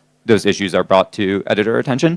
And yeah, I just wanted to say to your question, in terms of data, one of my favorite research pages on Meta is the page on which parts of an article do readers actually read. And there's some really interesting insights there about how readers jump and skim around, and how they read the lead far more than anything else. And I think the foundation has a lot of data in that area, and it is always fascinating to me to see that, and I think for a lot of editors could impact our workflows to understand those things better through collaboration. That's a really good segue into the next question we wanted to ask, which was, what for you all, what kind of metrics or data would be most useful to you in thinking about the readers that you're serving? So maybe it's something we don't do already, maybe it's something we already do, but I would love to hear a little bit about that. So for me, maybe something already do is kind of useful. Like the one thing most useful to see is the top view, probably in the using by the X tools, whatever pictures. So we are once we are looking over the top views by monthly, then we can see which articles the readers are most focused about. Like mostly focusing about current events or the popular dramas and the music, for example, or the political person because presidential election is recently held. So that's kind of things. So that I think the top views are the most useful tool to get somehow what articles readers are watching and what articles needs to be improved in order to get some better experience for the Wikipedia. Yeah, so my personal metric, which is very important for me, is number of people that are using mobile devices. Because currently more than half of our viewers are using the mobile devices. And probably like 95% of editors are using desktop. So basically, editors are never watching the page like how most of the people are watching them. So this can be a reason to some really strange stuff. For example, on Polish Wikipedia, we had a trend to put small icon in header of the section. So basically, sections are collapsed on mobile. So when you want to click on name of the section to open it, you are clicking on the icon, which means that it opens you the file page of the icon. So basically, instead of opening the section, you just land on the image page. So that's why multiple times you should at least once per month just use your cell phone to watch how your articles are looking. Because that for the user's perspective, it gives you, hey, more than half of the people are seeing this. Maybe something is wrong. Yeah, I think I'll cede the floor on this one at risk of restating the question that Eliza's already asked. Yeah, I'll speak formally here from the point of view of our annual plan this year. So we have these objectives, and I definitely encourage everyone to take a look at this page, the annual plan page. It goes into a lot of detail about what we care about, but also how we're going to measure what we care about and how we measure success against those initiatives. And this is another situation where I really welcome feedback and thoughts you all have. Our key metric for both the reader growth and reader experience teams is going to be retention. And this is a very high-level abstract term that you can define in many different ways. You know, retention over what period of time, how many return visits constitutes a retention, within what time window, et cetera. There's a lot of complexity here. And we're looking to define that metric ourselves right now. So we're going through a bunch of different possible options here. But this is interesting to think about from the point of view of an editor as well, is that they will have different needs for the reader growth and reader experience team. So someone coming back to look at one fact will be seen as successful for that reader growth group, but a different audience for the reader experience. You know, folks who are looking for deeper experiences, spending more time on the site, if their session length itself goes down, that may actually be a warning sign. And so we'll have different warning signs for different audiences. And I think we're increasingly focusing on archetypes and different kinds of audiences. Really encourage you all to take a look at that research and those discussions as well. There's a lot of research backing that up also. And there's, this is ultimately how we're looking to help our readers most effectively, is to keep them coming back to enjoy our site time and again. Beyond what I said in the last question round, I'll just give a quick shout out to Wikinav, which is one of the tools available on ToolForge that I love using. And basically what it does is it traces reader pathways between articles. So you can look up a given article and see which other articles readers are clicking on links to that article from, and also after they read an article, which other articles they're clicking on links and going to. And yeah, just seeing those flows is fascinating and can help influence my editing by giving me a better sense of if there's a strongly related topic that readers are not discovering, that term may need to be linked more prominently or in a different place to help readers discover things of interest to them. Yeah, thank you all for that. And then, I also want to note that you're all from very diverse Wikipedias. We have a lot of different representation of different types of Wikipedias here. Every Wikipedia is serving a wide range, right, of ages, regions, literacy, and language levels. And so I'm curious how that factors into your work as editors and also to, in your product development work. How are you thinking about just this sheer diversity of readers and how you're serving them? Yeah, so my example is, for example, quote marks. In English, you are using the standard quote marks, which is basically on the top, you have two lines. In Polish language, you have Polish quote marks. The left one starts from the bottom, and it's a little different, and then the right, ending one is on the top. So basically, name of articles that needs to use the quote marks can be totally different on English Wikipedia and Polish Wikipedia using different characters. Even it's the same, like you expected the same stuff, it looks differently. And for every standard person that is using the internet in Poland is using English quotes because it's possible to provide it from the standard keyboard and so on. But it looks good if you use Polish quotes, but you cannot enter it from the keyboard. So this is something that is very difficult for editor, but once done, it looks very good for all of the readers. So it's like multiple times something that is useful and fast for providing is not what you like, what looks good or according to the rules of your language. And many times you need to make a decision like something will be lower quality, but everyone can do this immediately, or you want to go to the highest level of quality, but then maybe like 2 or 3 guys on your wiki will be able to work on this topic. Yeah, I'll share two things. So I was talking to an editor yesterday who is an admin on Afrikaans Wikipedia, and he edits on English as well. And I said, what's the biggest thing that we can do to bring young people and new readers, maybe casual readers, deeper and create deeper experiences with the wiki with those people? And they told me, let people know that the wikis exist in the language that they speak and not just in English, right? So I think there's something there around awareness and making sure that we foreground, more marginalized languages in regions where those are relevant. In terms of representing readers and broad, trying to capture that diversity that we talked about earlier, I often lean on participatory design methods. So for example, we recently changed the default font size of Wikipedia from 14 to 16. Not that big of a deal. And we didn't force anybody who already had accounts to make it bigger if they didn't want to. But that was a really hard decision. So we got, I think, 650, 680 prototypes that people in 13 different languages with non-Latin character sets submitted on Meta. And we used those prototypes. So those are actual designs that community members are making in order to inform that design decision. And I don't think we could have done it confidently, honestly, without that participation. So, yeah. Totally.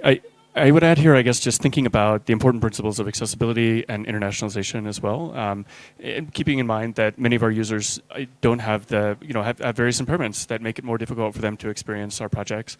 And there are various ways you can adopt within building templates or making your edits to foreground these capabilities. So adding ARIA attributes to make sure that when you have a screen reader, it's read appropriately for users who are using screen reader technology. Ensuring contrast ratios. This is something we talked a lot about when we implemented dark mode. There are established ratios between your lightest light and your darkest dark that should be present for users who have various color impairments to be able to discern the differences between content on your page. This is very documented. I think to whatever extent possible, our goal is to make it easy to adopt these within your templates and within the changes that you're making. And I think that's going to be an ongoing conversation also. I think we need to provide those tools for you all. And I think that's, the easier we can make this, the better from a documentation standpoint and from a tooling standpoint. That's definitely something on our end. But I would also like to have that conversation about how can we improve templates together and make sure we're adopting these best principles. And again, I think partly we have a large number of editors, many of which may have these impairments, but we also have even larger number of readers, and it's really worth thinking and putting yourself in those shoes and seeing the articles from their lens. Yeah, so I'll highlight a challenge when, from the sort of content perspective, when trying to serve the needs of different audiences. And this is something that can apply whether it's like translating an article into a different language to serve a different language audience, or creating a intro article to, like we have a small handful of those on English Wikipedia where they're designed to be a more accessible introduction to often a very technical, like scientific type topic, or even the decision to create a subtopic article. And so if there's, a article on, academic law or something, a subtopic article might address specifically academic law in Germany or some country. And with each of these things, when we decide to create a separate piece of content to address a particular audience, what we're doing is basically creating a fork in sort of programming terms, where we now have twice the amount of content because we have two different versions. And from an editor perspective, that is a really big challenge because that's twice as many things to maintain, twice as many things to update. When you improve it at one place, it doesn't always improve it at the other place. And so ideally, we want to be getting to a place where we need to make as few forks as possible. And I don't think we really have a good way to do that currently with subtopics. We do have the ability to put in excerpts from certain sections of an article that should be present in both a subtopic and a main topic. But yeah, it's really hard to sort of condense or expand information or tweak it on demand right now without massively increasing the surface area of the content that we need to patrol and create, et cetera. With languages, we do have the bright spot on the horizon of abstract Wikipedia, which is basically designed to address this forking problem by having information centralized in one Wikipedia to edit rather than 300 different language editions. But yeah, it's a challenge. So I'm not sure how the previous. I'm not sure how the other Wikipedias goes, but however, how the contributors are actually doing it. But like in reader sites, I kind of agree that what the foundation books are like previously saying is my kind of good idea. We Korean Wikipedia has somehow the similar problem with the Polish Wikipedia. For example, we are not using italics on the writing, and there is like there is two kinds of tones. First of all is the 존댓말, which is the person's whoever has to be responsible, more respect, and the 반말, which is like kind of thinking as like the ending as somehow more not responsible way, but it is more likely the more encyclopedia way as well. So once they are like using that, we have to ensure that like the readers and the writers has to be having an encyclopedic tones in order to get like the constant and making somehow the same thing. So yeah. Thank you for that and for this really great wide-ranging conversation so far. I have a lot of other questions I want to ask, but I wanted to first see if any audience members have questions or thoughts, anything that people want to chat about.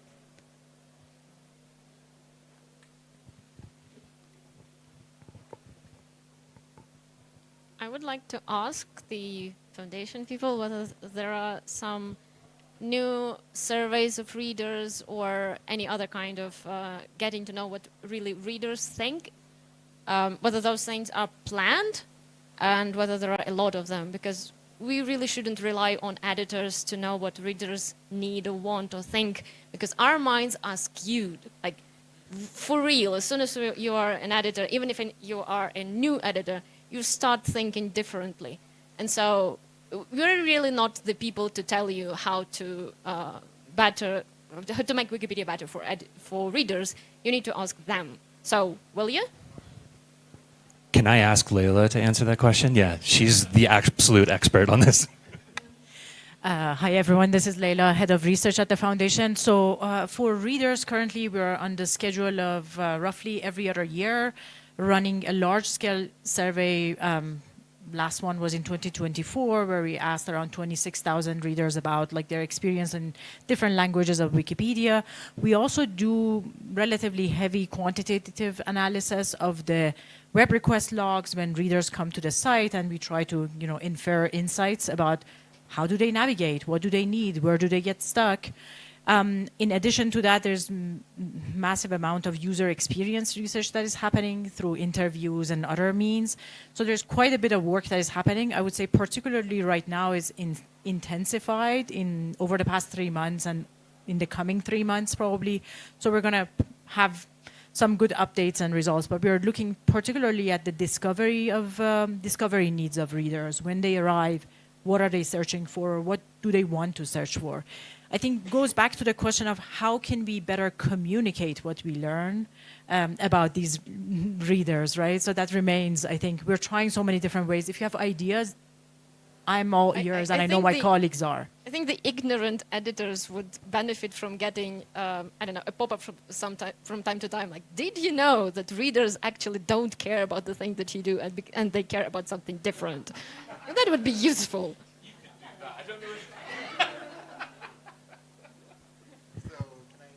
Something, yes.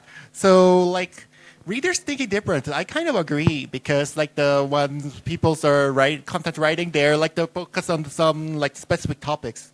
However, the readers might want to see more topics that are not professional or not interested. So they're going other websites or the news network.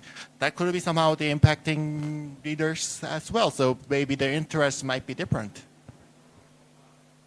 Thank you for that. Anyone else have any question or anything they want to add? Oh, on chat? Yeah, I'd love to hear.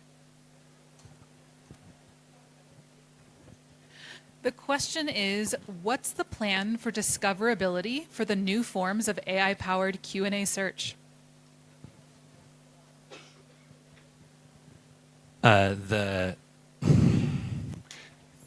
I'm trying to think of the best way to answer that. So the annoying answer is that we don't really know yet. We have a lot of concepts and ideas that we're floating around, that we're testing. I've showed them to a bunch of folks here this week. And it's going to probably be dependent on the platform. So mobile, the mobile apps might have a slightly different format than the mobile web, which might have a slightly different format than desktop web. I'm thinking about maybe surfacing those as part of searching, as part of like semantic search or deep search, whatever you want to call it, natural language search.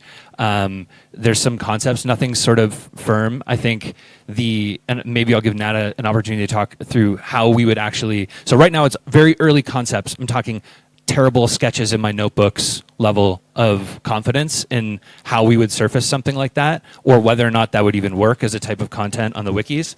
Nat, do you want to talk a little bit about how we would actually validate that and how something like that maybe might make its way into a broad release someday? Yeah, for sure. So I would definitely encourage you all to check out the reader session we did a couple days ago. One of the things we highlighted as part of that session was the focus on experimentation. This is, both lowercase e experimentation and uppercase e. And I think this also ties into Leila's work around research as well, which is much bigger picture, much thinking about, broad base. Who are these readers? What do they need? What do they, want from us? Likewise, design research is focused on the archetypes of these readers, knowing that there are various subtypes of readers who have different needs.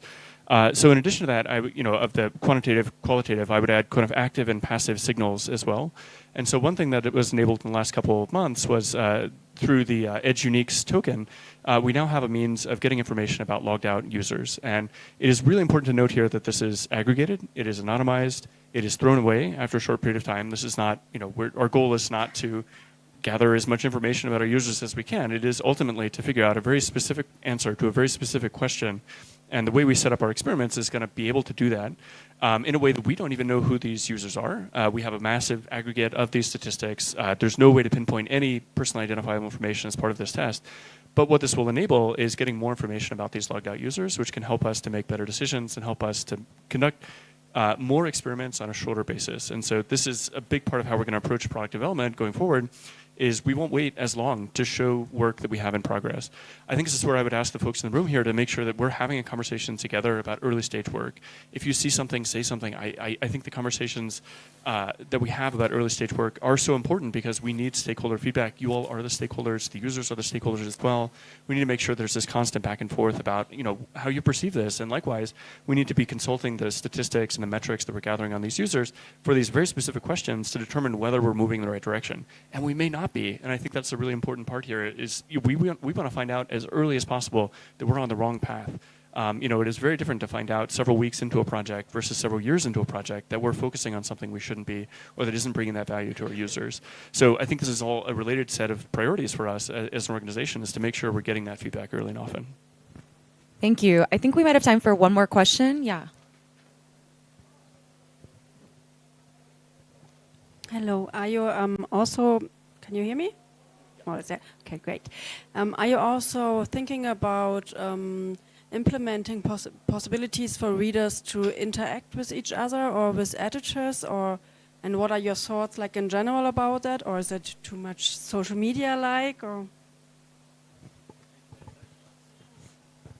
It depends. Once you know how to register, there is a feature that having a new user mentor feature, so that kind of things may interest to connecting each other. And like the Korean Wikipedia community also operates the direct link to village prompt from the main page, or which readers can easily accessible, or all the Discord or Kakao Talk, which is Korean WhatsApp, is also available easily, so that they can just directly reach out and we just communicate. Readers, some interested readers are communicating with each other. And recently, with the campaign events that are implemented, there are lots of new users participation through the offline events, which is notice and site notice in the Korean Wikipedia.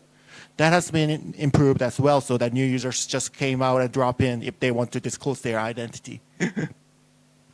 Yeah, so in case of WikiWord, always privacy is the most important part. So for example, like when I was reading foundation employees, like I am working in software, and basically when you are using any different page, like you are tracked with so many data that you cannot imagine. Like when you are using Facebook or TikTok or something like this, like these pages are really gathering a lot of data about you and they store it. So foundation in this situation is not on the same level because of the privacy. So answer to your question is also how much privacy you want to trade for interaction with other users. Yeah. Hi, Joseph Seddon, Engineering Manager on the mobile apps. What I wanted to note is that one of the things that the Wikimedia Foundation is looking to explore is how can we encourage readers to get through that first stage of eventually going on the journey to becoming editors, which is creating an account. And I think as we're going to try and explore and create features that encourage readers to create accounts.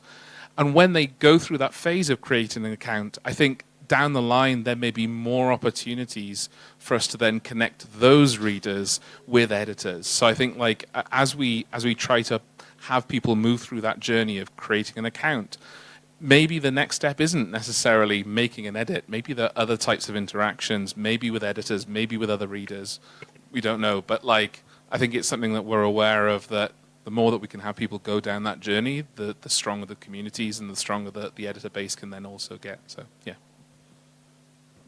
One really quick idea on that is I'm thinking a lot about ways to surface the handmadeness of Wikipedia in a world of automagical AI slop. You know, these are real people putting their lives and their attention into these projects, and I think a lot of readers don't know that. If you're on the sites for 20 seconds at a time, it's not surprising. And so, you know, what are some signposts we could do, we could create in order to, you know, highlight the great work that you all do, and you know, let you take credit for it a little bit, even if it's in an aggregated, anonymized sort of way.